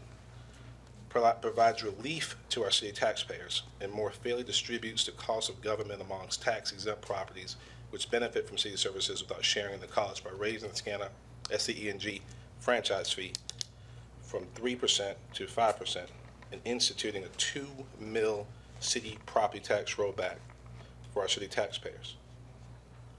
Aggressively promotes community development's maintenance assistance program, launched earlier this month, providing a total of $500,000 in grants for a variety of maintenance costs, including weatherization and can be utilized by low-income and elderly citizens to offset any potential increases resulting from the franchise fee increase. That's a motion. The second. Second, discussion. And I wanted to add, I can't remember the name of the program. Is Ryan still here? She said, we There spoke was about that. the other program. Yeah, and I think, I can't think of the name of it, but just making sure that the grants are available for that as well. well, just making sure that I think we need to also dig a little deeper and figure out which other services are available to renters throughout the community. That's the issue she raised before she left. Well, this one, that too, but no, this one was, it's kind of equivalent to weatherization, but it's not called weatherization. Programs to be able to help with, Right. fixing leaky faucets. The leak, or repairing yeah, toilets, the things like leaky, that. yeah. And it might not, I mean, we can't do the whole jobs program, but maybe through SWELP, that could be part of it. But actually, not just weatherization. I think when people think weatherization, they think the windows and that kind of stuff, but also with the leaky faucets and Let's just get making sure some that's more included. information on that. I think that, Yeah. But she mentioned the renters specifically. Yeah, She left. yeah. Mr. Davis, Mr. Newman, Mr. Runyon. Well, this is Deborah's program. Deborah. That's, yeah. Yes, no, she's got, I don't know if did we approve it? You have a question, Mr. Davis? Yeah, I don't think, yeah.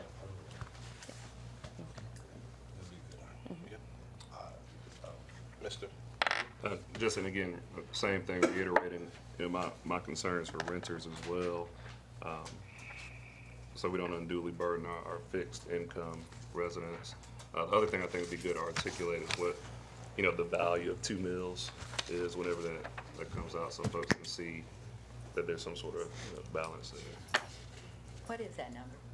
Each meal's at least $5.50, at least. A million, yeah.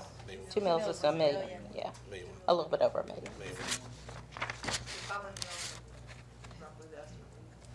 So what would be the average? The average customer, the average homeowner? $20, something like that. Like that before we vote. We use. Jeff is doing his little thing. Yeah. Mr. Runyon, Ms. Badura. Right, you finished? I mean, I got a lot more to say, but go ahead. And I appreciate the motion, Mayor.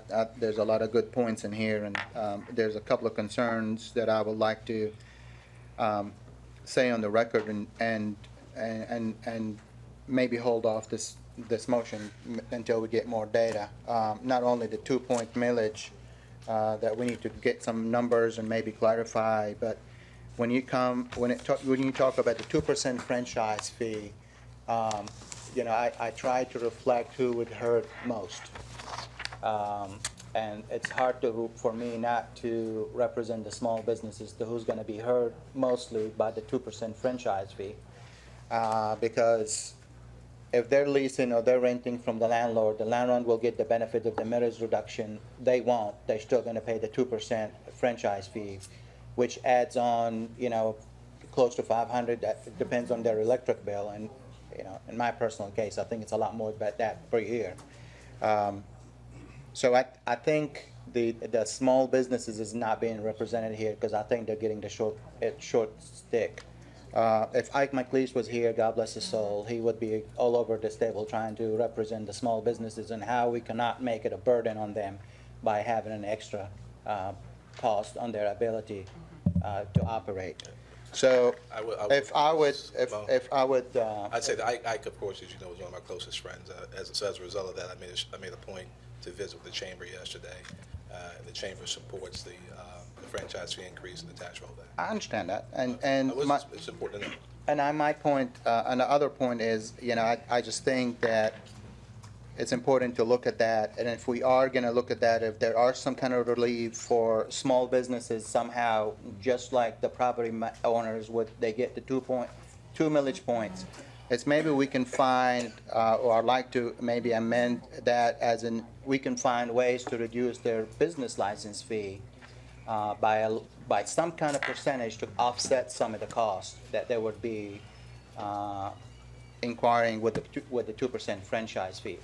You know, I don't have the magic numbers. I just still think that we need to bring that up and put that on the table. And I would love to put a time limit on the 2% franchise fee if we can, just because I think there is a lot of new development we're anticipating to come, that will increase the general fund revenue all in all. I would love to revisit that 2% franchise fee in another year and see whether it's necessary or not, to help us at the bottom line when it comes to generating revenue in the general fund. Appreciate that, Mo.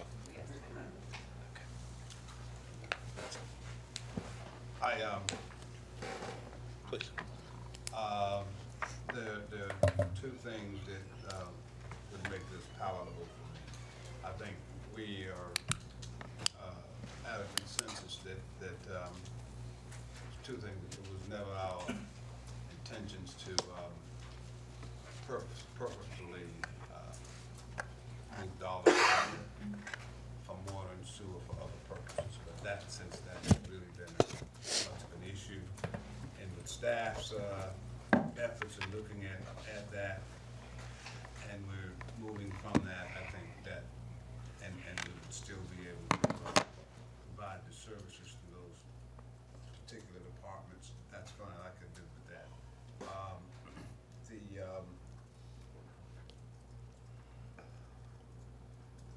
The franchise fee, I think that's palatable, given that we're at the same time still trying to provide some, or give something back to the taxpayers, such as rolling back on taxes. That's a rarity. You know, we've done the franchise fees before, and with some consideration, the same as we've done in the past. I could live with that if we, could down the road take another look at it and see where we are in terms of possible. That's a good point Mr. Badura raised. Obviously, we have that option every year to take a look at it. But I'm saying we would say it for the record, that we would always do that because we did it before. Sure. So that's not a problem. Thank you. And other than that, I think the rest of this is I think, again, presented to us as a result of staff's. It has a good bit of the flavor of what staff is presenting to us and what we basically argued amongst ourselves. So I'm good. Thank you. Mr. Aranya? Did we get a number on that property tax? An owner-occupied home assessed value of $100,000 would be about $8 A year? a year. So, So for every $100,000 value of your assessed value of your home, that's not your market value, that's your assessed value. And that's using owner-occupied at 4%. Or commercial would be what's the average home $12. value in the city? It's less than 100, isn't it? Right, we typically have used 100 because that's about a range somewhere. So 8 divided by 12. Assessed so- value, not market, So 67 cents a month right. is what that would get us? Okay. And so a $200,000 home, a $200,000 home would be $16 a month. Right, I think, no, cents. You said, I'm sorry, would be $16 a year. yeah, so divided by 12, it'd be $1 and change. Right. A month, right. I'm just trying, and obviously a home that's worth more is likely going to be a larger home, which is going to have a higher utility bill as well, in all likelihood. And I think the average home value in Columbia is in the I think it's $85,000 range. So we're maybe looking at 50 cents a month, something like that for owner occupied. What is the 2% transfer, the public safety transfer, as we're calling it here? What would be the amount of that? I understand if we're looking at budgeted revenues for water and sewer, it'd be 2.6 million. Okay. 2.6 million. Okay. Yeah, I just got a real problem with the franchise fee. I mean, this is just a tax by another name is what it is. And we can call it whatever we want to call it, and we can wrap it in whatever flag we want to wrap it. But it's just a tax by another name, and it's a tax that's guaranteed to go up. Because as we all, of us who are on SCEG are well aware, those rates go up, they do not go down. This one would hit particularly difficult, or would hit particularly hard. It's going to hit people who rent, which is about half of the population of the city based on the numbers I was looking at this weekend. So about 50% of the city rents. It's going to hit those on fixed income whose utility bills consume a large amount of their discretionary, that's actually non-discretionary income. Each month, offset, of course, by a 50-cent reduction in their monthly property tax liability if they don't rent. And it's also going to hurt businesses that lease space and don't own their own spaces, which I suspect is probably a majority of businesses in the city that do that as well. So the net of this is that this is going to be a net negative to business. It's going to be a net negative to the poor, and it's going to be a net negative to people on fixed income. And Mayor, I appreciate what you're trying to do here. And I think there are a lot of ways that we can find to pay for the things that we need in public safety. If we need to dedicate $2.6 million to public safety, I think we can work on that. This is not the way to do it, and this is unfair to the citizens of this city, particularly the most disadvantaged members of our community. I appreciate that, Cameron. The opportunity, I'll catch myself before I say something I've read. The reality is that I did make it a point, just as a couple of you met with the Chamber of Commerce and the Midlands Business Leadership Group last week. They do support it, and they actually do speak for business. They do support the SWAT because it's a recognition of the fact that our taxpayers are paying an undue share of the burden. A significant amount of properties in the city that are not on the tax rolls and don't carry their fair share of the burden. This is a way to spread that burden in a much more egalitarian way. I believe that significantly and sincerely. I think this is a transparent way to make it clear that the funds that are being transferred go to public safety, which is a growing and I think will continue to grow portion of our budget. Back to the franchise fee and the overall discussion. I want to hear some more feedback. So I'll get Ms. Devine speak. I'll come on back. Well, I mean, you mentioned, I guess, what I was going to say. Partially what I was going to say is that there's really no great way, but, you know, I tend, this council, and I won't say, I'll say we, I'll include myself, we tend to look at what we don't want to do. We don't want to transfer. We don't want to raise taxes. We don't want to raise fees, but nobody brings forward solutions on how do we get things done that we need. The reality is, yes, we've increased public safety, which has been necessary, and all of us have been a supporter of that. But as we've increased public safety, we've decreased other things. We can't build public safety at the expense of the rest of our city and at the expense of our taxpayers. We do have an extraordinary amount of our population who does not pay taxes. On this way, the franchise fee and water and sewer, businesses, nonprofits, I mean, everyone pays it.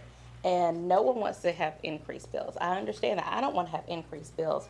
But I also think that we have to figure out a way that we continue to pay for our needs. And law enforcement is something that continues to grow and will continue to grow with all the needs that we have, which everyone benefits. And so I think that partially what should have been happening is the budget committee should have been meeting and coming up with proposals.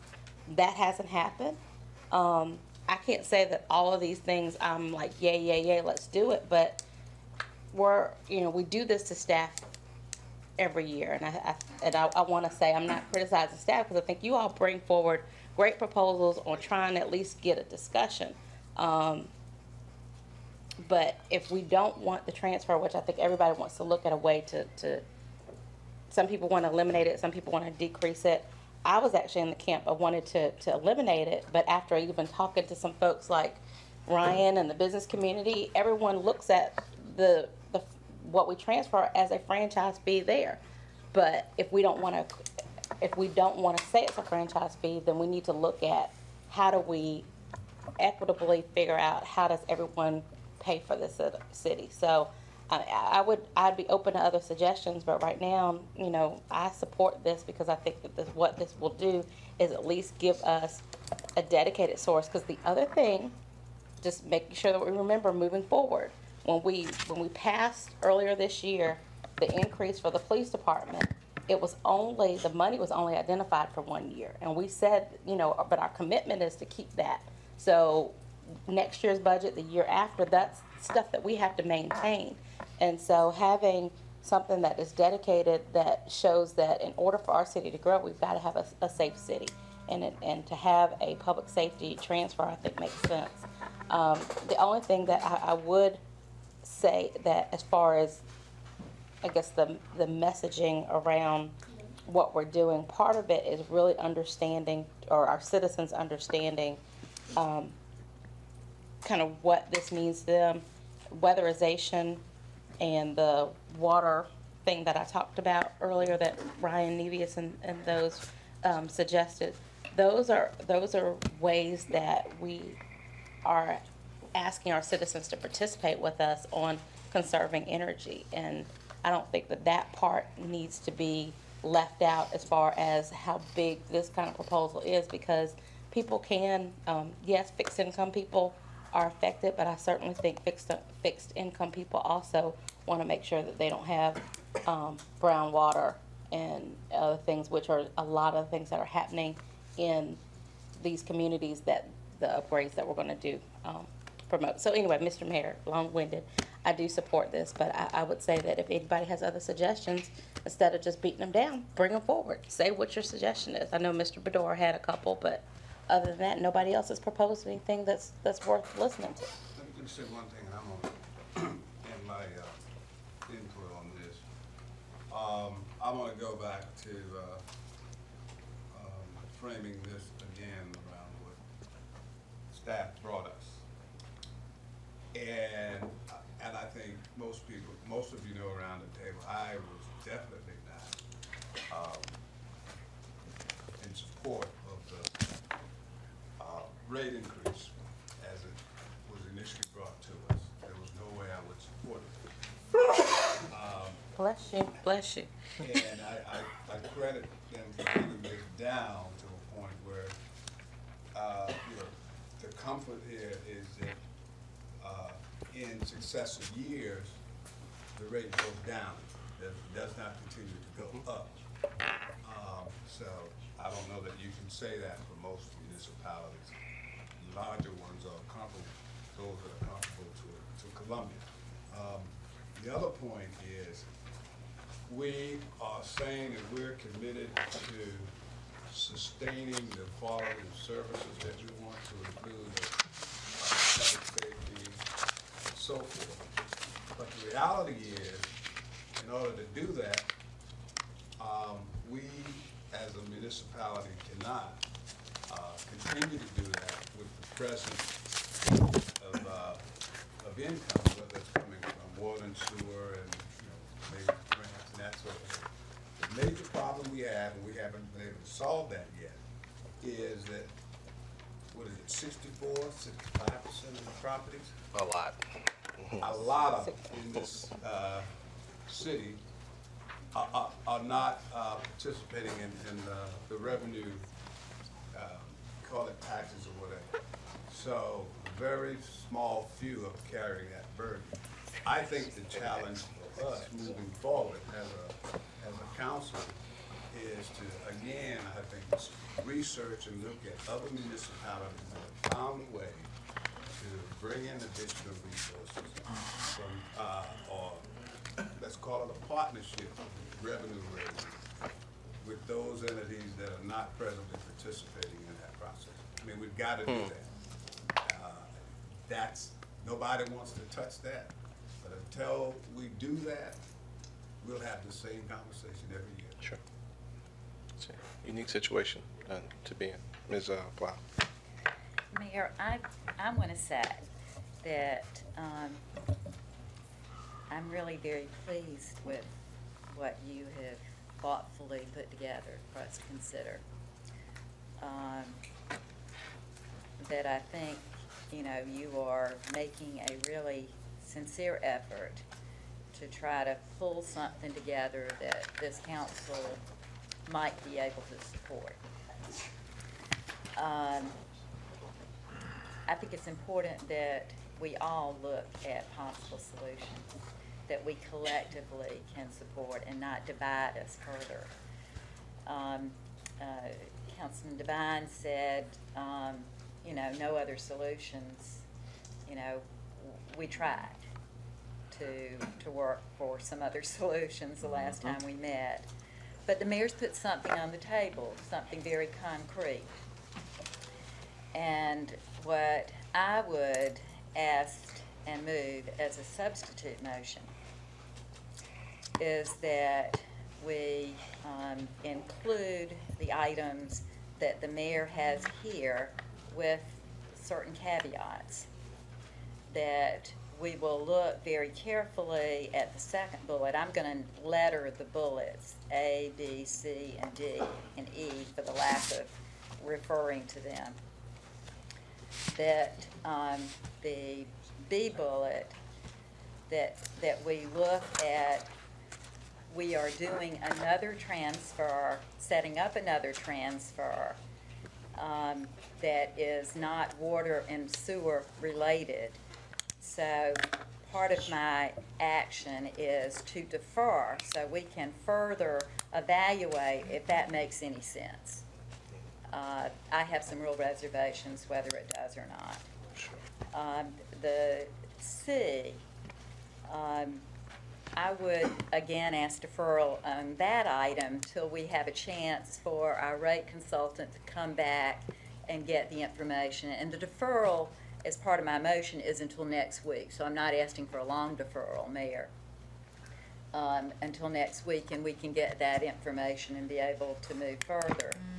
On D, I would hope that the $2 million that the 2 mil city property tax, I thought it was 2 mils. 1 million. 1 million. 2 mils. Oh, 2 mils, yeah. Which equals $1 million, which is basically the increase that we will have from the franchise fee is $4.7 million, at least, or more. And this only is a rollback of $1 million. I would hope between now and next week, there might be a way that we could look at a further rollback. Maybe it's rollback on property taxes, maybe it's a rollback on business license, but yet a rollback in the way in which you have set it out to be. So those would be my, part of my motion on the deferral action is that we come back and revisit next week B, C, and D. Honestly, it's a moving second. I will speak against your substitute motion. There's more money coming in as a result of the franchise fee increase because those people who do not pay taxes will actually be paying into the franchise fee increase. So you won't see a dollar for dollar decrease, but you will see tax relief for those who are paying taxes. I think bullet B, for those who may not have a copy of the document, is the dedicated transfer for public safety. It's something that I honestly feel is non-negotiable. I think we've got to commit to funding our public safety agencies. I think on our agenda for tonight is another mutual aid agreement. The city police department has mutual aid agreements with 30 or 40 or 50 different agencies across this region and around the state. We know that we're going to have to continue making investments in that space, and it may in fact be the most essential thing we can do to support the long-term prosperity of this region. So I certainly would not support changing that. If in fact you have other ideas that may be more palatable to council, I encourage you, as I have in the past, bring them to council next week and let Can I work with the staff, Mayor? Because that was a motion that failed Last time. No, that was not the motion. The motion that It failed, was. maybe please. The motion that failed last time was a motion that blew a $4 million hole in our budget and showed us no way to cover that hole. That's what failed last time for lack of majority. I sat in the meeting briefly, at the conference call you had with the senior staff and all the department heads yesterday via conference call. I mean, you guys interface with staff a whole lot. Our job is to help staff make decisions, give them direction, and not send them running around in circles. And I'm not saying this is you, Leon, I'm saying as a council. Every single day with another question, no solutions. We're policymakers. Let's make decisions. I will not. I mean, obviously, we'll take your substitute motion open on the vote, as parliamentary procedure requires. But this is a motion that we're going to stick with. Let's certainly, if there are additional ideas, let's bring them. Cameron raised a bunch of interesting points, and I think Tamika accounted very clearly and pointedly. Cameron, you're chairman of Budget and Finance. I mean, this is a place where most of these ideas ought to be hashed out. That's why we set up the 6 committees of council. Haven't met all year long. I mean, these ideas need to be coming from somewhere. I'm glad you brought that up, Mayor. If you'll remember last year that we did meet as a budget committee, and then we came back and we went through everything that we had met as a committee with the full council. Budget is something that is unique and distinct in the committee structure. You'll also recall during the budget process last year that we put forward several unanimously supported at the time among the 3 of us recommendations. One was a flat budget that did not grow the budget, did not grow the bottom line of the budget, did not grow the spending in the budget, but dedicated more resources to public safety. What came back was something that grew the budget a significant amount. I don't remember the exact percentage of how much the budget grew last year, but I know it was much more than flat. We also 2.8 million? We also put forward The 3.3 million on the public side. Well, but the other thing is the Right, committee okay, is not to bring forward, but I'm just saying, I want him to address this though, and I guess that's part of the problem with our committees is the way we operate. Our committees are to discuss ideas, but very clearly, our committees can't vote, they can't make a decision, but they bring it back to this council to discuss.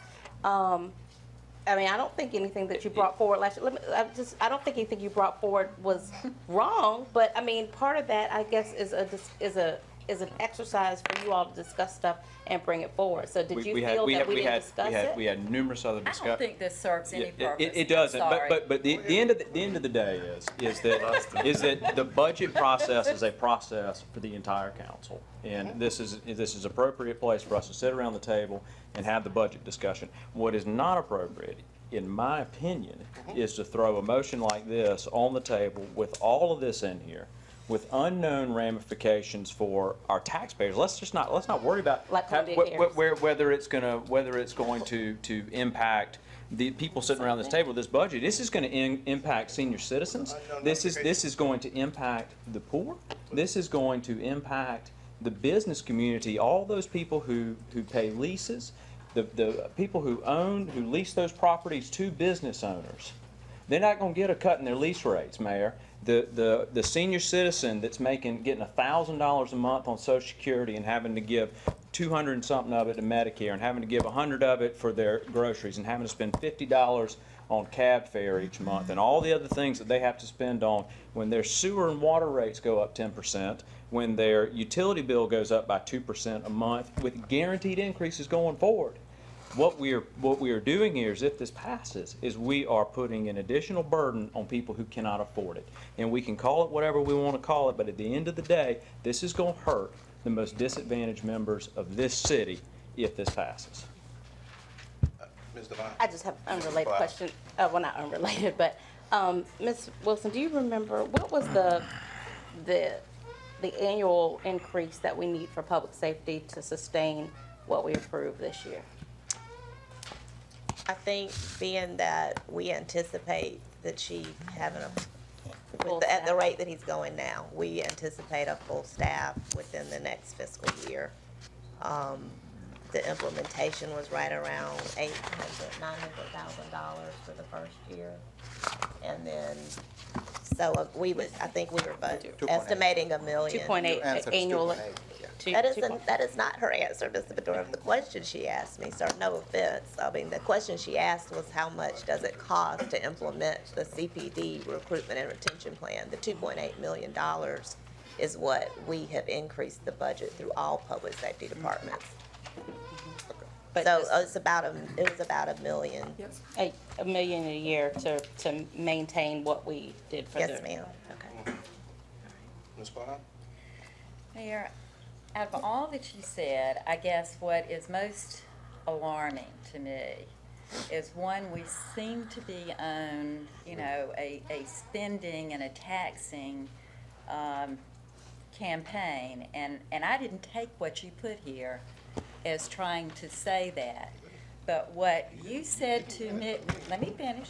Well, what you said to me a few minutes ago is we have got to have number B because we have got to put water and sewer money into public safety. What you heard from me is that we've got to invest in public safety. Ms. Bond? No. With all due respect, Chairman's sitting here and he has criticisms. You're sitting here, you have criticisms. Put ideas on the Mayor, table. I would love to. Well, we're waiting, Ms. Bond. The calendar's right there. Put ideas on the table. That's great. Next week, if you pass my motion, I will we'll come look- back we'll with look- an alternative. no. That's all I need is your support for a deferral and let us come back with another Oh, no, alternative. no. Why not? If you're wanting all the proposals on the table, Because, Ms. Blau, I think, if you guys come back with something that actually helps solve problems, this council will give it full consideration. so why do you need a vote right now? Why can't you wait and at least give us a chance? Sorry. Come back, I'll be here next year, next week. Will you still be here? I'll still be here. I hope I'm here next year too. We'll all but be here next week. We'll all be here next week. I hope, Lord willing, we'll be here But next this week. is not, this is recognizing that the people of the city deserve a safe city. And we've got to make sure we have dedicated Doesn't have to be dedicated done resources. today, Mayor. But this is not been done today. This is a You are motion to voting to direct. No, ma'am. dare. This is a You are motion. voting to No, ma'am. do it today. That's when we'll vote, Ms. Blau. No. That's when we'll This puts the parameters on Yes, ma'am. what we are doing. Yes, ma'am. And I'm only asking And that we, Down in Cookie wait a Grove minute, now. Yes, ma'am. that we defer a week No, ma'am. and give us an opportunity to come up with other alternatives. Now, let me finish. Yes, ma'am, please. Let me finish. What concerned me is that we are into spending and we are into taxing. And the thought that we have to pull 2% transfer out of water and sewer to fund public safety is unusual at best, if I could come up with a word. And the reason I say that, Mayor, Sure. is that you also include the franchise fee, which we know is going to generate $4.7 million or more, and probably more. Every year it'll be more. And you've only committed a rollback of $1 million. So if my math serves me right, you've got $3.7 million to fund public safety. You don't need a transfer from water and sewer. The proposed budget includes, I'm sorry? the proposed budget already reflects the rate, the franchise fee increase. Oh, it does. I know, it does, yeah. It's already in I'm it. just saying his numbers here. I'm just using the numbers that he's provided in his proposal. She's right. And It's then no it- different it than the proposed includes budget. the It's the proposed same as the proposed budget. Ms. Blau? Yeah, but what you want more in their proposed, but that's a very good point. Because I'll look at staff, if that's what I need to address. In the proposed I budget. directed staff to do the $2 million. No, I'm so- not criticizing, Okay. I'm just responding to what Missy said. In the proposed budget that you put before us, did include the numbers for public safety. It did include the franchise fee. And it didn't include a $2.6 million transfer from water and sewer. It did include two. It did include two. Plus the 1.6 shift in the expenses from We're water not- and sewer to general fund. That's not even, I mean, I guess that But that, isn't, it but increases, it's it in increases there. the budget by It's in 1.6. there, and I'm not debating that, the point. I'm just debating the point over public safety. That I don't think you have to transfer money out of water and sewer, Mayor, to be able to fund public safety if you are increasing if you are creating the revenue source from the franchise fee. That I think there's a way to do it without pulling money for public safety. I am a proponent of public safety. I think there are other alternatives. I appreciate what the mayor has done. This is the first time I've seen it.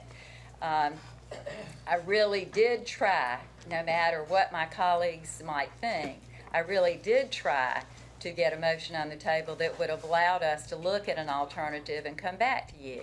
So all I ask of my colleagues is to give us a week, let us look at these items and come back. So my motion for deferral.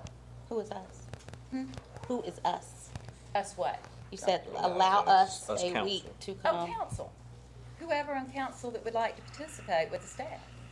So is I'm sorry, I shouldn't probably say anything, but if we were to do that, then I guess, and just an effort to be productive, what would y'all be looking at this point, trying to eliminate the transfer totally? Because I guess between all the options that have been on the table and everything that we've really tried to dig deep to do, what else is there to do besides that? So is that the goal, to eliminate, to come up with $2 million that we need to find in the general fund? It would be to eliminate the transfer, and you're right, that's $2 million we have to look for. Okay. The question would be, you know. And I'm just asking, I'm just trying to be specific Yeah, as to what is it, Well, what else I is it thought I we're was looking pretty for? specific about what I thought we ought to look at. We ought to look at. Well, Leon, Not is you it said helpful, B, but I is it didn't know helpful what- for Teresa, out of this, because actually as I'm reading this, some of this you all had in that. So is it Right. helpful maybe to go through this and see what is already in the city manager's proposed budget? Because I think some of this money we're talking about 2 and 3 times. Right. I mean, need to be Well, clear. but the challenge is that we don't have the information that we asked from the rate consultant for him to do. We won't have it till next week. Well, what else? Well, is it the only, that you're the only thing he would have I mean, and provided. had I known that the only thing you're missing from the rate consultant that I picked up on when I was sitting here too, which the staff, if you saw me walk over there, I was asking them where it was what in the next 5 years are gonna be the decreases. I don't know that Right. there's anything There's- else the rate consultant has to give. Right, everything else that he And would be. that's why I don't want any red herrings out there, which is why I was saying, where are those numbers? Why weren't those up there? That's the only thing that's missing from the rate consultant. I don't know what else he would be bringing to you all other than Right, that. there's, And the reason I just mentioned that, so like, going with your A, B, C, and D. Okay, C is in the city manager's proposed budget. That's already. Right. Okay. But so- my No, the city manager objective would reduces it be to 2. look at that and try to come back with the staff with something different, a lower rate. I think that's a reasonable request. I mean, I think A if lower- we need to lower bring all rate. the information to the table before we make a decision. I think that's a reasonable Another- request. A lower rate, water rate, orders to a rate increase, okay? Well, I can tell you, I don't know how else we. So you're. do But that. all I'm asking is give So me a you're asking chance. for a lower rate understand. and I eliminate the understand what you're saying. transfer. I guess, give us the parameters that you're looking Yeah, at. what I was asking is that we look at a deferral so we can try to eliminate any transfer out of water and sewer into the general fund, whether it's for public safety or whether it's for economic development or whatever the transfer is for, to eliminate that and have water funding water and sewer things. Then look and see what we can do in terms of the rate. Is there a way that we can lower the rate? And then the third component would be to look at, is there a way to further roll back some of the taxes that are generated with the franchise fee? Well, I'm just asking, do you really think that's realistic? I do think it's I mean, possible. If it were realistic, we'd seen it from our colleagues by now. It's not, it's. Mayor, And I don't mean no, it that wait a way. I'm minute. just saying that- sorry. I'm I saying gotta that. stop it I'm right saying that. now. I'm sorry. Talia, I got you and wait a I, minute. come on, I got sister. the information. Okay, I got no, calm down. So I'm just asking, so. I got a 32-page document. Calm down. 6 o'clock, 8 o'clock Friday night.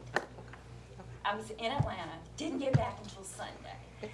I'm sorry. So, calm down. I was supposed to have a proposal to you today. No, Mayor, no, I wasn't. I was here to listen to my colleagues, to try to ask you to try to work together, and obviously the mayor objects to working together. So, Leona, That's all I can Leona, do. let's, you and I, so, I'm okay, good. so we're I'm looking ready. at a whole of $4 million in water and sewer, and a rollback of what? What type? I'm just trying to really see, and There's only because $1 what million you're asking in the for- rollback. I want to see if there's a way to garner more. Will that But I mean guess my- cuts in the general fund budget? Yes, ma'am, it will. So, But that's what our role is in life. I understand that, but I guess for me is, okay, if we defer some kind of parameters for staff, then we condense their schedule and time to work on this for something that I'm just not sure is realistic. And that's where I guess I'm trying to find If you aren't from willing you. to let us look at it and explore it, then you'll vote no. Well, I'm willing to only work with you, but asking for I'm you ready to move forward with I'm voting. just asking you to give us a chance. When That's when all was our I'm last asking. meeting? Really? When was our last meeting? 4 weeks ago, 3 weeks ago? And didn't we have a proposal on the table to explore exactly what we're talking about then? Just to explore, to have an alternate proposal brought forward by staff and remind everyone here. Well, actually, That the motion went, was for- that went was down for- on a, I think you were That was gone. I part think of you it. were doing something, you were out, but it went down on a 3-3 vote. And so we didn't even get a chance to have an alternate proposal brought forward. So, Oh, I thought you all asked us to bring an alternate proposal. we did. forward. Okay. yeah. But the fact that This is- we have been given no time to look at the documents presented before us. You know, I appreciate the mayor and what he's been able to do, but the fact that we can't even get a week to work with the staff because we're gonna overwork the staff, I'm sorry. No, That's no, what our no. job is. Correct, that was not my statement. My Okay, statement I'm is. sorry, but- My statement was that what we are at the point where staff has been working on this for 3 weeks. And my understanding, you've met with them, Mr. Bador's met with them. I I've just talked- got this I've talked myself. with them. I didn't meet with them. I'm not talking about this, but I mean, but we knew what they were working with over the I had last no 3 idea weeks. that they were, what they were working on the general fund. No idea. We did meet and discuss water and sewer. Yes, we did. Okay, so my point was that part of, I guess, and tension seems to be real high today, and what is happening, I guess, is our goal is to work together and find solutions. We're not always going to agree on those solutions, but, you know, in order to say, okay, we put forward a solution, if the solution at that time was, you know, eliminate the transfer and then there were no other parameters, staff, I mean, that's what failed last time. There has to be some solutions brought forward. I think Mr. Bador mentioned something about, and you did too, about the business license. I think those are the type of things that can be looked at. Doesn't mean it can't still be looked at once you give staff these parameters. I mean, there is another week, but I think the frustration just seems like there's us versus them mentality that we have here, and we're. Because it's been thrown at us. What do you expect us to do? Well, but we're all sitting here looking at this. This is our part to discuss it, and I understand not everybody's going to agree, but it is. It's us versus them. That I want us to work together. I didn't get that he was upset. I didn't get that he was upset, but what I'm All saying. I'm asking for deferral, and we can vote it up and down, and then we can go on. I guess the point that Ms. Devine was trying to make, as she went through the motion, is that the only differences in here from staff's budget is that this pet project, slush fund, a general fund transfer idea that's been assigned to, with many of us, I think almost all of us, including Mr. Rennie and others, voted for the resolution just a year or two ago that supported a 5% cap on the transfer based on the information that we have here. Eliminating that general transfer that goes into what some people have characterized as a black hole, designating a much smaller transfer for police, fire, 911, and public safety funding, adding the transparency to this budget that I think the people of the city want and desire. The rate increase is no different, I think, than proposed by staff, and the moving the 1.6 million and absorbing those costs into general fund from the OBO and development corporations, I think is smart. It shows leadership, and it shows leadership by this council by adopting the staff recommendation. We also have called for a tax rollback for taxpayers, and I think that is a plus as well, not a tax increase, but a tax rollback. I'm just saying that we're looking up at a fairly aggressive schedule. We're set to wrap up 1 week from today. We plan to have our public hearing less than 1 month later, and hopefully, prayerfully, have a budget by June 16th. The ability to continue to bring ideas to the table will always be here, Leona, and you're, I think you're as studious a policymaker as I've ever known, and you can bring more ideas. Mr. Badura and Mr. Runyon and the rest of the council here as well. Mr. Badura, the point you raised earlier, I think the CFO and I are set to meet with Representative Quinn next week to talk about business license fees and his pending bill, which I know has given the Municipal Association a significant concern, but an issue nonetheless that we need to be working together to address. I think that we've got to give staff some very specific direction on where we want them to go, and if something compelling comes to the table between now and then that you guys want to bring to the table, I say bring it to the table. You or you and Mo or just you individually, bring it to the table and let's take it up. But I think Give us it's a time week to bring it to the table? The week is still there. We don't have a week. If you look at this is Are we as gonna try to throw this this is council as together? Are we gonna condensed. divide us apart But this here? is as condensed a schedule as I will tell you, Leona. I sat with, as I mentioned to you, business leadership yesterday, and spent 2 hours refuting all types of information that they received that just was not as comprehensive as it needs to be. Our staff has then spent, I'm not sure if you guys slept last night, we're working aggressively to provide more data and more data and more data, debunking this myth and that myth. And I think at some point, we're going to have to resolve ourselves to the point that we may disagree on several points. I do believe that this motion addresses several of the concerns raised by people, all 7 of us. I don't think we're all going to get exactly what we want, but I believe this is a consensus document. It may not be a unanimous document. I think it's a consensus document, and I think it's important that we go ahead and move forward. And if something else comes up, bring it to the table and give us the ability. But there's no information that I have in this document or that I've had access to that is different than all the information we've all had access to. Over the weekend? No, over the last year. Over the last year. There's nothing new in here, Councilwoman. I just saw the general fund budget. I just saw it. I got the memo the same time you got it. I don't think I've seen, you tell me if I've seen a general fund budget before Friday evening. I mean, we sent it on Friday, so I'm. Yeah, so I got it on Friday evening.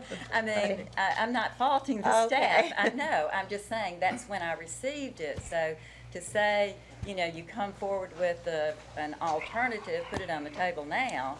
But the majority of this, even though we didn't see the budget, it's been discussed. I mean, that's been the whole thing as to whether or not, if you decrease or eliminated the transfer, the hole that it creates in the general fund, and then how do we fill that hole? So I think that's what these are trying to. If you look at this though, Tamika, what you're doing here, when you start taking a few minutes to try to look at it and analyze it, I mean, the city manager's transfer is $2 million. The mayor's transfer is 2.6. So we're upping the transfer. So, and I was just about to make that point, Ms. Plow, that really, we're just listening and we're gonna do with whatever we're directed to do, but this actually creates this creates work for us too. I mean, we're gonna have to go now and still find, depending on what y'all are meaning with the last Hey, bullet we're here, about to vote. you're either gonna have to find a six, Not new money. okay, not new money. Then it's about still a deficit in the general fund that would have to be addressed. I guess my only point is that I hope that you all do know that, you know, we do take our role very seriously too. I mean, we are digging hard, and you're right, as the policymakers, if you wanna make additional cuts wherever you wanna make them, then we will live with that and we'll work from it.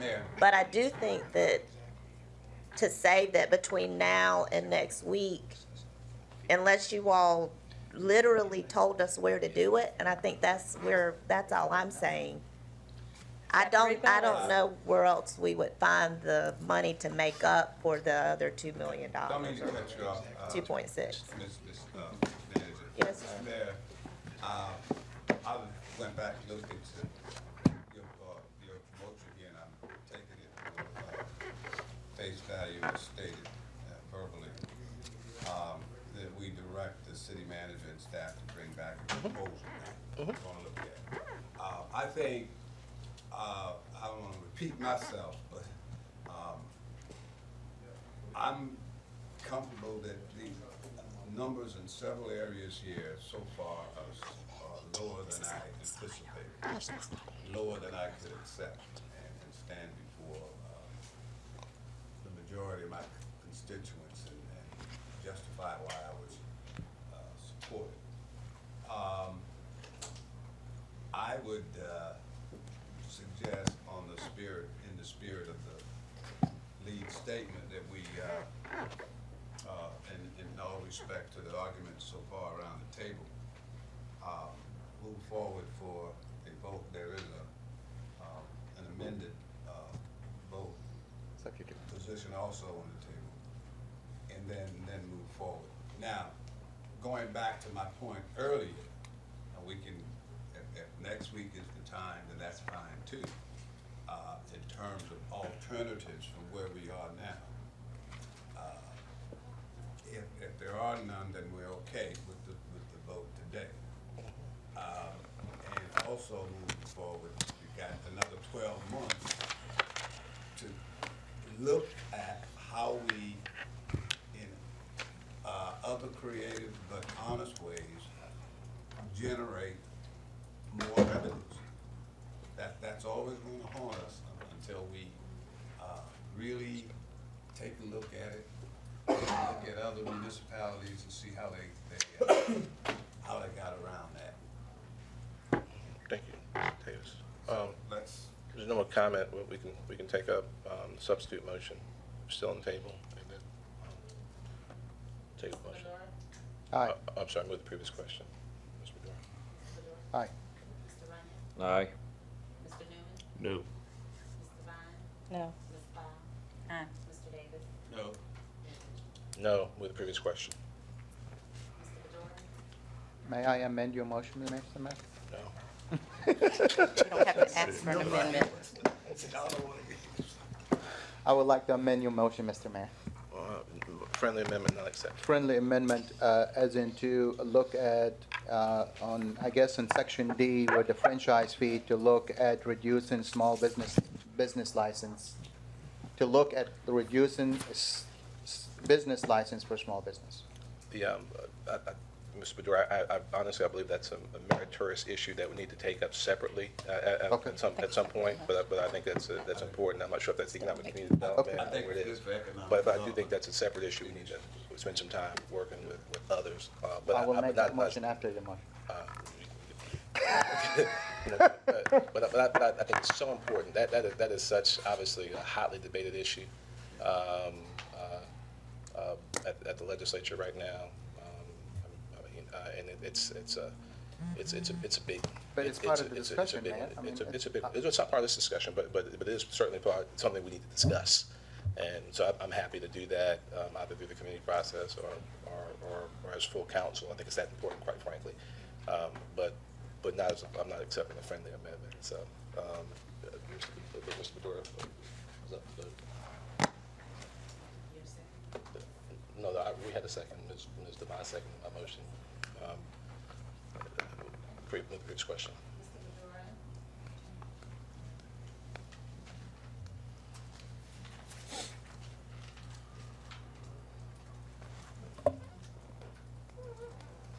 Cautionally, yes. No. No. Aye. Aye. Aye. Aye. You make your motion. Order. I would like to make a motion on the table. Just move it. Don't make- Just move it. I make a motion to, for the direct staff to look at reducing business license fee for small businesses to offset the 2% franchise fee. I'll second, and then I have a comment. Okay. Well, I think it's dangerous to tie those two together. Which committees are you on? Which? Art. What other ones? What other one? Policy. Are you on economic development? But you can Take come it to in budget. anything. I mean, I'd much rather, if we're gonna spend time. We'll send it to budget. That's a forehead deep issue. Yeah, And- and that was gonna be my comment, is just that I think that there are other things, I think that we need to look at that. I think there are things that might be outside of our control, statewide, so I think we have to look at the state, a global thing. Well, I But, think but I'm Mr. willing to work also with you we're on looking that. at some of the other issues you had already, talked to us about as far as, whether it's the university or nonprofits or whatever types of impact fees, that why we're not considering them now, but going forward. Well, I guess, let's spend some time, and even if we have an ad hoc committee, and let me say this, even if we have an ad hoc committee, and Mo, you serve on that one as well. Budget? Yeah, but let me say this real quick. It's a financial deal. Even if we have an ad hoc committee, and Mo, you serve on that one as well, it's an issue that, It's an economic Let me- development issue. yeah, it wasn't. Budget impact, but Yeah. Let's let me- ad hoc too. Yeah, let me finish. It's a huge issue that has significant ramifications that we're also going to have to be thinking about in a more macro context, what happens in the legislature or fails to happen in the legislature. And I just think we need to be part of that discussion. So even if next week, when we have this discussion with Representative Quinn, if you need to join us, I just think I think we need to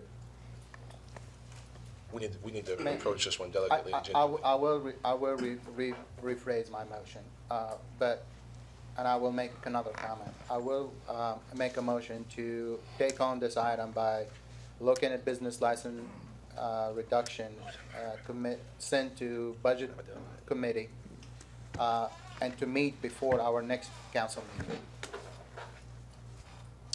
Is that a motion? Yes. Can you handle that, Joe? Second, The before the business, 20. the business license fee issue? Reduce business license fee issue. I mean, they might not be able to come up with an answer, but they can go ahead and have the committee meet. I guess my question becomes, are you suggesting that in lieu of the mill rollback? So then No.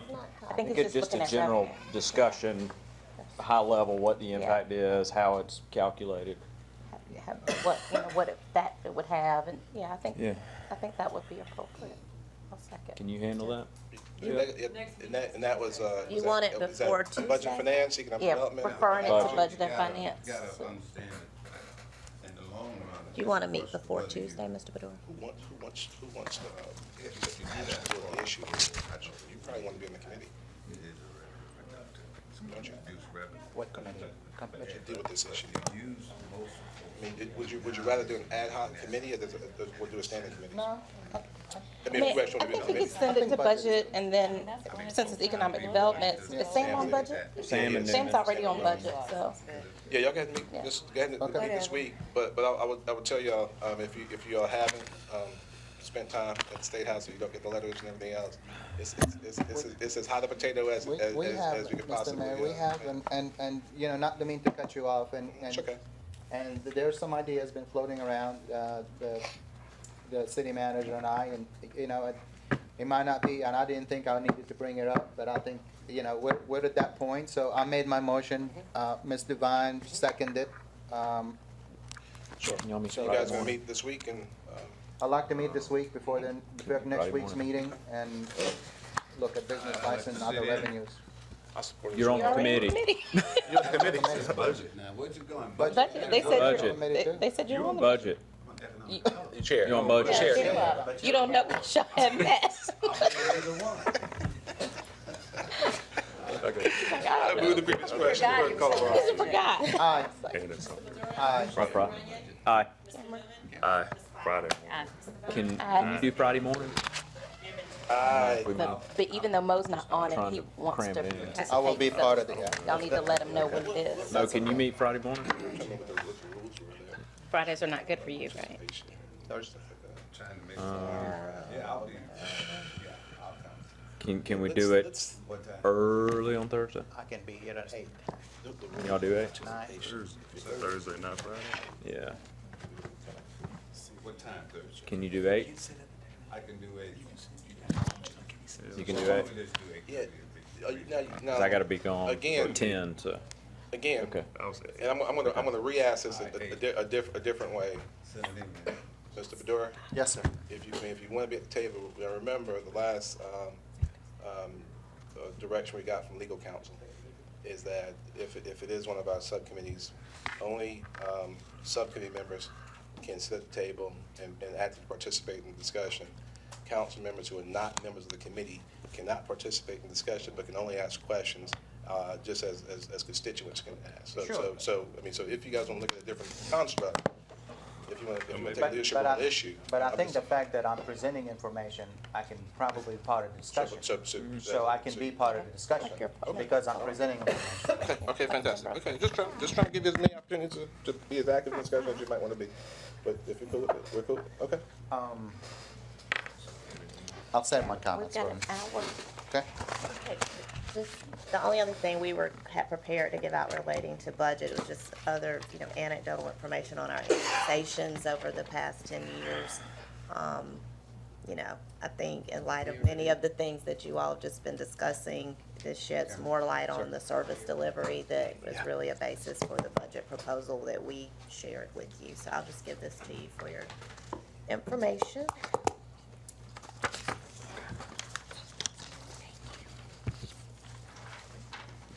What is it? 8 o'clock Thursday. Annexations for the last Is 2 it 8 years. o'clock Thursday, right? Okay. Yeah, 8 o'clock on Thursday. Here. Did you get that, Madam Clerk? Did you get that, 8 Thank you, o'clock Miss. Thursday? 8 a.m. Some of us up early, man. Make sure someone's in the building. We had some challenges this weekend in the building. So. Very true. Very true.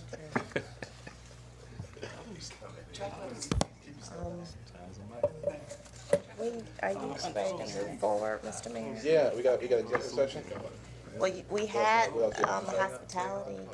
Oh yeah, please. Yeah. Oh, yeah, HTAX. I'm sorry. Yeah. Ms. Gober, John, hopefully, and John. I'm sorry, I didn't have my agenda in front of me. That's okay. Item 5 can wait until next week.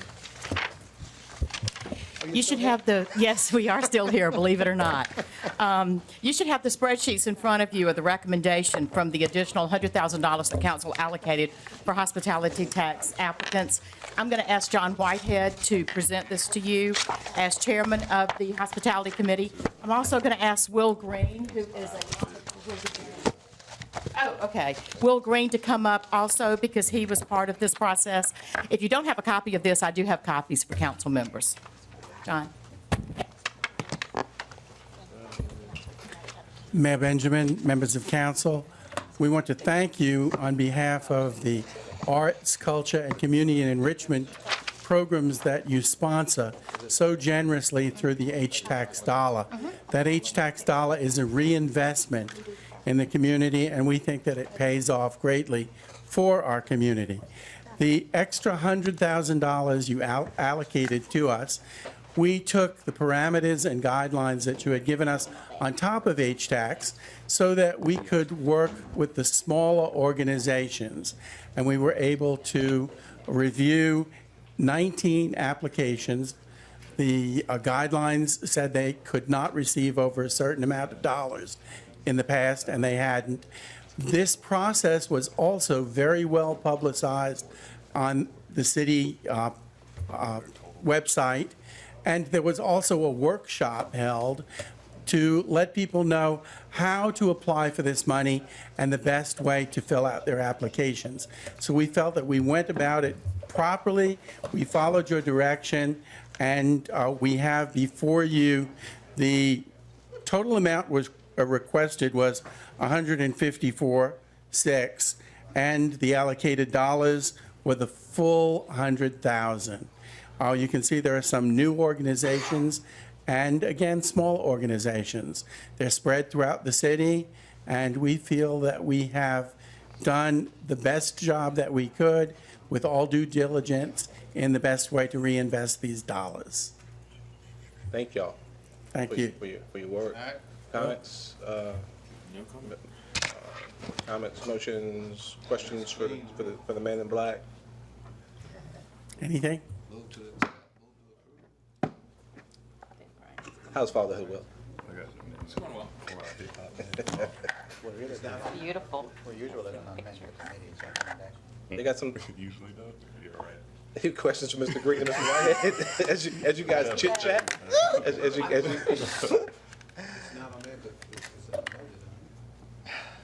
Go ahead, Brian, go ahead. Go ahead. Thank you. Thank you, Mr. Perdue, and Mr. Mayor, whichever way. Again, thank you all for your hard work and the additional funds. I did get an additional request for the Hip Hop Day that's coming up actually this Saturday.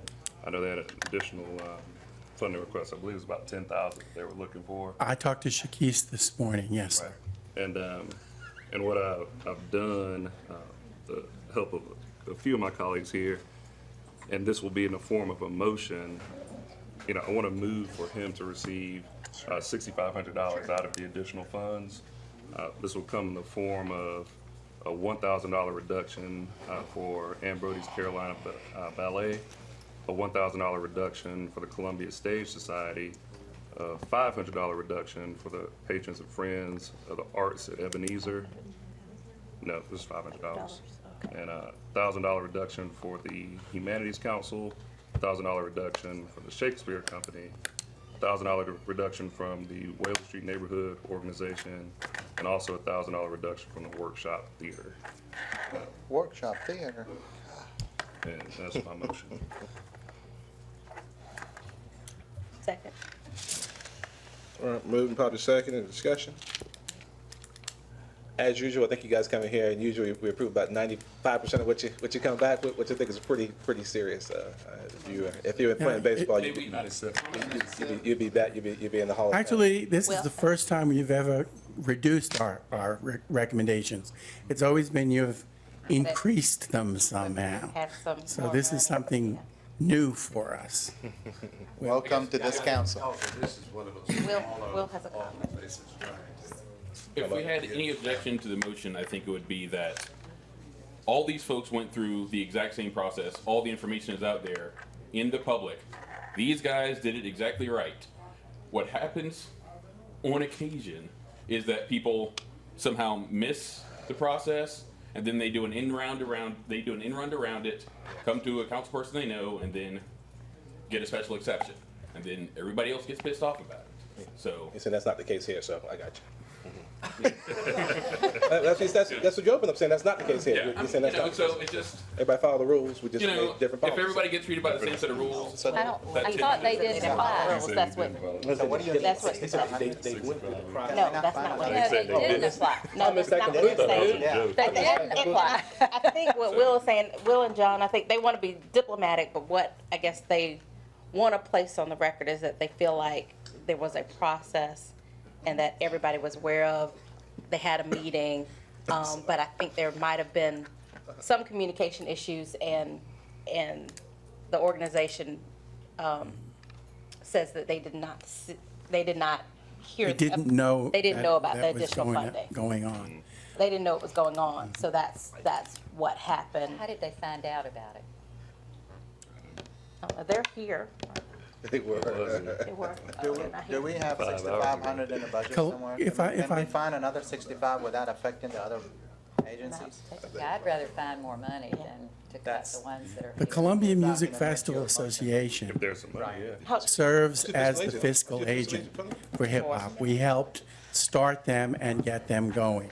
So they are aware, just as everybody else is, of how the process works. And to reinforce what Will has said, the committee process is really there to help you guys and give you a framework for how best to serve these organizations. Yeah. And we think you do. Why don't you withdraw your, Yeah. Yeah, make and then another make one. another motion, we'll support it. What's Come your out of surplus, fund suggestion? balance, Come funding out of out of fund fund balance. balance. All right, well, Fred, where's the CFO? We just looked at the numbers, we know it's there. Okay. He's gotta work hard till Thursday. No, we don't. We're done. We're done. I mean, so you guys want to vote for an additional appropriation of 6,500 over and above the recommendations? out of surplus. Out of fund balance? Yeah, fund balance. Second, All right. so you gotta follow the process, I like that. Repeat the question. But Call the roll. can we have a caveat that we would send out a message to them and to anybody else that they need to be in contact with Ms. Gober and know what's The going new fiscal agent? Fiscal agent. Yeah, fiscal agent would be a good one too. So that, I mean, this is real important for these small organizations. They need to be checking in so that they don't get left out. And I'm more they concerned- were invited to the workshop to find out how it works. I'm actually more concerned with the fact I don't want any West Coast rap played this weekend. No, it's gonna be a great weekend. Only East Coast. Be a Only great I'm just weekend. looking forward to the West Coast. Coast. Oh, I won't go if they're not gonna have it. Now, they may be coming back to you West Coast rap. if the weather is really bad and they have to cancel. Let's make sure we vote before we, with the previous question, clerk, call the roll. Aye. Aye. Aye. Aye. Work for you. Aye. Excuse me, this one. Thank you. Thank you all very much. We appreciate it. Continued stewardship. Thank you. Good job. Got it, spend it. And that was a team. See, you made a suggestion. Thank you. It works.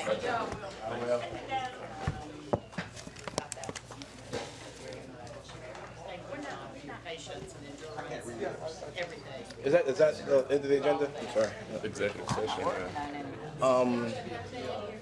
Do a motion, let's take executive session upstairs, y'all. Second round. No one else leave the room, please. Oh, camera's still. I thought we were back at 4. Can we get Oh, we can go to the bathroom, can't we? just a, we can, Oh, we're going upstairs to do that? Okay. Yeah. She bumped the schedule. All right, let's move, let's, gotta do go to executive session. Oh, I thought you were looking at the schedule. No, motion to go to executive session.